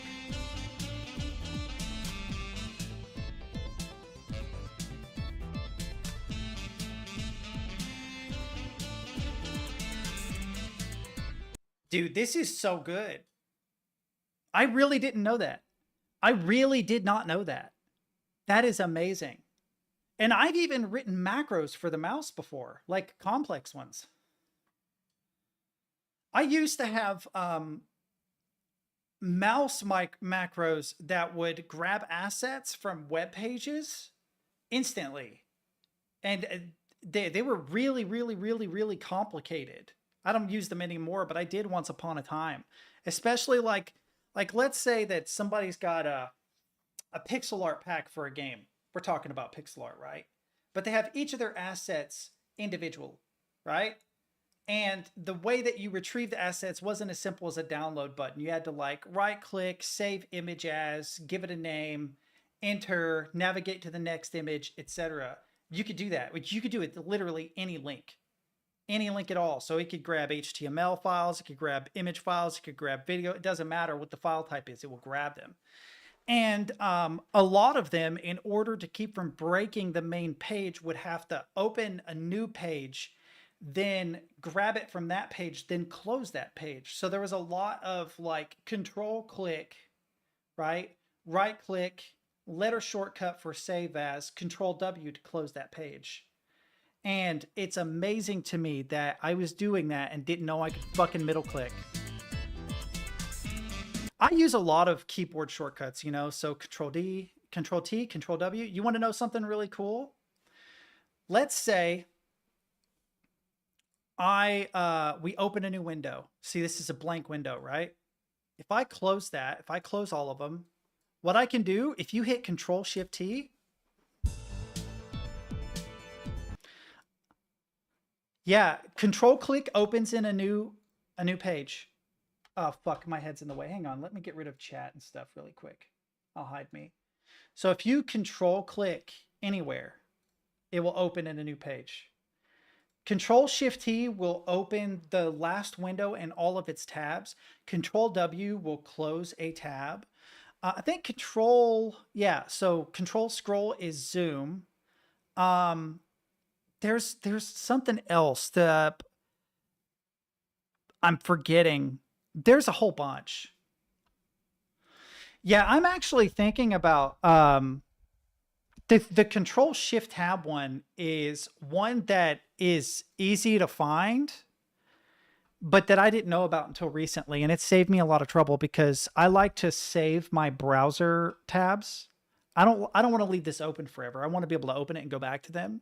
And I didn't know that until recently, that you could Control Shift Tab, and I figured it out on accident. I accidentally hit Control Shift Tab. It opened all my tabs. I was like, motherfucker. Because I was literally going here, going down to history, and then you'd see one that says like 5 tabs, right click, open. Or here it is. Yeah, Shift Control T. That's how I figured that out. But no, I use a lot of keyboard shortcuts, and I like binding them to my mouse. And I like having a mouse that has the ability to change sets of macros. Unfortunately, it's actually easier to do in Windows than it is in Linux. So for instance, I have a Razer Naga with 12 buttons. It's just 1 through $, and I cannot rebind those to save my life in Linux. I can't. Where on Windows, I could bind every single one of those to their own little macro, and I can actually have profiles of macros and set a button to change profiles. I'm sure there are ways to do it in Linux, but it's like everything is made a little unnecessarily difficult because the drivers are designed for Windows. It's not Linux developers' fault. But this looks like a really cool tool. Yeah, I like Nix OK. I've been using it. I did get Flakes going. It still hasn't solved my problem, unfortunately, because I still don't fully understand what the fuck I'm doing with Flakes. The issue that I currently have is I kind of don't like it. And the reason why I don't like it is because it feels like it gets in the way a lot. And I don't know if that's just because it's more difficult or because I'm more familiar with Arch. With Arch, I would have everything done by now. I still don't have everything rigged up on NixOS. I have most things. Rigged up, but it adds like an extra layer of complexity because where before I would have like a Hyperland conf and a Waybar conf, right? And some GTK settings to get like dark mode. And I'd have Pipewire installed for my audio, and I'd have Pavue control for controlling audio. And I'd use Rofi as like a launcher, but I'd also use it for like my Wi-Fi and things like that, my power menu, etc. I have to do all those things, but I also have to contend with Nix channels, what packages I have available to me, using a declarative language to grab those packages, using Flakes so that I have instances of configurations that are pulled directly from the internet. And then the reason why Flakes get confusing is, imagine you wrote a batch script that installed all your favorite software, right? A lot of guys actually do this for like their Arch system. What they'll do is they'll have all their configuration files and stuff in a GitHub repository, but they'll also have like a shell script that they can get to their machine and then run, which will go out on the internet, and it will grab all the packages they want, all the things they know they need for their system. And then they'll just pull their .files repository, and now all your settings are good to go. And you can get an entire system set up very, very quickly that way. I've seen a lot of people do it. It's kind of like that, only every single time you install anything. Literally every single time you install something. Because what it's doing is it's top down creating a new configuration every time you run NixOS rebuild switch. So you're rebuilding NixOS and you're switching to the new configuration every single time. And there are ways around this that Flakes, for instance, help with, where with Flakes, what you can do is you can basically tell it, hey, just look for something new, a new package, and just make a duplicate of my current configuration with this new package, instead of literally pulling everything from the internet and installing everything every time. Because it gets really cumbersome if you have a lot of packages. It takes a long time. Where in Arch, you know, sudo pacman -s, whatever package you want, you're done. It's installed. Voila. You know, you can make it that simple in NixOS. It's just, it gets in the way so much. I want to like it more than I like it. I'm going to continue to use it. I'm going to learn how to get the home manager going. I'm going to continue working with Flakes. I'm going to get a stable system running, and I'm going to live in it for a month or two, see if I like it. But it gets in the way. Right now, it feels like it gets in the way all the time. It's all the time in my way. What it reminded me of is when Alfred was talking about how Vim got in his way a lot. And that you went to something else, Helix, I think it was, because you felt like Vim was getting in your way. That's how I feel about Nix. Like, I actually empathized in that moment. I was like, I get it. I actually get it. Because it feels like it gets in the way. And it feels like everything is a fucking rabbit hole now. Like, oh, I'm trying to get my colors set up for Waybar to match my wallpaper. Okay, well, I can use something like Pywall or Hellwall. But to do that, I need to grab it from GitHub, right? But I want to configure my GitHub, my repositories, through this declarative configuration.nix, which is a pain in the ass.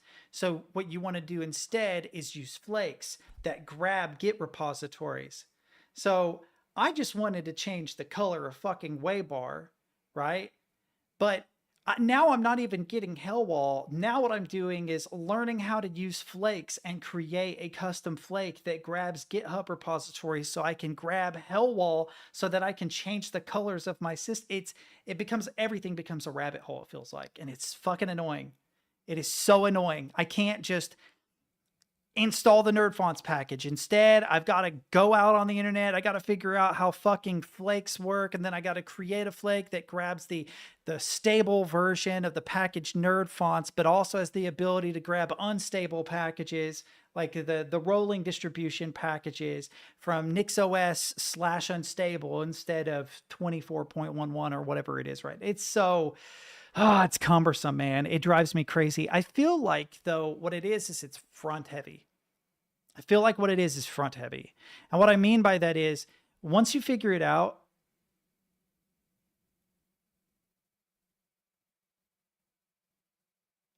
what do you mean?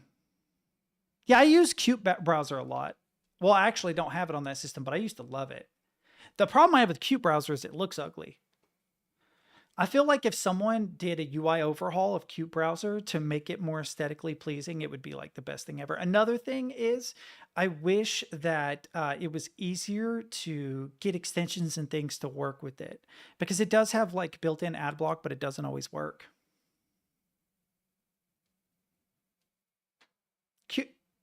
Qt Browser uses Qt, so it does have a UI. You mean it has no GUI? It uses Qt, I'm pretty sure. That's why it's called Qt Browser. It's Qt Browser, Qt Browser. Pretty sure. The same as, like, I like to use Thunar as my graphical file browser, but it uses GTK.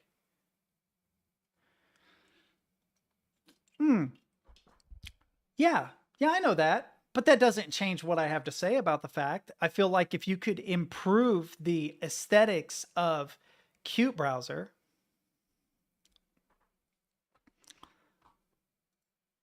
right? I'm sure there probably is a way to configure it with Qt. There probably is a way. I just don't know how to do it. I don't work a lot with GTK or Qt, like on that level. If I removed what I don't want, there would be no browser left. I mean, it legitimately is just ugly. It is, a Qt Browser is an ugly browser. Qt Browser looked like it came off of a Windows 95 system. It's what it looks like. It's not aesthetically pleasing to look at all. The workflow, like actually using it, is brilliant. The way it looks to me is just, it's ugly as shit. It's an ugly piece of software. I'm sorry to the developers and maintainers of Qt Browser, but no, like it needs skinned. Yeah, just the default theme is super, super ugly. But even like when I've had some setups where it was configured for like a dark mode and stuff, it still was ugly. There was something like vaguely pixelated about it. I don't know how to explain it. I always just sacrificed aesthetic for the fact that it felt so good to use.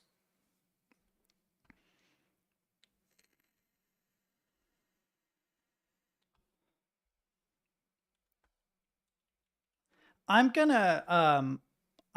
to wish list Pixel Composer. If I didn't just grab Oblivion, I would not. I would just buy it. But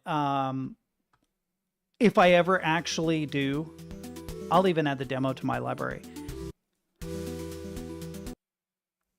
Hang on, what is this? Bro. Wait, is this? Dude, that is so much more aesthetically pleasing, yes. That is so much prettier. So simple, so straightforward. That's insane. What is this? So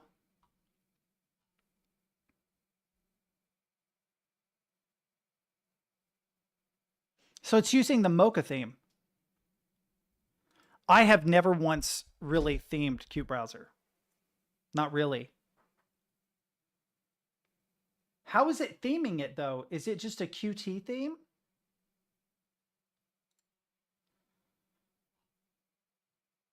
There's a lot about like installing and stuff, but it doesn't tell me how it does what it does.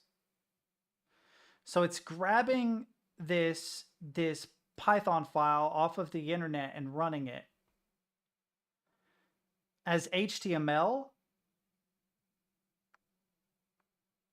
File right. So it's an HTML file? The theme is just HTML? That's interesting. What? That's what it looks like it says. Right? Let Qt Browser manage your themes. Insert the following code into your config.py. Sure. Yeah, but what it looks like it's doing is it looks like the Python file is writing an HTML file is what it looks like it reads to me. Oh, okay. I see it. I see it. I see it. Yeah, okay. Yeah, I thought that the theme.py was actually a, or not this, but the setup was like a batch script written in Python that wrote the file manually. Yeah, man, I wish I were on my Linux system right now. I'd bookmark this. Will you DM me this on Discord so I don't forget it? Because I'll get it set up. I'm going to go use the restroom real quick, chat. I'll be back. Ugh. Does sashimi work? It does, sashimi! Right? Yeah.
I'm back, Chad. I'm back.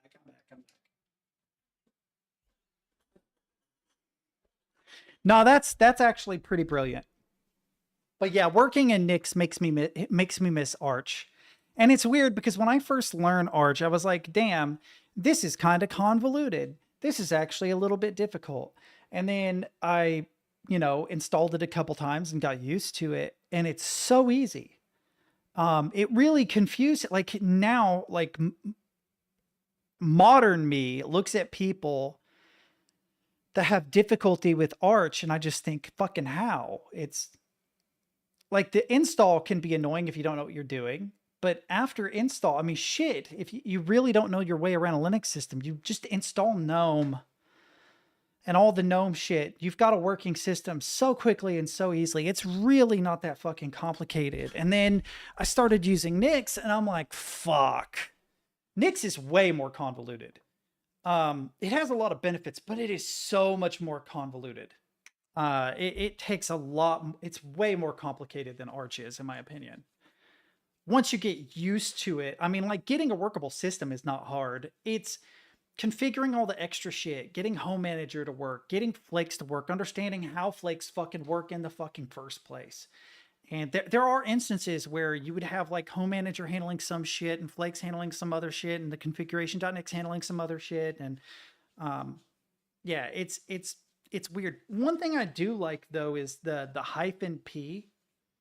So like if you want to test software, right? They thought of this. They were like, okay, so you have this list of stuff you want to install on your machine. Like Vim, say, right? But you want to give NeoVim a whirl, but you don't want to necessarily change your configuration file just to grab Vim, and rebuild your whole system. They have the -p. It's like NIX-ENV-P followed by the package name. And it runs just like an instance of the application for you. So you can test the application and it goes away after. I'm pretty sure it only runs as long as that instance of the terminal is running or something. I don't know. It's really weird. But it just gives you an instance of a particular application so you can give it a test drive. It's a non-permanent way of testing software, which is cool. That's actually kind of cool. Instead of installing something, running it, and uninstalling it.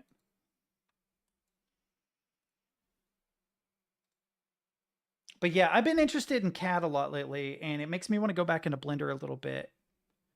But I'm so ADHD. I wonder how long I'll be obsessed with this idea. Was this actually... Oh, it's because I'm downloading new games. Like, damn, is this big? No. But no, what's interesting is the website that you recommended to me for the keyboard case, using step files on a keyboard case. Fuck, what is that website? JLP or whatever. That's what that guy built his fucking guitar neck and fretboard on. He had them build it for him. And it worked. They did it.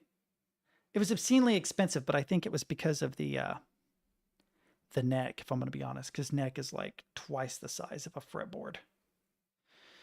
And bro did not take any weight considerations when he designed his shit either, which is unfortunate. I feel like he should have.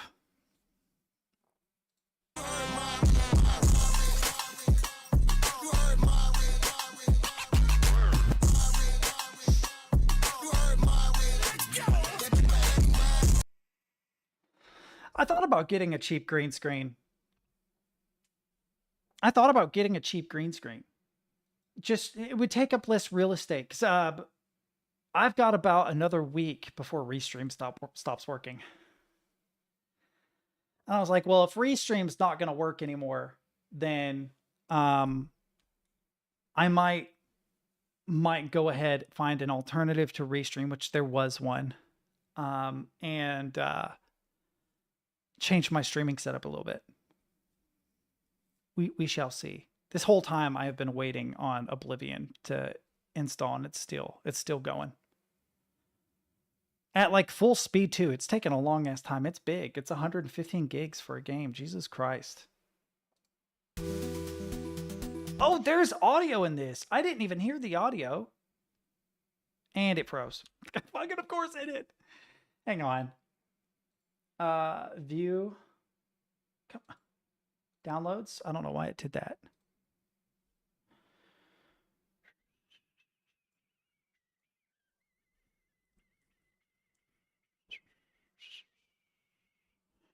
There we go.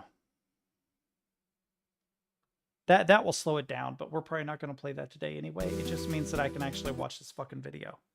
Or not, because it freezes any fuck... Whatever. A node-based pixel art generator, editor, and VFX compositor create beautiful and complex effects in a non-destructive manner. Pixel Composer comes with a powerful graph system that supports multiple image manipulation. Oh, Steam is down.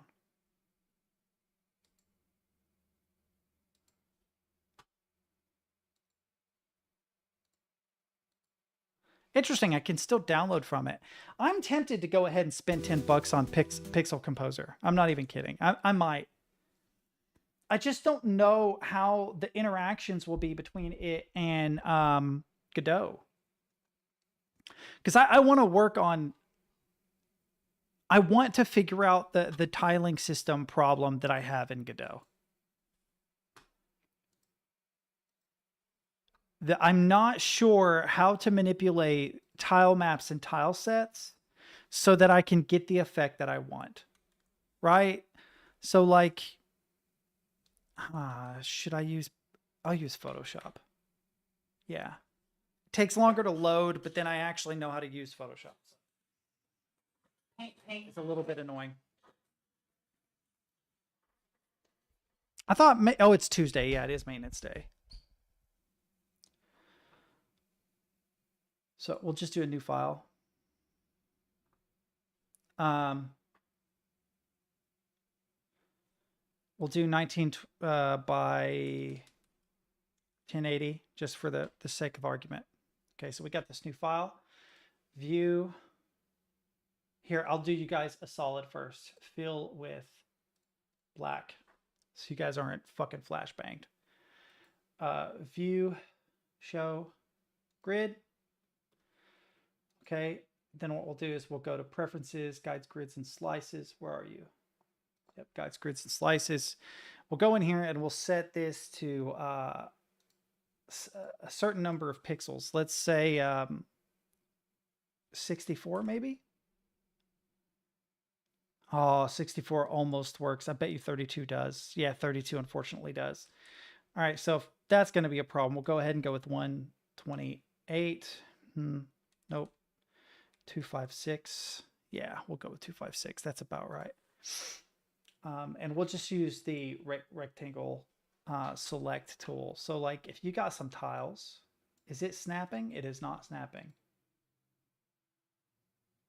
Oh, it is. I guess it's just because the grid is so big. I need to make sure you guys can see. Yeah, okay. So we need green. Maybe not a crazy neon green. Let's go down. Or we could just do RG. Yep. 0. That's a pure green. And then we can just bring the luminance down. This guy, we'll bring you down to like 40. Make a nice dark green. Good. Hang on. Feel. We're making grass, chat. We're making grass. All right. What is the fill tool? It's G. Okay, so G, boom. Okay. So like imagine you've got, I don't know, these two planes that your character is walking on. I'll go ahead and fill the rest of this so that we have a proper ground. And in fact, to really sell it, we'll do this. Boop. We'll pick a brown color. Yep, like that. Okay. There we are. Except I fucked up over here. Ugh. Don't be a dick. Okay, thing. What is the eyedropper tool? I don't remember what its shortcut is. It's I. Fucking of course it is. I. Boom. G. Fill. Okay. Look at this. Look at this. We got like a 2D thing going, right? Got our little 2D world here. I'm going to separate this into layers just to make it a little more obvious. Where is the magic wand tool? Okay, we'll grab this.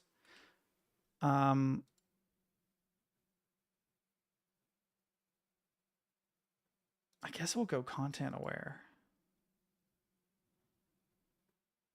What is it feeling? No, you fucking think. See, I hate some of the modern stuff.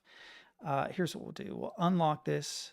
We'll make a new layer. We'll bring it down. Go here. Go delete. Problem solved. We'll make ourselves a blue sky. Fill with. Can I go to swatches? That's real shitty. Just regular RGB swatches will be fine. Yes. Thank you. Boom. Okay. We got sky. That is an ugly color sky. Let's go with something like that. There we go. We got our sky color. So the idea is, oh man, I actually can't use that because if I do, yeah, there we go. You can't see the grid. So we've got this grid, right? Unfortunately, it's a real ugly color blue. I'm sorry.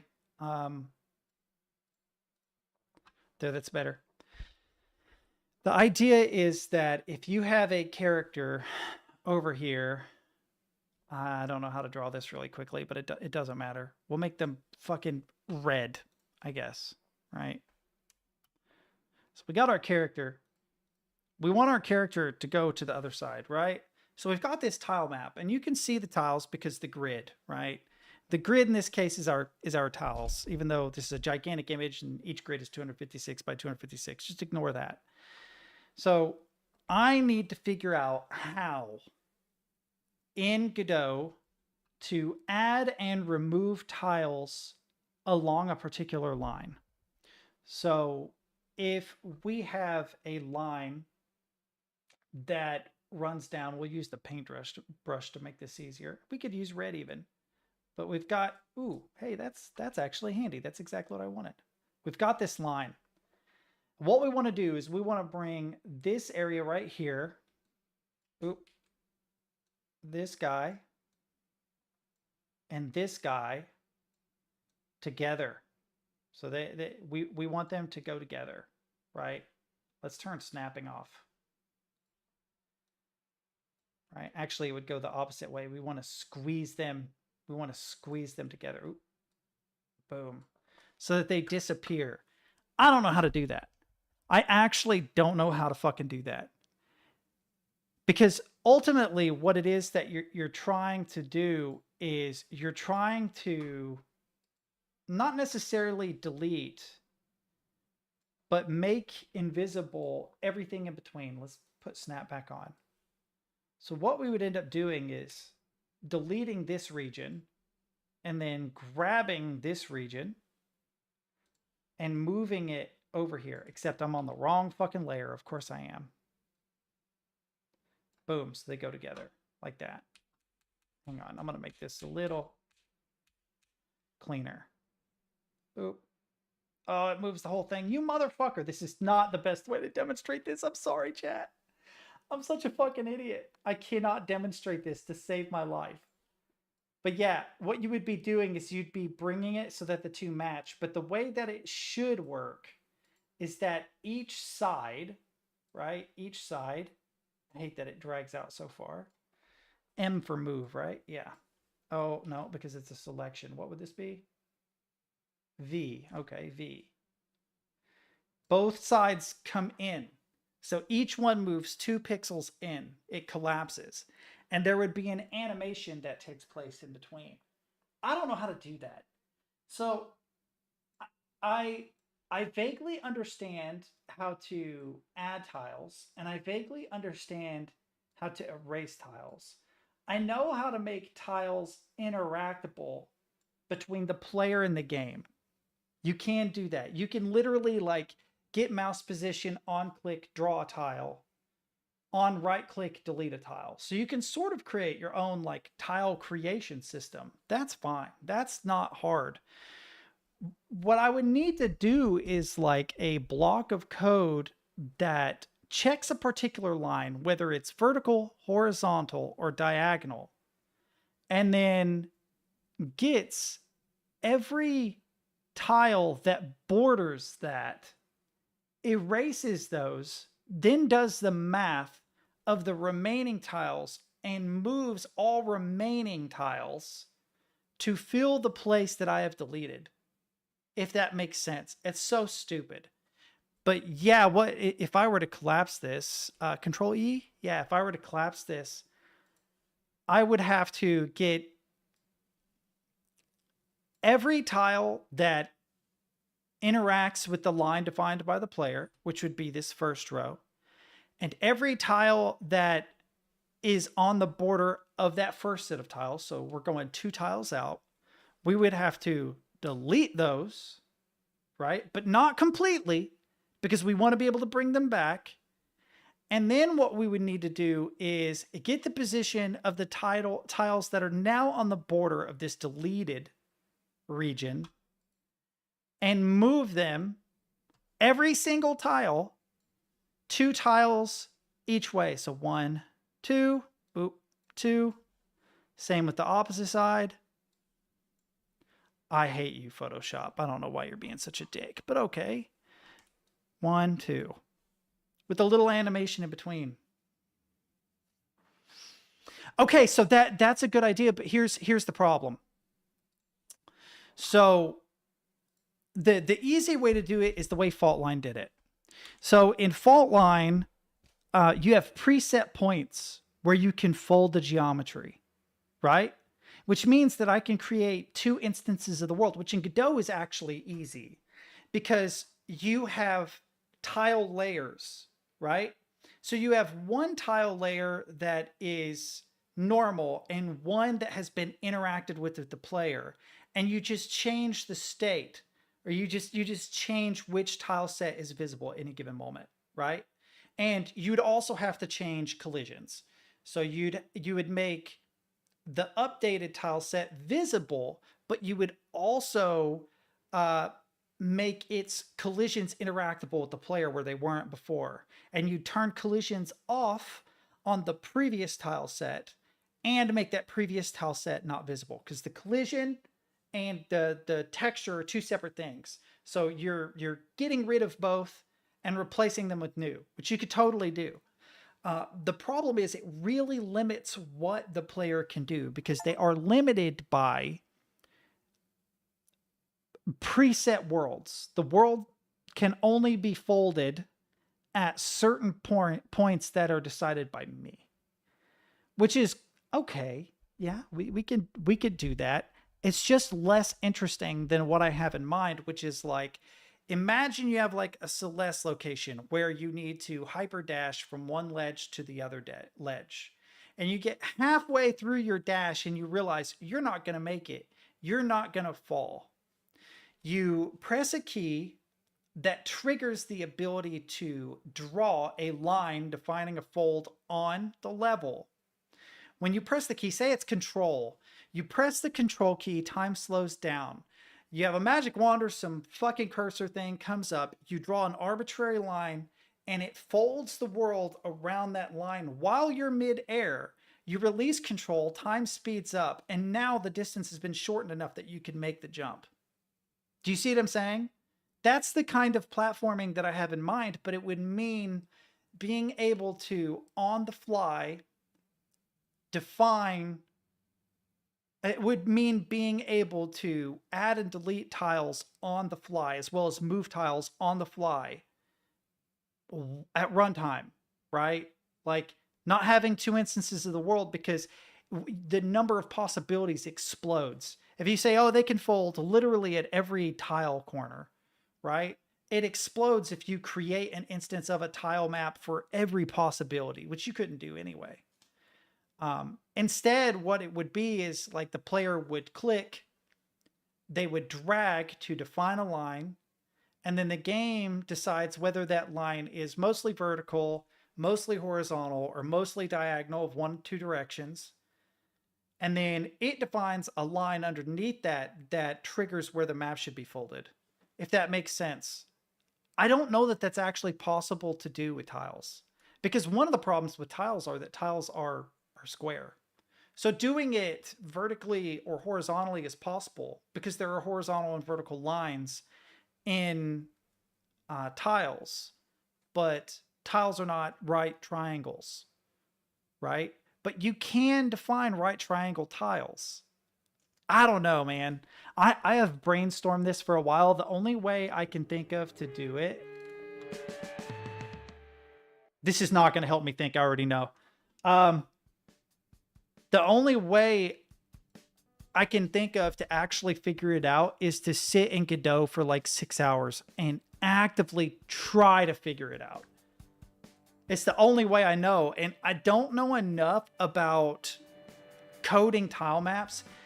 One thing that's possible is that, yeah, I cannot concentrate. One thing that's possible is you can instance scenes as tiles. So you can create an entire scene that's based around a 2D node and then define that as a tile. And the purpose of that is to animate tiles for the most part. So like, let's say you have a floor. You're in a game, you have a floor, like you're playing Path of Exile or Diablo or something. And the floor has these little spike things that come up, right? Now, the floor is safe when the spike things aren't up, but it's dangerous when they come up. It is 2D isometric. So it's made to look kind of 3D, but it's really 2D, right? So what you do is you define animated tiles. So these animated tiles are scenes, and the scenes have within them animations and changing collisions based on that animation, right? So the death collision isn't triggered immediately. The animation plays out, the spike comes up. The death collision is created. If the player then runs over that tile, they get killed, right?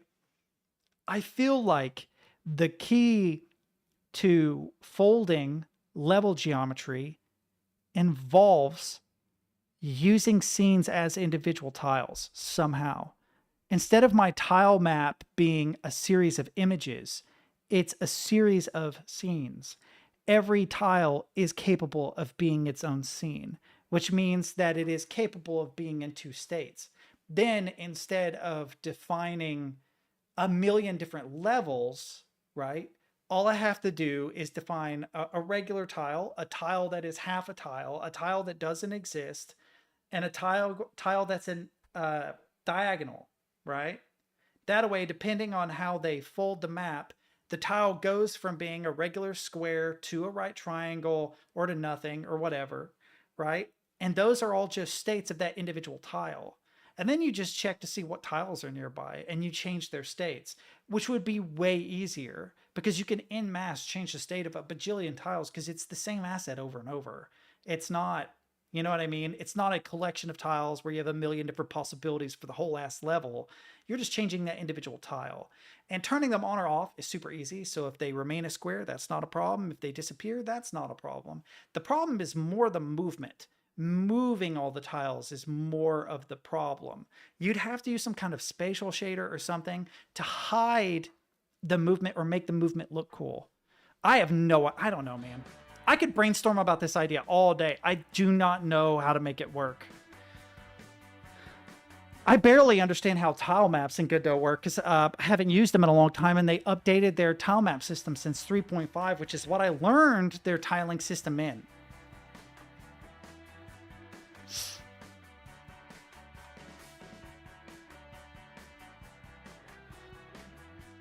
I'm in Godot. Right, so we would need a 2D scene. We'll call this a level, not a Z level. Level. Why does it keep typing Z? I'm not hitting Z, dude. Okay, it didn't do it that time. It did it twice. It's really annoying. Then we'd have to have as a child node of that tile map layer. And technically, what we could do is we could add a child node that is just a 2D node. Not area 2D, just a regular node 2D. And this node 2D is, we can call this tile maps. And the reason why we would do this is we can have layers of tiles, right? Then what we have to do is we have to go out on the interwebs and grab ourselves a tile map. So we need to set tile map, new set. So we got a new tile set. You can see the tiles are being defined around the origin here. And then we go down to tile set and we need to add an atlas. And I feel like, oh yeah, it can't exist. Oh, this is where I was playing with it before. Yes, automatically create me an atlas. Okay. All right, if I select this, that defines that. If I go here, and then I go here, see? I can draw tiles now. Beautiful. All right, we're getting there. We need just a regular grass tile. Can I zoom in on this? Is it Alt? Yeah, it's Alt. Oh, it's just scroll wheel. Never mind. Shift. Control. Yeah. Regular grass tiles. So we're going to define ourselves some ground here. Let's get us some dirt. All right, so the idea then would be to bring these two tiles together. We can even make this look like real grass if we want. We could also probably get a pretty good dirt edge going by doing this. Oh, no, we can't. Yeah, I didn't think of that. Remove. Remove. Duplicate, which is, what is it? Control D? Control D? Yeah, tile map 2. Why does it make it darker? Is it because it's under it? Interesting. Why is it making it darker? That doesn't make sense. I don't know why it would do that. Oh, there we go. Look, we got grass. All right, cool. Let's go back here. Let's add ourselves some dirt. We kind of need some edges. I'm edging right now, boys. No, not quite sure how to do that. Is it control? It is control. I could maybe do something like this. No, it won't match up. Bummer. Because this is obviously an isometric tile map. This is top down. It's not meant for platforming, which is what I'm trying to build. It's like a little platforming thingy-mabobber. Unfortunately, it doesn't quite work for that.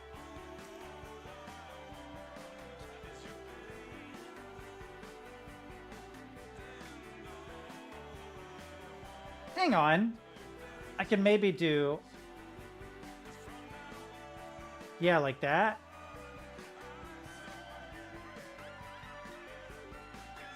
Yeah, like this.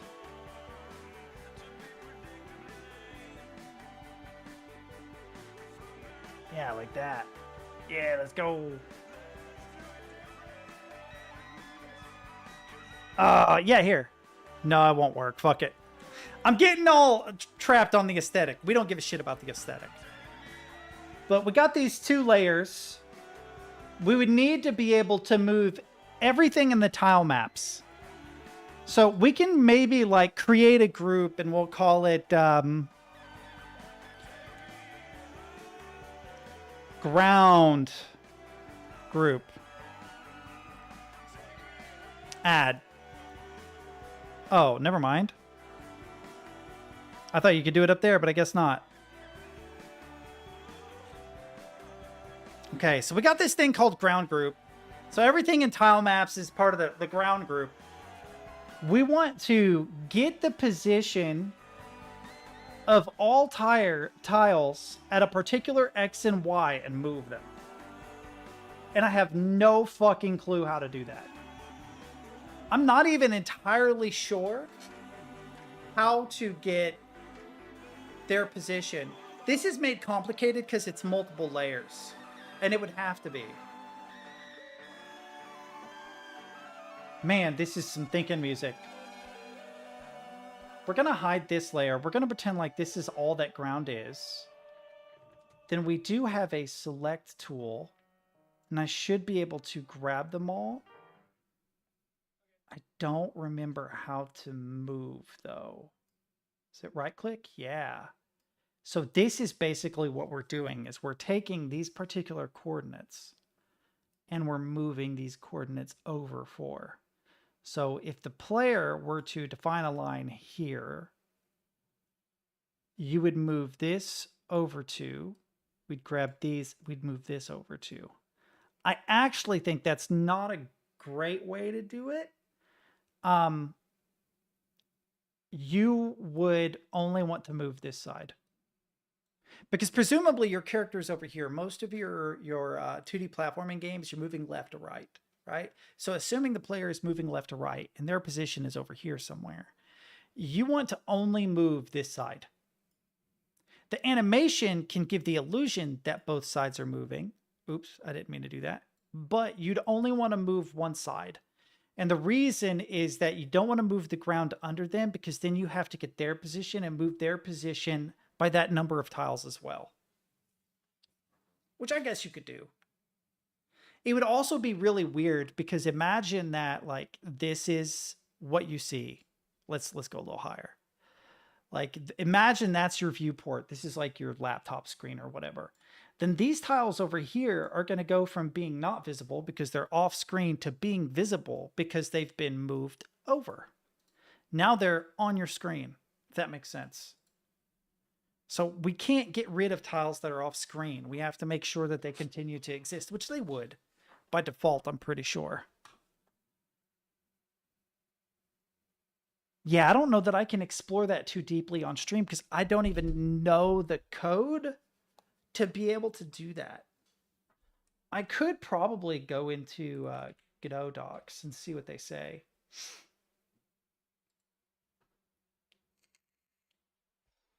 I think it's called, is it tile set or is it tile layer? Tile map layer? Let me see if it comes up. Well, whatever, there's tile maps. Okay, so we do have square tile maps, we have isometric tile maps, and hexagonal tile maps. Hexagonal tile maps might actually make it possible to move things diagonal a lot easier. I don't know. Dynamic tile map. What is this?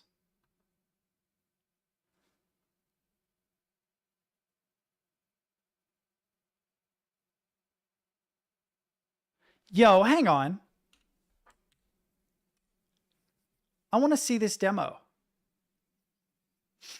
Okay, so we're going to go to Asset Library, and we're going to look up, I hate this. Discord, stop doing this.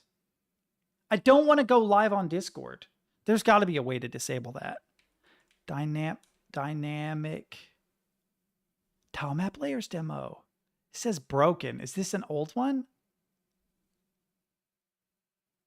Oh, it was in 4.2. It should be fine. Not in documents. Browse. Up. Game development. Third party. We'll make a new folder called templates. Okay. We'll go into templates. We'll go set current folder, but we want to create a folder called that install. Okay, it'll have to update from 4.2 to 4.4. Who is in here? It says I have 8 viewers and like no one's talking. I'm on vacation next week, so I'll have to dabble with Godot again. Yeah, Godot is, yeah, restart and upgrade. Godot is a lot of fun. It's just been a hot minute since I've done anything in it, so I've forgotten a lot of the stuff I can do in Godot. I have legitimately forgotten so much. This shit though, how do I turn that off? How do I turn off? Hang on. Come here, Discord. I do not want the Discord pop-up. There's got to be something in settings.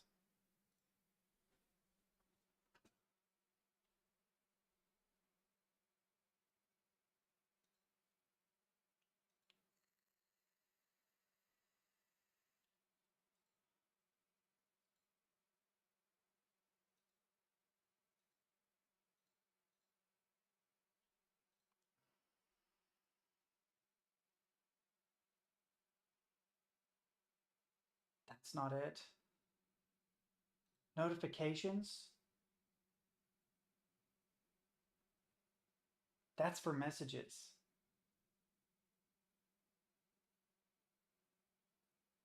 Hang on.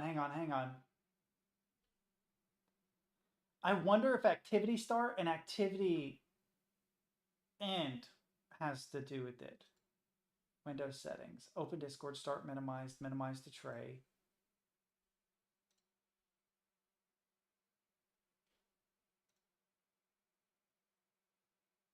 Oh, game overlay. Turn off game. Okay. It's not useful for Godot. Yes, I turned it off for Godot. We're good. Yep. All right. I got it. I figured it out. Let me make sure. Oh, Discord is going to go back to my settings. That's what I wanted to make sure that we got rid of. Okay. All right. So we got this tile map here. What is this? Oh, this is the old tile map, but it will still work. What is going on here? So we have a script actually attached to the tile map, right? Var secret layer. You have multiple layers if you make this an array. Fair. Okay. Currently, it's just an integer. Player in secret. Well, that's going to be true or false, of course. Layer alpha. So that's whether it's opaque or not.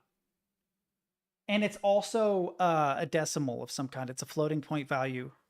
So this walrus right here is saying that it is of whatever type of value you've put in. And they've put in a floating point value. So this is of type float with a value of 1. Right? So, right, the init function, right, is going through a for loop for I and get layers count. I don't see the get layers function. Is it on player? I was going to say it shouldn't be. Is it a built-in function?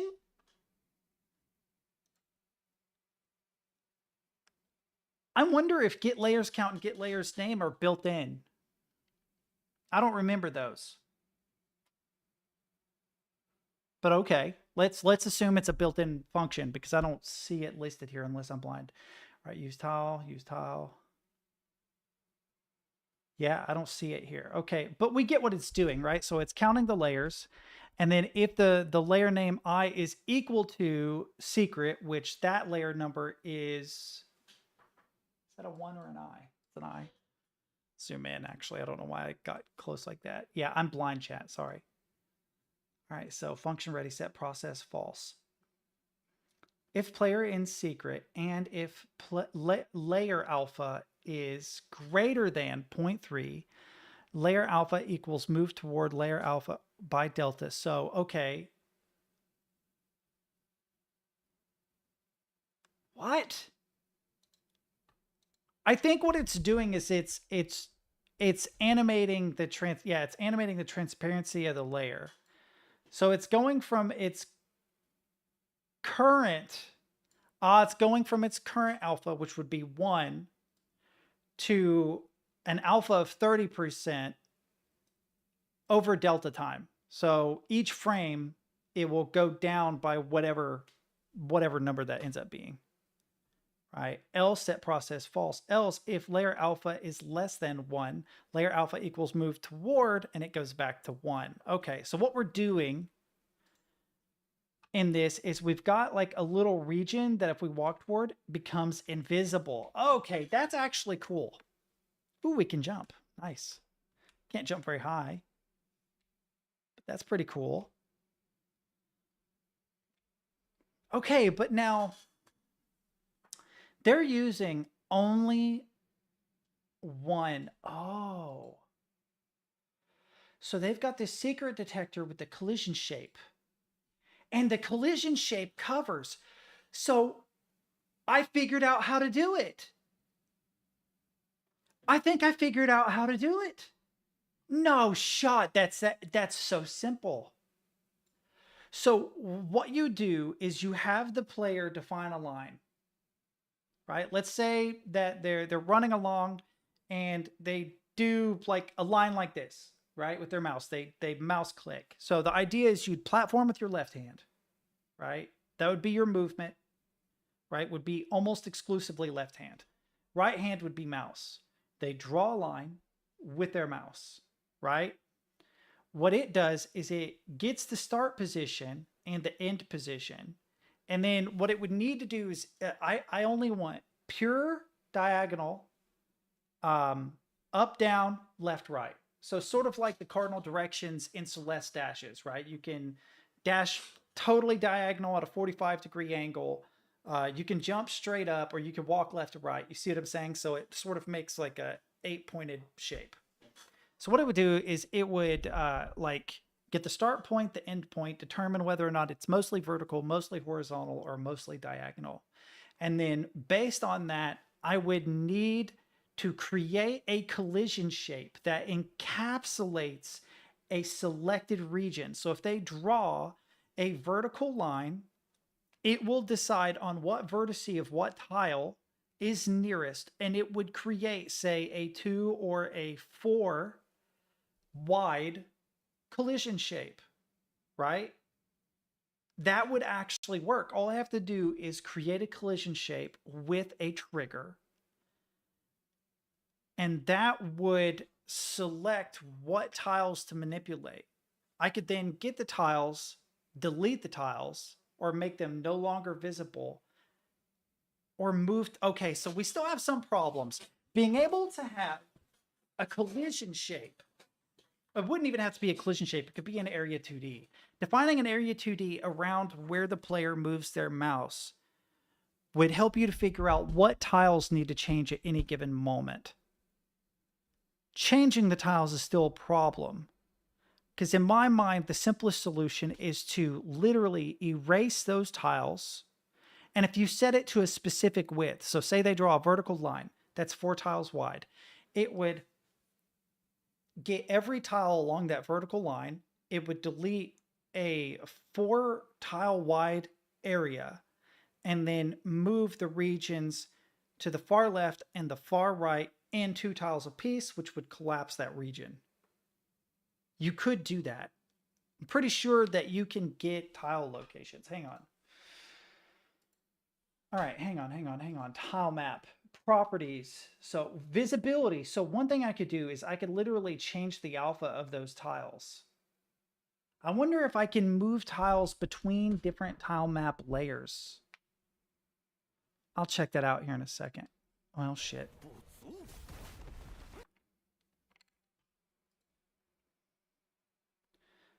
Right, so we can clear a layer. We can erase a cell.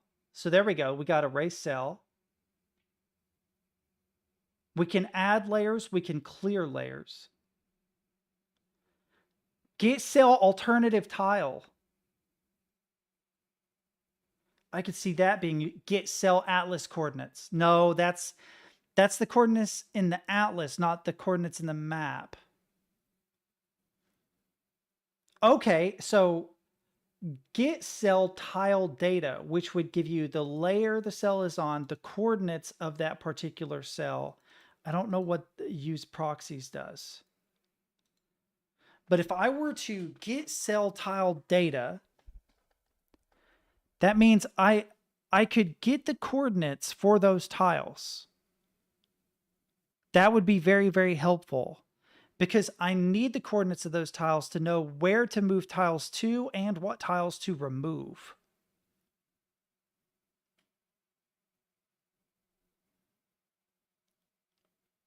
Get layer count. Ah, hey. It is built in. No shit. Sure enough. And get layer name then would be another one. Get layer name. Sure enough. Okay. They are built in. I just didn't know about them. You can flip cells horizontally and vertically. Is cell transposed? What does this mean? Returns true if the cell on layer at coordinates chords is transposed. The result is valid only for atlas sources. Is it transposed in the atlas or transposed in the world? That's kind of an important distinction to make.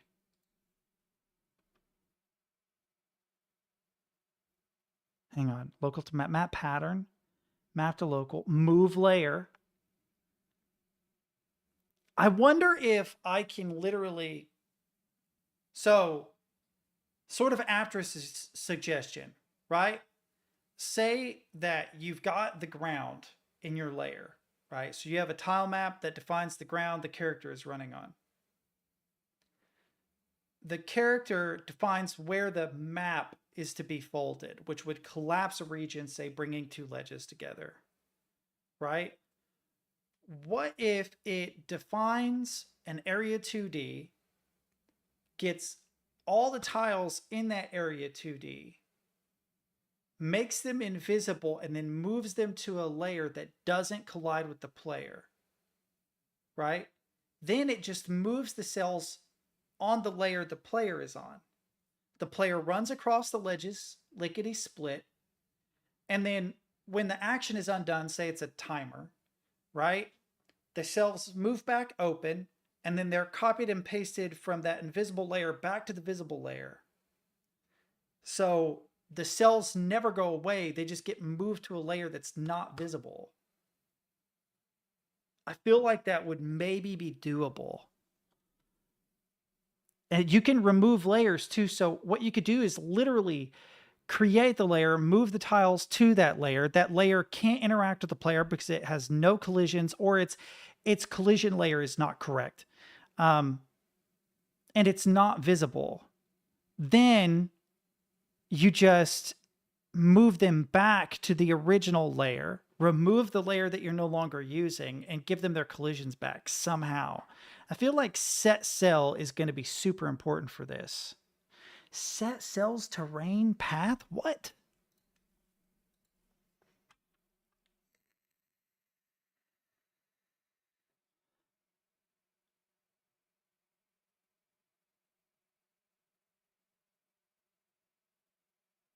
To work correctly, this method requires tile maps tile set to have terrain set up with all required terrain combinations. Otherwise, it may produce unexpected results. I would like to see what this does. The bunker was pretty good. For $6, yeah, it was okay. I liked it. I streamed it. You don't remember? I'll spoil a little bit. You're trapped in a bunker with something that wants to kill you. It's got decent graphics, decent gameplay. It's not very difficult. It can be, but it's not very difficult. It's definitely not as good as Soma. It's not even in the same ballpark. If we're going to compare it with Soma, it's not even. No. It's like 30% of what Soma is. Story-wise, it's like 30% of what Soma is. It's still very cool. It's like a World War I, World War II period piece. So you're in a bunker in like one of those wars. I think it was World War I. And they were digging tunnels, and they dug into something they weren't supposed to. And something got out. And now you're trapped like alone in the tunnel because you had like gotten injured, if I remember right. The game starts with you being injured. Yeah, I'm trying to think of things that are like at the beginning of the game. I'm trying to think of things that are at the beginning of the game. Like the first couple minutes of the game. Basically, you wake up in an empty bunker and something's trying to kill you. I won't say what. But yeah. It's like, I don't know how to describe the lore without giving away too much. Because there is some, like, there's some layers there. I'm giving away a little bit, but I'm not giving away everything. That's for fucking sure. There are definitely layers to the lore, but it's not like Soma. I don't know. $6? Yeah, I would probably buy that for $6 personally, which means that you probably would buy it for $3. Like, no hate. But you know me, I buy shit I shouldn't buy. So maybe I'm not a good person to.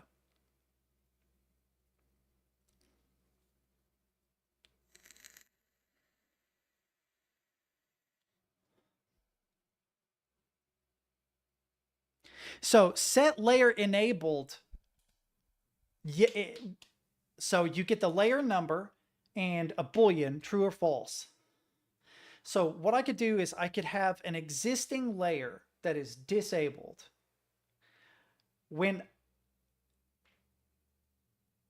Interesting. There might be something to this too.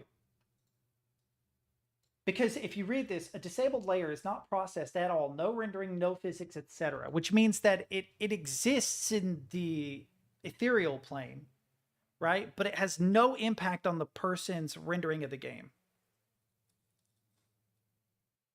So I feel like that could be useful, right? Because then you get cells, you copy them. Well, you would enable this layer, copy them to that layer, or copy them to the disabled layer, which is empty,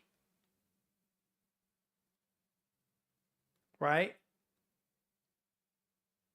Yeah, and then copy them back. I don't know if it can be accessed because there's no rendering or physics, which is what I want. It's not processed at all. I wonder if that means can you write to and read from a disabled layer? Can you write to and read from a disabled layer Godot?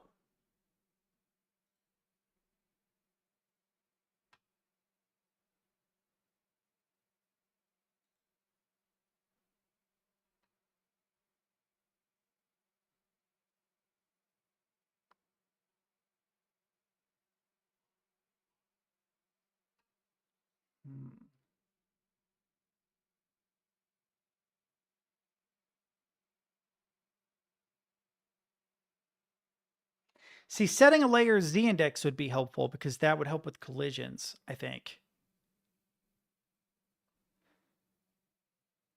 Damn, dude, I don't know. I'm going to have to make something.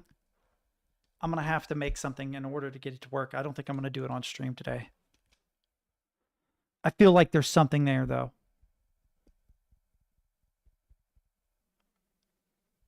I really wish there was documentation on... There's only one other game that I know that does something similar other than Faultline. And it is Paper Trail.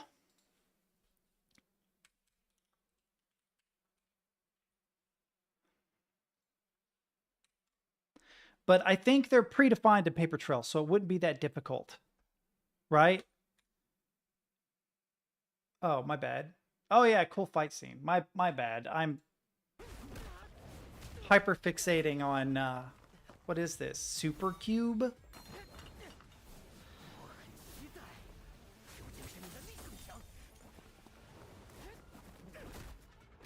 Man, anime dialogue is always so bad, though.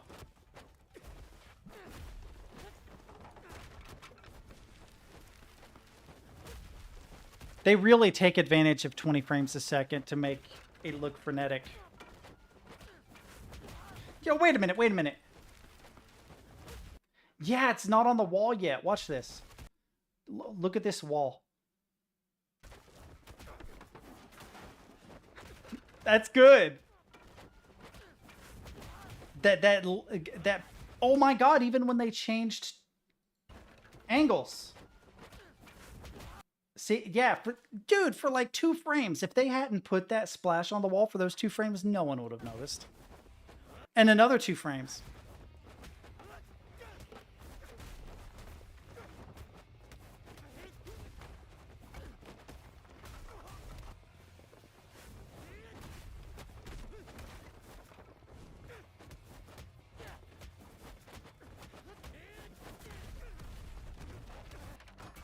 How are they so powerful? They're like... Are they like superheroes or something?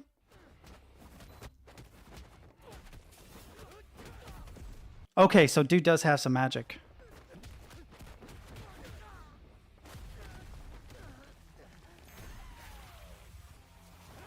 That was really nice. Did you see the light effects on his eyes?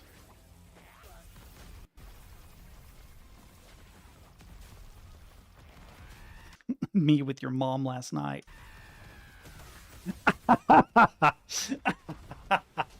Sorry. Wait, did he spit in his hand to punch him? Why?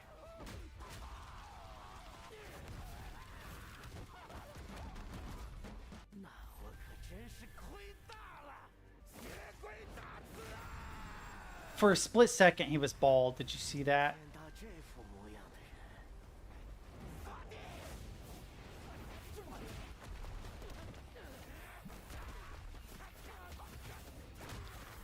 Okay, I get what they're going for. The problem is you can tell there's 2 layers.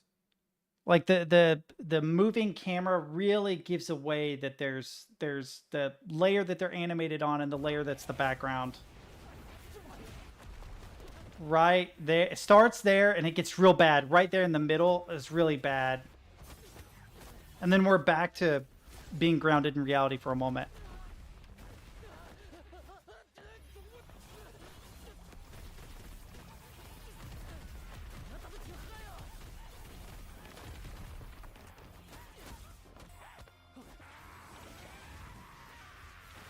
Are there two of him, or does he...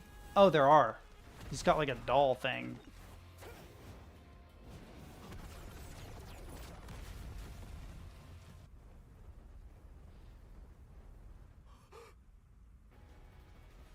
Bro, is this... Fuck you, bro. You don't understand how powerful I am. Oh, yeah, I completely agree. They did a pretty good job. I'm not trying to be unnecessarily, like, shitty about it. They did a pretty good job. The beginning of it and the end of it was fine. In the middle, it was the like, panning of the camera really gave away the layers. They needed to put something dynamic in the foreground in front of them to make them feel more grounded, because they looked slidey. They look like they were on ice or something. That you also see that with game development, where people don't match up the animation of the character with the actual movement speed of the character, so it looks like they're moonwalking everywhere.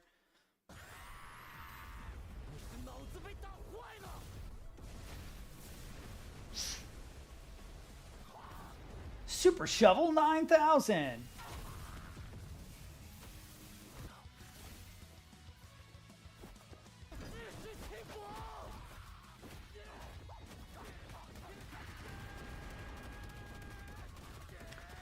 I have a question. Is there a Highlander anime? There should be an Highlander anime.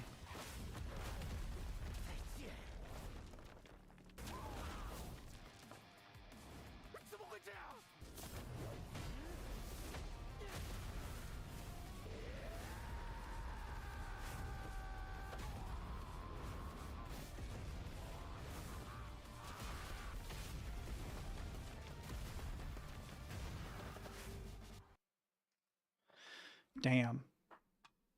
Yeah, is there a Highlander anime? I gotta know.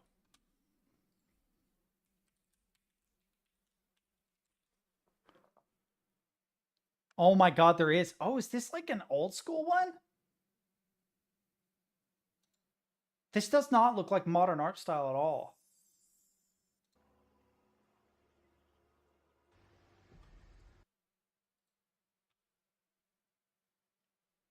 2007, damn. My favorite in-game cinematic animation is that if the feet water plane while they stand. Yeah, that's what I'm talking about. Yeah. It's exactly what I'm talking about. They look slippery. Yeah. That happens a lot in games. It's kind of hard to do though. And here, especially if you have like hand-drawn frames. So like if you're doing like actually doesn't really matter. In 3D, right? So you rig them, you animate a run animation, right? And you get the distance between the feet in the run animation, even if you get it correctly, so that the environment in which they're running through appears to match perfectly the feet placement, right? You'll do all this. You'll get the animation speed exactly correct. You'll get your measurements exactly correct. And then all of a sudden, you're like, fuck. The character runs too slow. Like they're not moving quickly enough. So we need to move them through the environment more quickly, right? Well, now you have to figure, okay, if we're going to move them, say 10% faster, then the rig animation has to be 10% faster. But it will still look funny because when a person runs, they do lift their feet off the ground for a little bit. That's the difference between speed walking. All of you Malcolm in the Middle fans know exactly what I'm talking about. Their feet both leave the ground, which means the distance that they travel when they're off the ground, mid-run animation, is going to be a little bit further as well. And so now you have to take that into account. So you have to speed up the actual movement on the plane in-game. You have to speed up the animation of the actual run on the rig to 3D character. And you have to increase the amount of movement while in air while the character's feet aren't touching the ground to match expectations when it comes to actual running. And so it's a pain in the ass. In 2D, like pixel art even, it's a pain. Because you might say, well, a person's feet are 16 pixels apart whenever they're mid-run animation. So presumably they would move that 16 pixels. And that's really great until you make a subtle change to the pixel art and now it's 15 or whatever. And when you've got, it's like, what is it? It's like 480 by 360 or something. I can't remember. There's some optimal pixel art size. Every pixel accounts for a lot. That's the reason why like a lot of Super Mario speedruns rely on sub-pixel location. You have a lot of like sub-pixel tricks, which is annoying, but it's absolutely a thing. Oh, yeah. LCD sound system. We heard this already. What is this? Already watched this as well. I want to see some Highlander real quick. Yeah, I really don't know how to get interactions between a character and the tile map so that I can create what I'm picturing in my head. The solution is to have preset locations in the level where the character can, quote, fold the map. That is the easiest solution. And also it's the least cheesable, to be fair, because if I make a game where a person can close the distance between any two objects at any time, then they're going to find a way to cheese that to do crazy shit, like actually fall out of the map or speed run some weird shit. You know what I mean?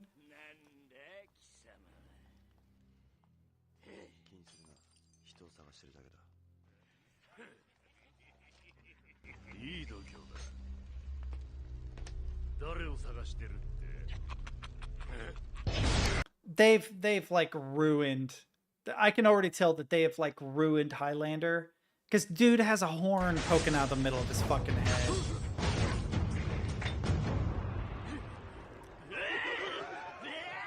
I was hoping for something grounded.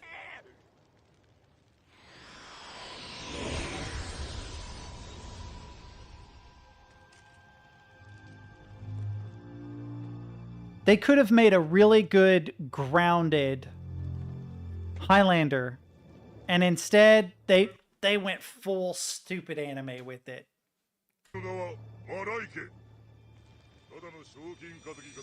It's not bad. Like, the animation is fine, the style is fine. It's the actual character designs are so over the top that it's just, it kind of ruins it for me, right?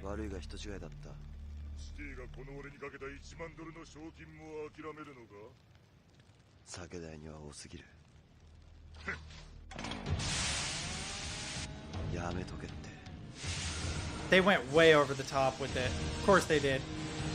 Bro is riding a fucking chainsaw.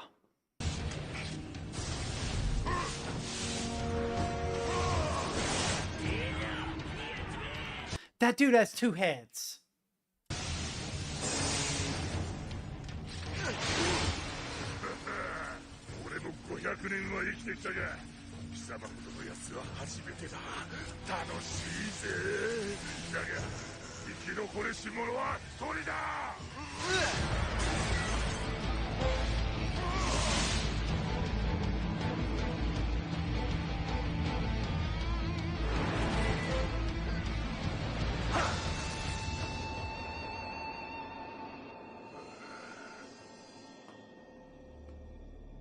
His head falls off late.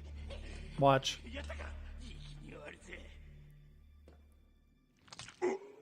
Yeah.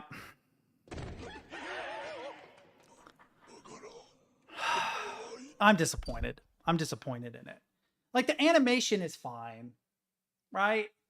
But it's so stupidly over the top. I was thinking, man, Highlander would be a cool anime because if you did really good fight choreography and really good animation in a grounded setting, it would be awesome. And what did they do? Dude's got a giant fucking chainsaw and shark teeth, right? One guy had robotic eyes. One dude had a giant horn coming out of the middle of his head. One dude had 2 heads. Why? It's so extra and unnecessary. In like the Vampire D realm, you could probably, you know, or even make your own fucking world. Build your own world. Put these characters in. Don't take something that... The whole idea behind Highlander is there are immortals that exist in the world, but you cannot tell them apart from anyone else unless you yourself are an immortal. They are understated characters, right? They're the guy that owns a fucking like antique shop, for Christ's sake. That's the thing. They're understated. That's what makes them interesting. And a lot of the TV shows and stuff, when they went over the top, they ruined it too. Like when they went, what was it, Highlander tour or whatever, they travel way back in time and they explain where the Highlander, it's all stupid. It's stupid. But the very first Highlander movie, fire. Right? And like the over the top guy in it, he just looked like a fucking gothic dude in the late 80s. He looked like Peter Steele, right?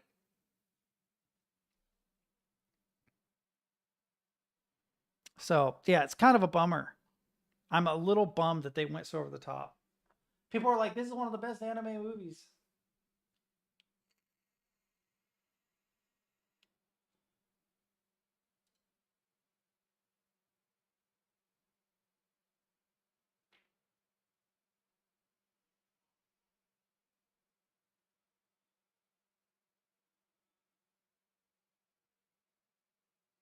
Yeah, someone says, yeah. Bummer. That's interesting. Maybe, yeah, this is the answer. We need to watch Ballpark de Tsukamaete. To escape a starring job, weary Murata finds escape at a nearby baseball stadium. While the games are thrilling, it's Ruriko, the Gyaru, as cold as the beer she serves, but secretly a sweetheart. What is this, dude? What is this? This is written so poorly. Ruriko, the Gyaru, as cold as the beer she serves. That is some hardcore cringe. That is one of the cringiest sentences I have ever read. Dude, I'm going to go to a... You know what? That's it. I'm going to a bar. I'm going to go to the bar, and the first time I see a bartender, like a hot female bartender serving beer, I'm going to use this line. Oh, you're the Gyaru as cold as the beer you serve, and see if I get laid. I'll probably get kicked out.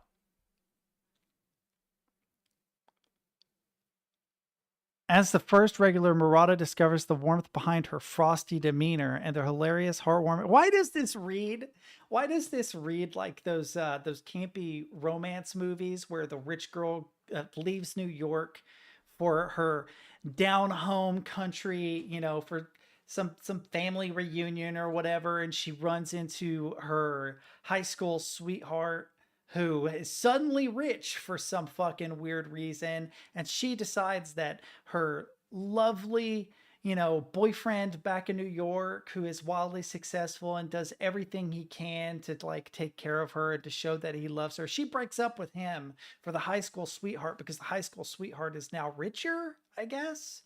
He's learned some lesson or something.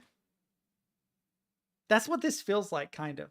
It feels like the little thing that you see at like, we got to find a Sweet Home Alabama blurb. Is it called a blurb? No, I need the blurb. I need the stupid blurb on the film. I need to find like a copy of the cassette tape to read the blurb off of it. Oh, God. No. Gee, there's way too much writing about this movie. They have gone way too far in describing this movie. I just want to read the blurb. I just want to read the fucking blurb. Can I please read the blurb? There's gonna be one. They all have one. sometimes what you're looking for is right where you left it. It does have like a similar vibe. I want to read the back page blurb, please. Oh, wait. I can do this. No, it won't let me do that. Never mind. Middle click doesn't work in that case. The delightfully entertaining romantic comedy stars Reese Witherspoon, Legally Blonde, as sophisticated Melanie Carmichael, a rising New York clothing designer who suddenly finds herself engaged to the city's most eligible bachelor. But this is no fairy tale romance for Melanie. She has skeletons in her fashion-filled closet that include Jake, the backwoods husband she married in high school who refuses to divorce her. Determined to end their marriage and sever all ties with her past once and for all, Melanie returns to Alabama. But home starts to tug at her heartstrings, and what she thought she wanted may not be what she wants at all. It's the same vibe, right? As her first regular, Murata discovers the warmth behind her frosty demeanor, and their hilarious, heartwarming encounters light up the ballpark and maybe even their hearts. It's like, watch it actually be like good. Watch it actually be like a fire anime, though. Let's find out, chat.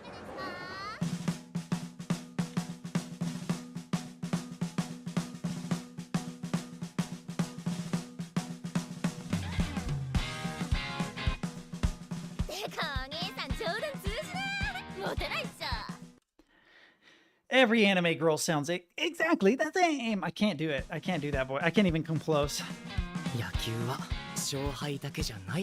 Every dude sounds the same too. I feel like we should have some auto captions here.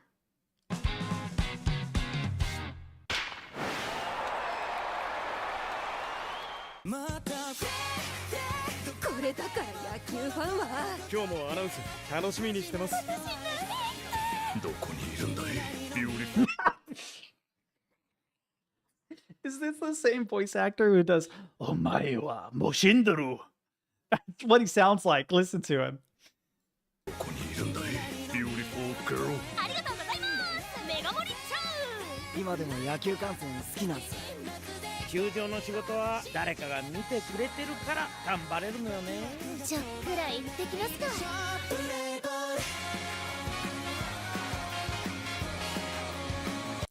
All right, listen. I watched like a big chunk of Sports Girls Climbing Club, so maybe I can't.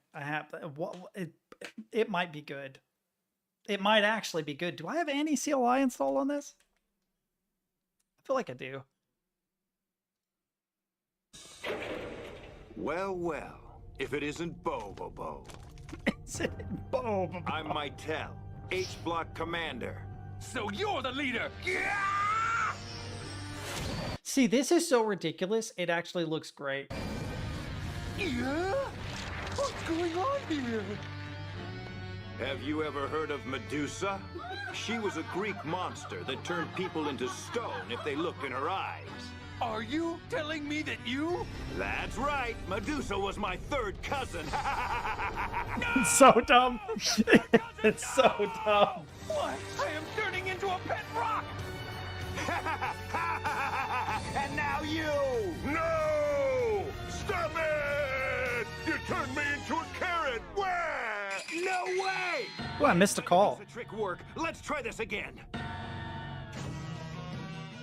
Will you stop messing around with produce? I better take a look. Oh shit! I turned into a giant I have to get a hold of him in a second. Even lettuce would be better than this. I'll turn you into coleslaw.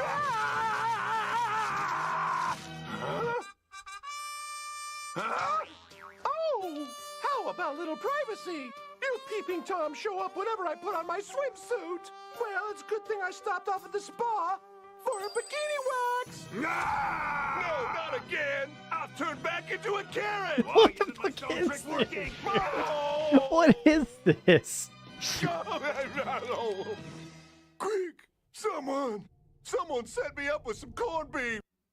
Dude, okay, I want to watch some Bobo. That looks fucking fire. That looks amazing. What? That is so good. That is, you guys are gonna have to give me a second though. I'm gonna call my buddy back and be like, hey, I'm streaming. What's up? What do you need? Leader. Yeah. Well, I think we're gonna go for a walk later tonight, like at 10:30 or something like that. So my buddy left his girlfriend and he's back in the apartment complex. Is it literally bo? Is that literally what it's called? Because is it like a do rah rah rah rah rah rah rah? I actually fuck with do rah rah.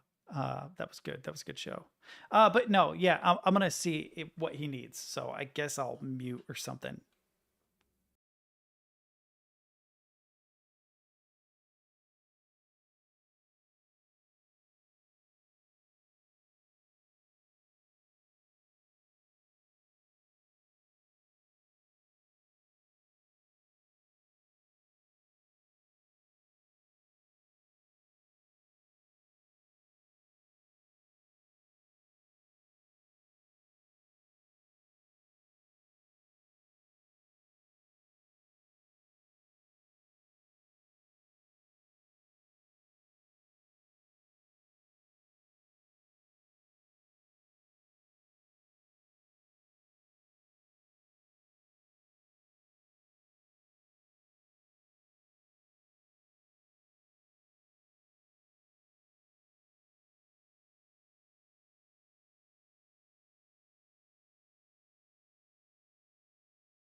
I'll be back.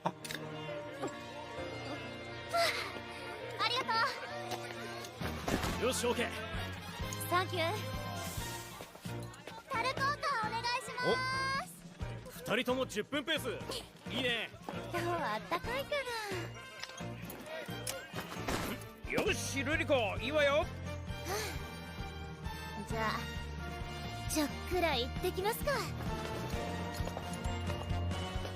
稼いでらっしゃい。よし。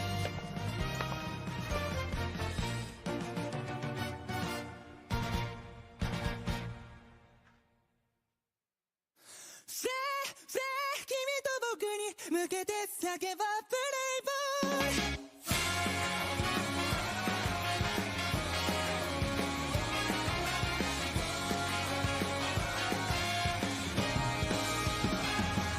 泥だらけの過去を背負って汗も涙も自信になってそれだって報われないチャンスもあるんでしょう努力が挫折が帰って明日の足かせにならぬ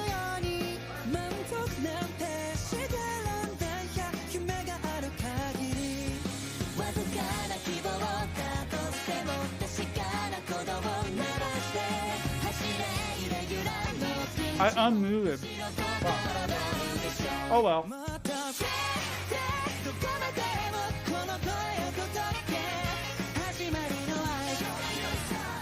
I'm hearing weird ass noises. And I don't know what it is. Sounds like contractors banging or something.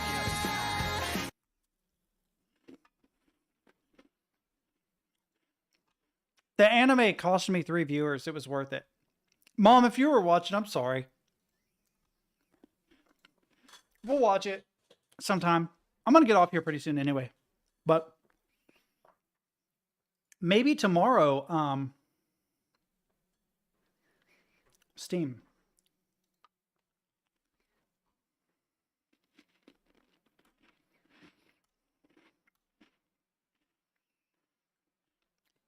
Maybe some Oblivion remastered, you think?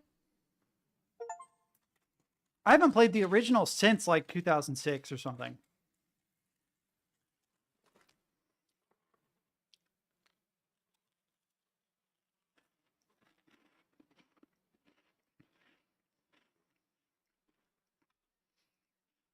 How come nobody told me I was unmuted, you sons of bitches?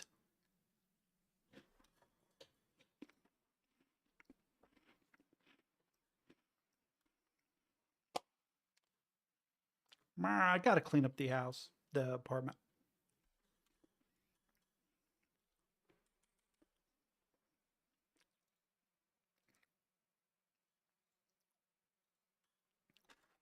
No one gonna say anything?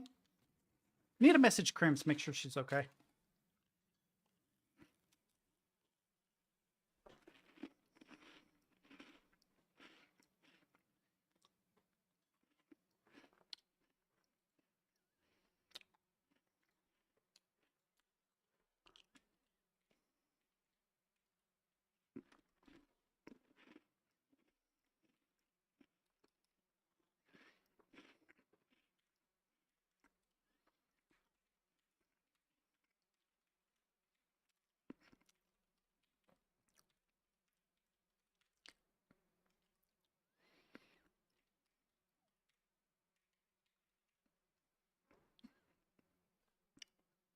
Because Crimson kind of disappeared without saying anything, so I wanted to make sure she's okay.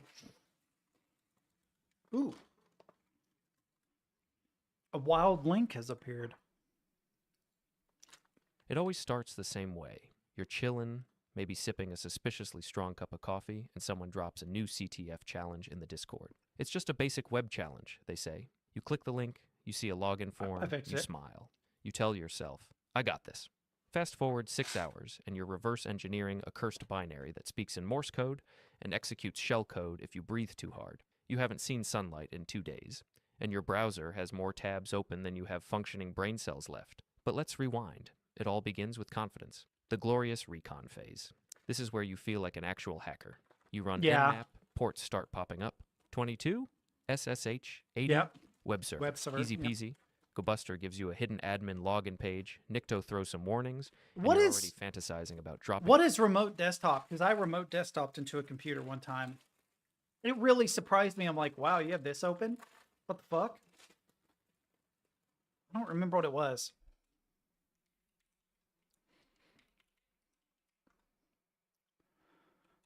I can't type on this fucking thing. Remote. Yeah, RDP, you're right. No. What in the world? Kill the thing. RDP. I didn't even hit enter. Okay, this keyboard. Part of it is I'm bad on it. It's like freaking out lately. I've had like a lot of difficulty with this thing. 3389. The flag like a mic. I've had like it's doing weird shit. Like, keys die. Keys trigger when I don't press them. I've done this in sleep mode. The calm before the storm. You've got this. Until you don't. Because that login page, it doesn't actually have a form. It's a single page app coded by someone who hates humanity. The HTML is empty. The JS is obfuscated with variable names like 0x4 AA2B8. You inspect element, and it's like trying to read encrypted squirrel language. You open the console, and it prints nice try, and then deletes itself.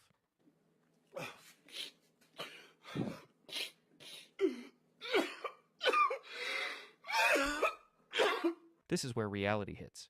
You're no longer confident. You're confused. The flags are gone. The vibes are bad. Welcome to stage 2, confusion.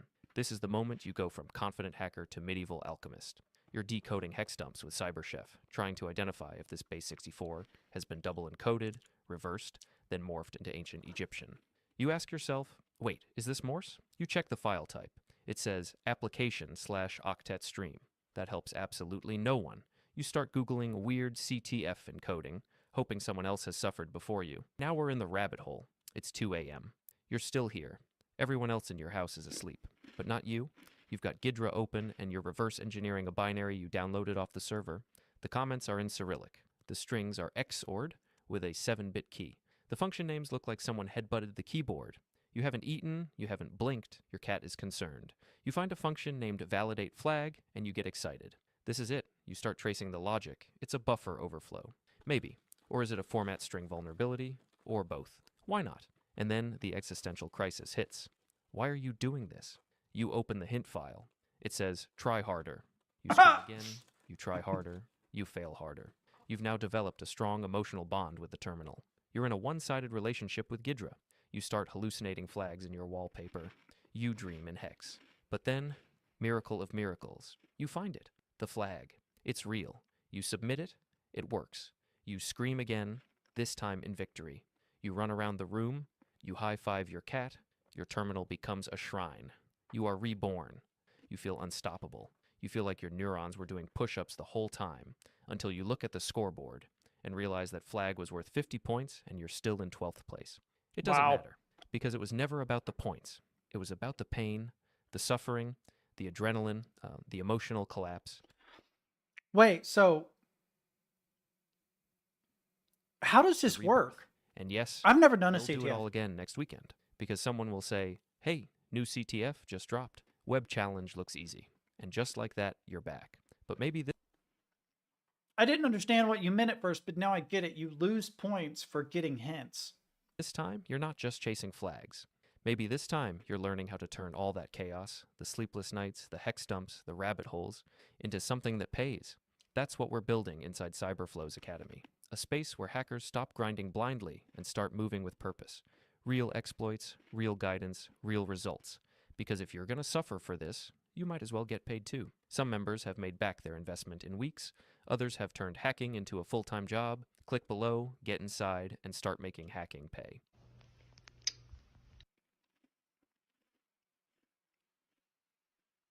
I feel like the only thing I'd be good at hacking is older systems. I'm going to be honest. Because when I was learning hacking, I started with like Windows 98, right? Like, I'm ancient. Everything's so different now. You guys have an annoying Windows 95 machine you need to get into, I could probably help. But everything is so convoluted now. Also, genuinely, at least for something like a CTF, security is going to be better.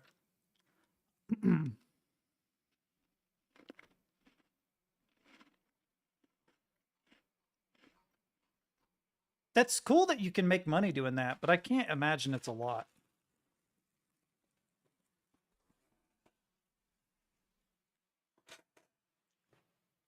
I think I'm about to wrap up. Tomorrow, Oblivion, probably. You didn't see that. I made it disappear. Magic.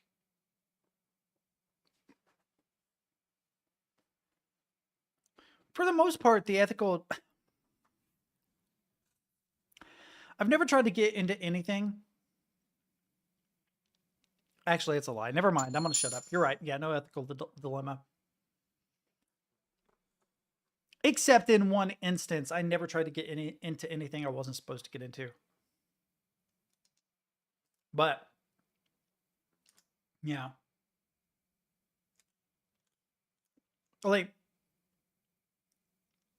yeah, we probably can, yeah. We can do it on stream, too. Yeah, just let me know when you have free time, and we'll figure it out, yeah. Yeah. I mean,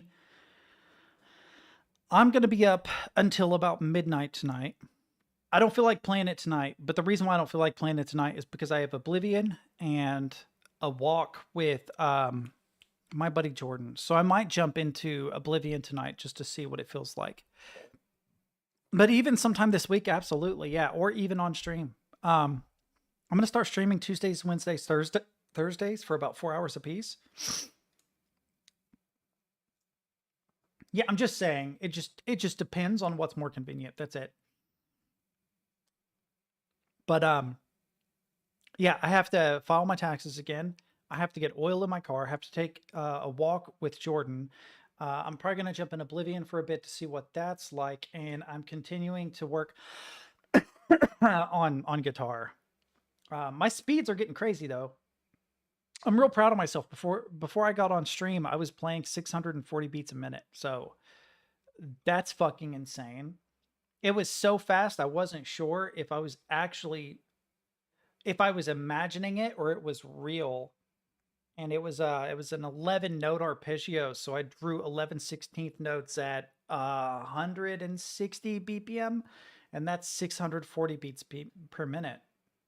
And I was playing it over and over and over, and finally I was like, all right, let's see if this matches. And I looked at it visually when I played it, and I'm like, holy shit, yeah, I can play at 640 BPM. That's fucking insane.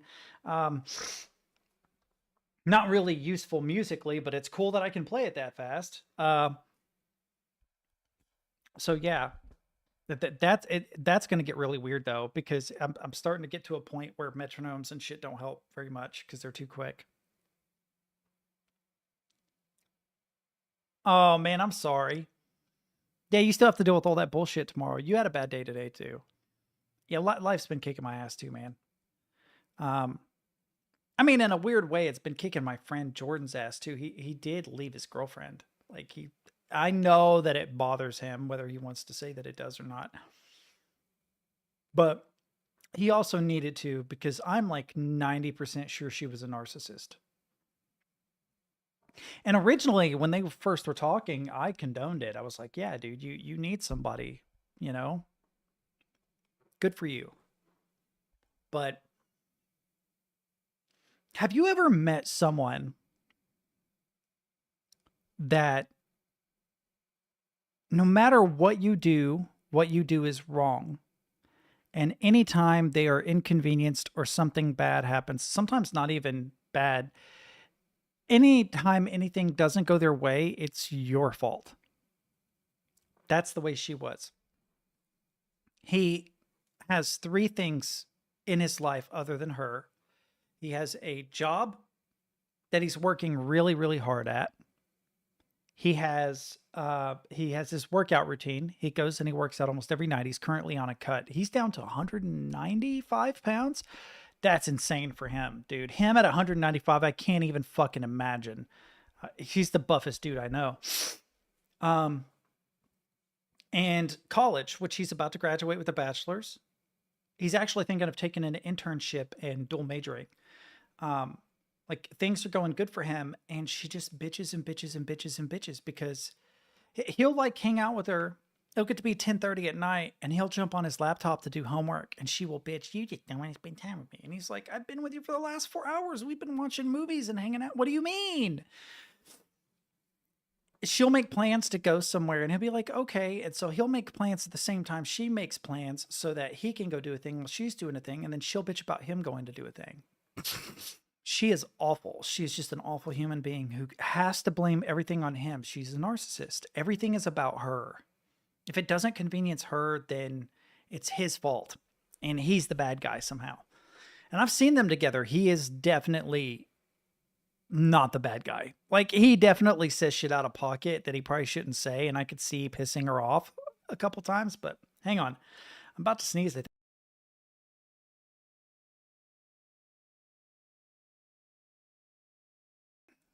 Or not. She is awful. I feel bad for him. Yeah, I can't believe that they sent the originals and it created such a huge problem. Oh yeah, yeah. Yeah, I've had bosses like this. So it's interesting that his now ex sounds so much like bosses I've had. Where like your boss will make this terrible decision. I'm not talking about my current employer. I'm just speaking broadly. They'll make a terrible decision that negatively affects everyone. And it has like this second order problem that crops up as a result, right? Like they'll decide that they're going to remove like daycare pay for children or something, right? So they do that. And then one of their staff calls in all the time. And they get onto the staff. Oh, why are you calling in all the time? You need to be here at work. It's your job. And then that staff is like, well, I don't have a fucking daycare anymore. I can't leave my child unattended. So I have to take time off work to take care of my kid. If you guys hadn't gotten rid of assistance with daycare, I would be at work right now. You see what I'm saying? It's weird how that works. And like, you'll point out, hey, you know, this might seem like a good idea now, but 6 months from now, when it causes this problem, you're going to complain about it. They ignore you, and then 6 months later, lo and behold, exactly what you predicted happens. I hate that shit, man. That's so annoying. I've seen it happen before. A lot of times.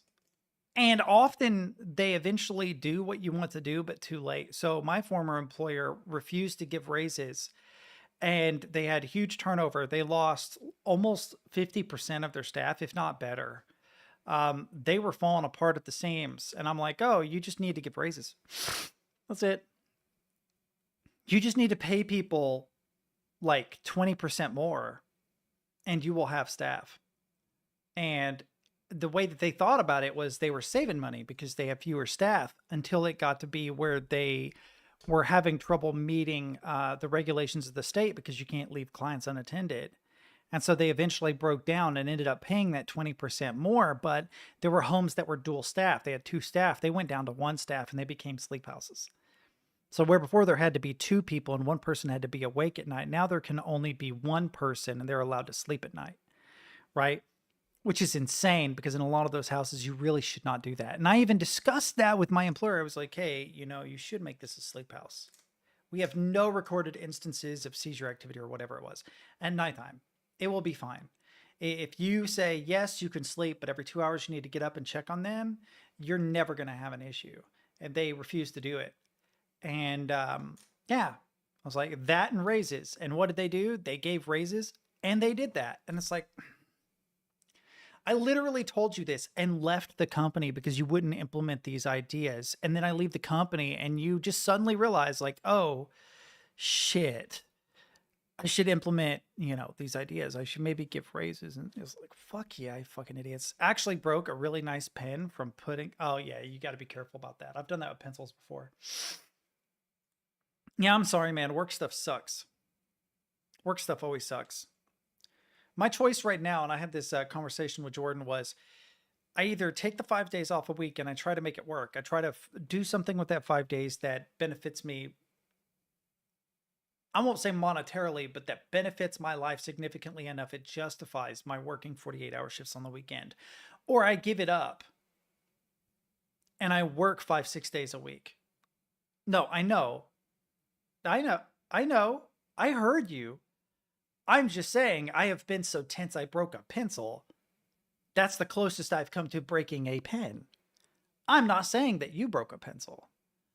I read what you said correctly.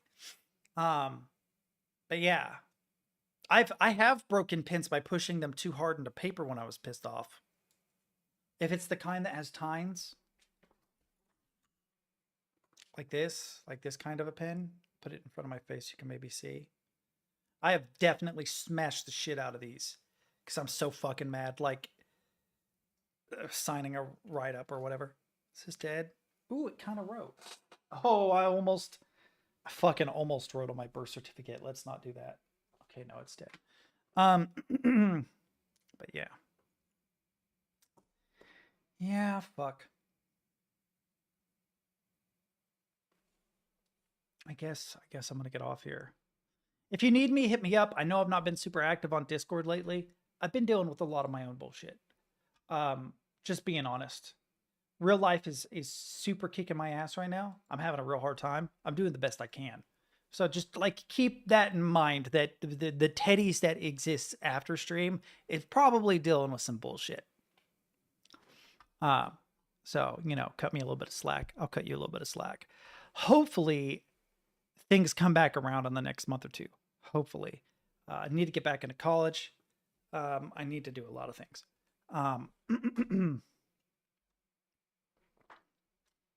But yeah, we'll see. I also gotta get insurance. I gotta go to a doctor soon. Like soon. I'm sick every day. I've got to go to a doctor. I got to figure that out. Even if I feel a little bit better. So I have a white hair.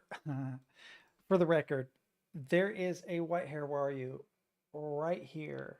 So if it looks like there's something in my hair, there is not. That is just a bright white hair. My hair has turned completely gray. Doesn't look like it in the dark because it's dark gray. But the stress of my life has turned my hair gray. It is gray. I have gray hair now. Not even 40 years old. A whole head of gray hair. Hang on. I look like shit like that. Hang on.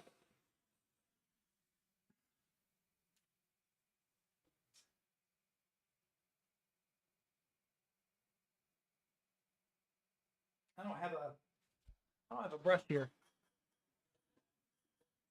That is gray. There's like little bits of, look at that.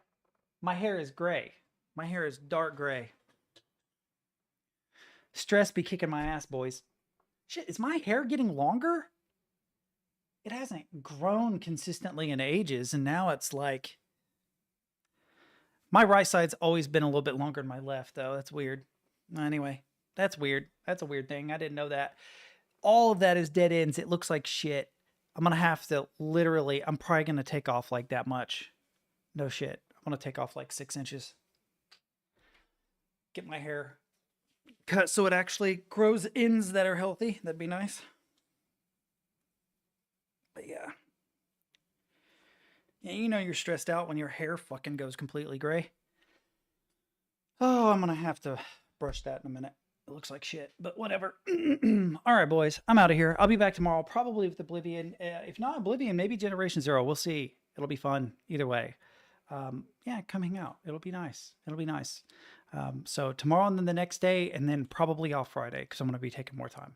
Like I said, once I get shit figured out, though, we might go back to a more regular streaming schedule. Just depends. In the meantime, I'm going to be looking for a kick-ass van to renovate and live out of so I can go live down by the river. You know, I've always wanted to live in a van down by the river. Anyway, till next time, I'm out of here, boys. Good night.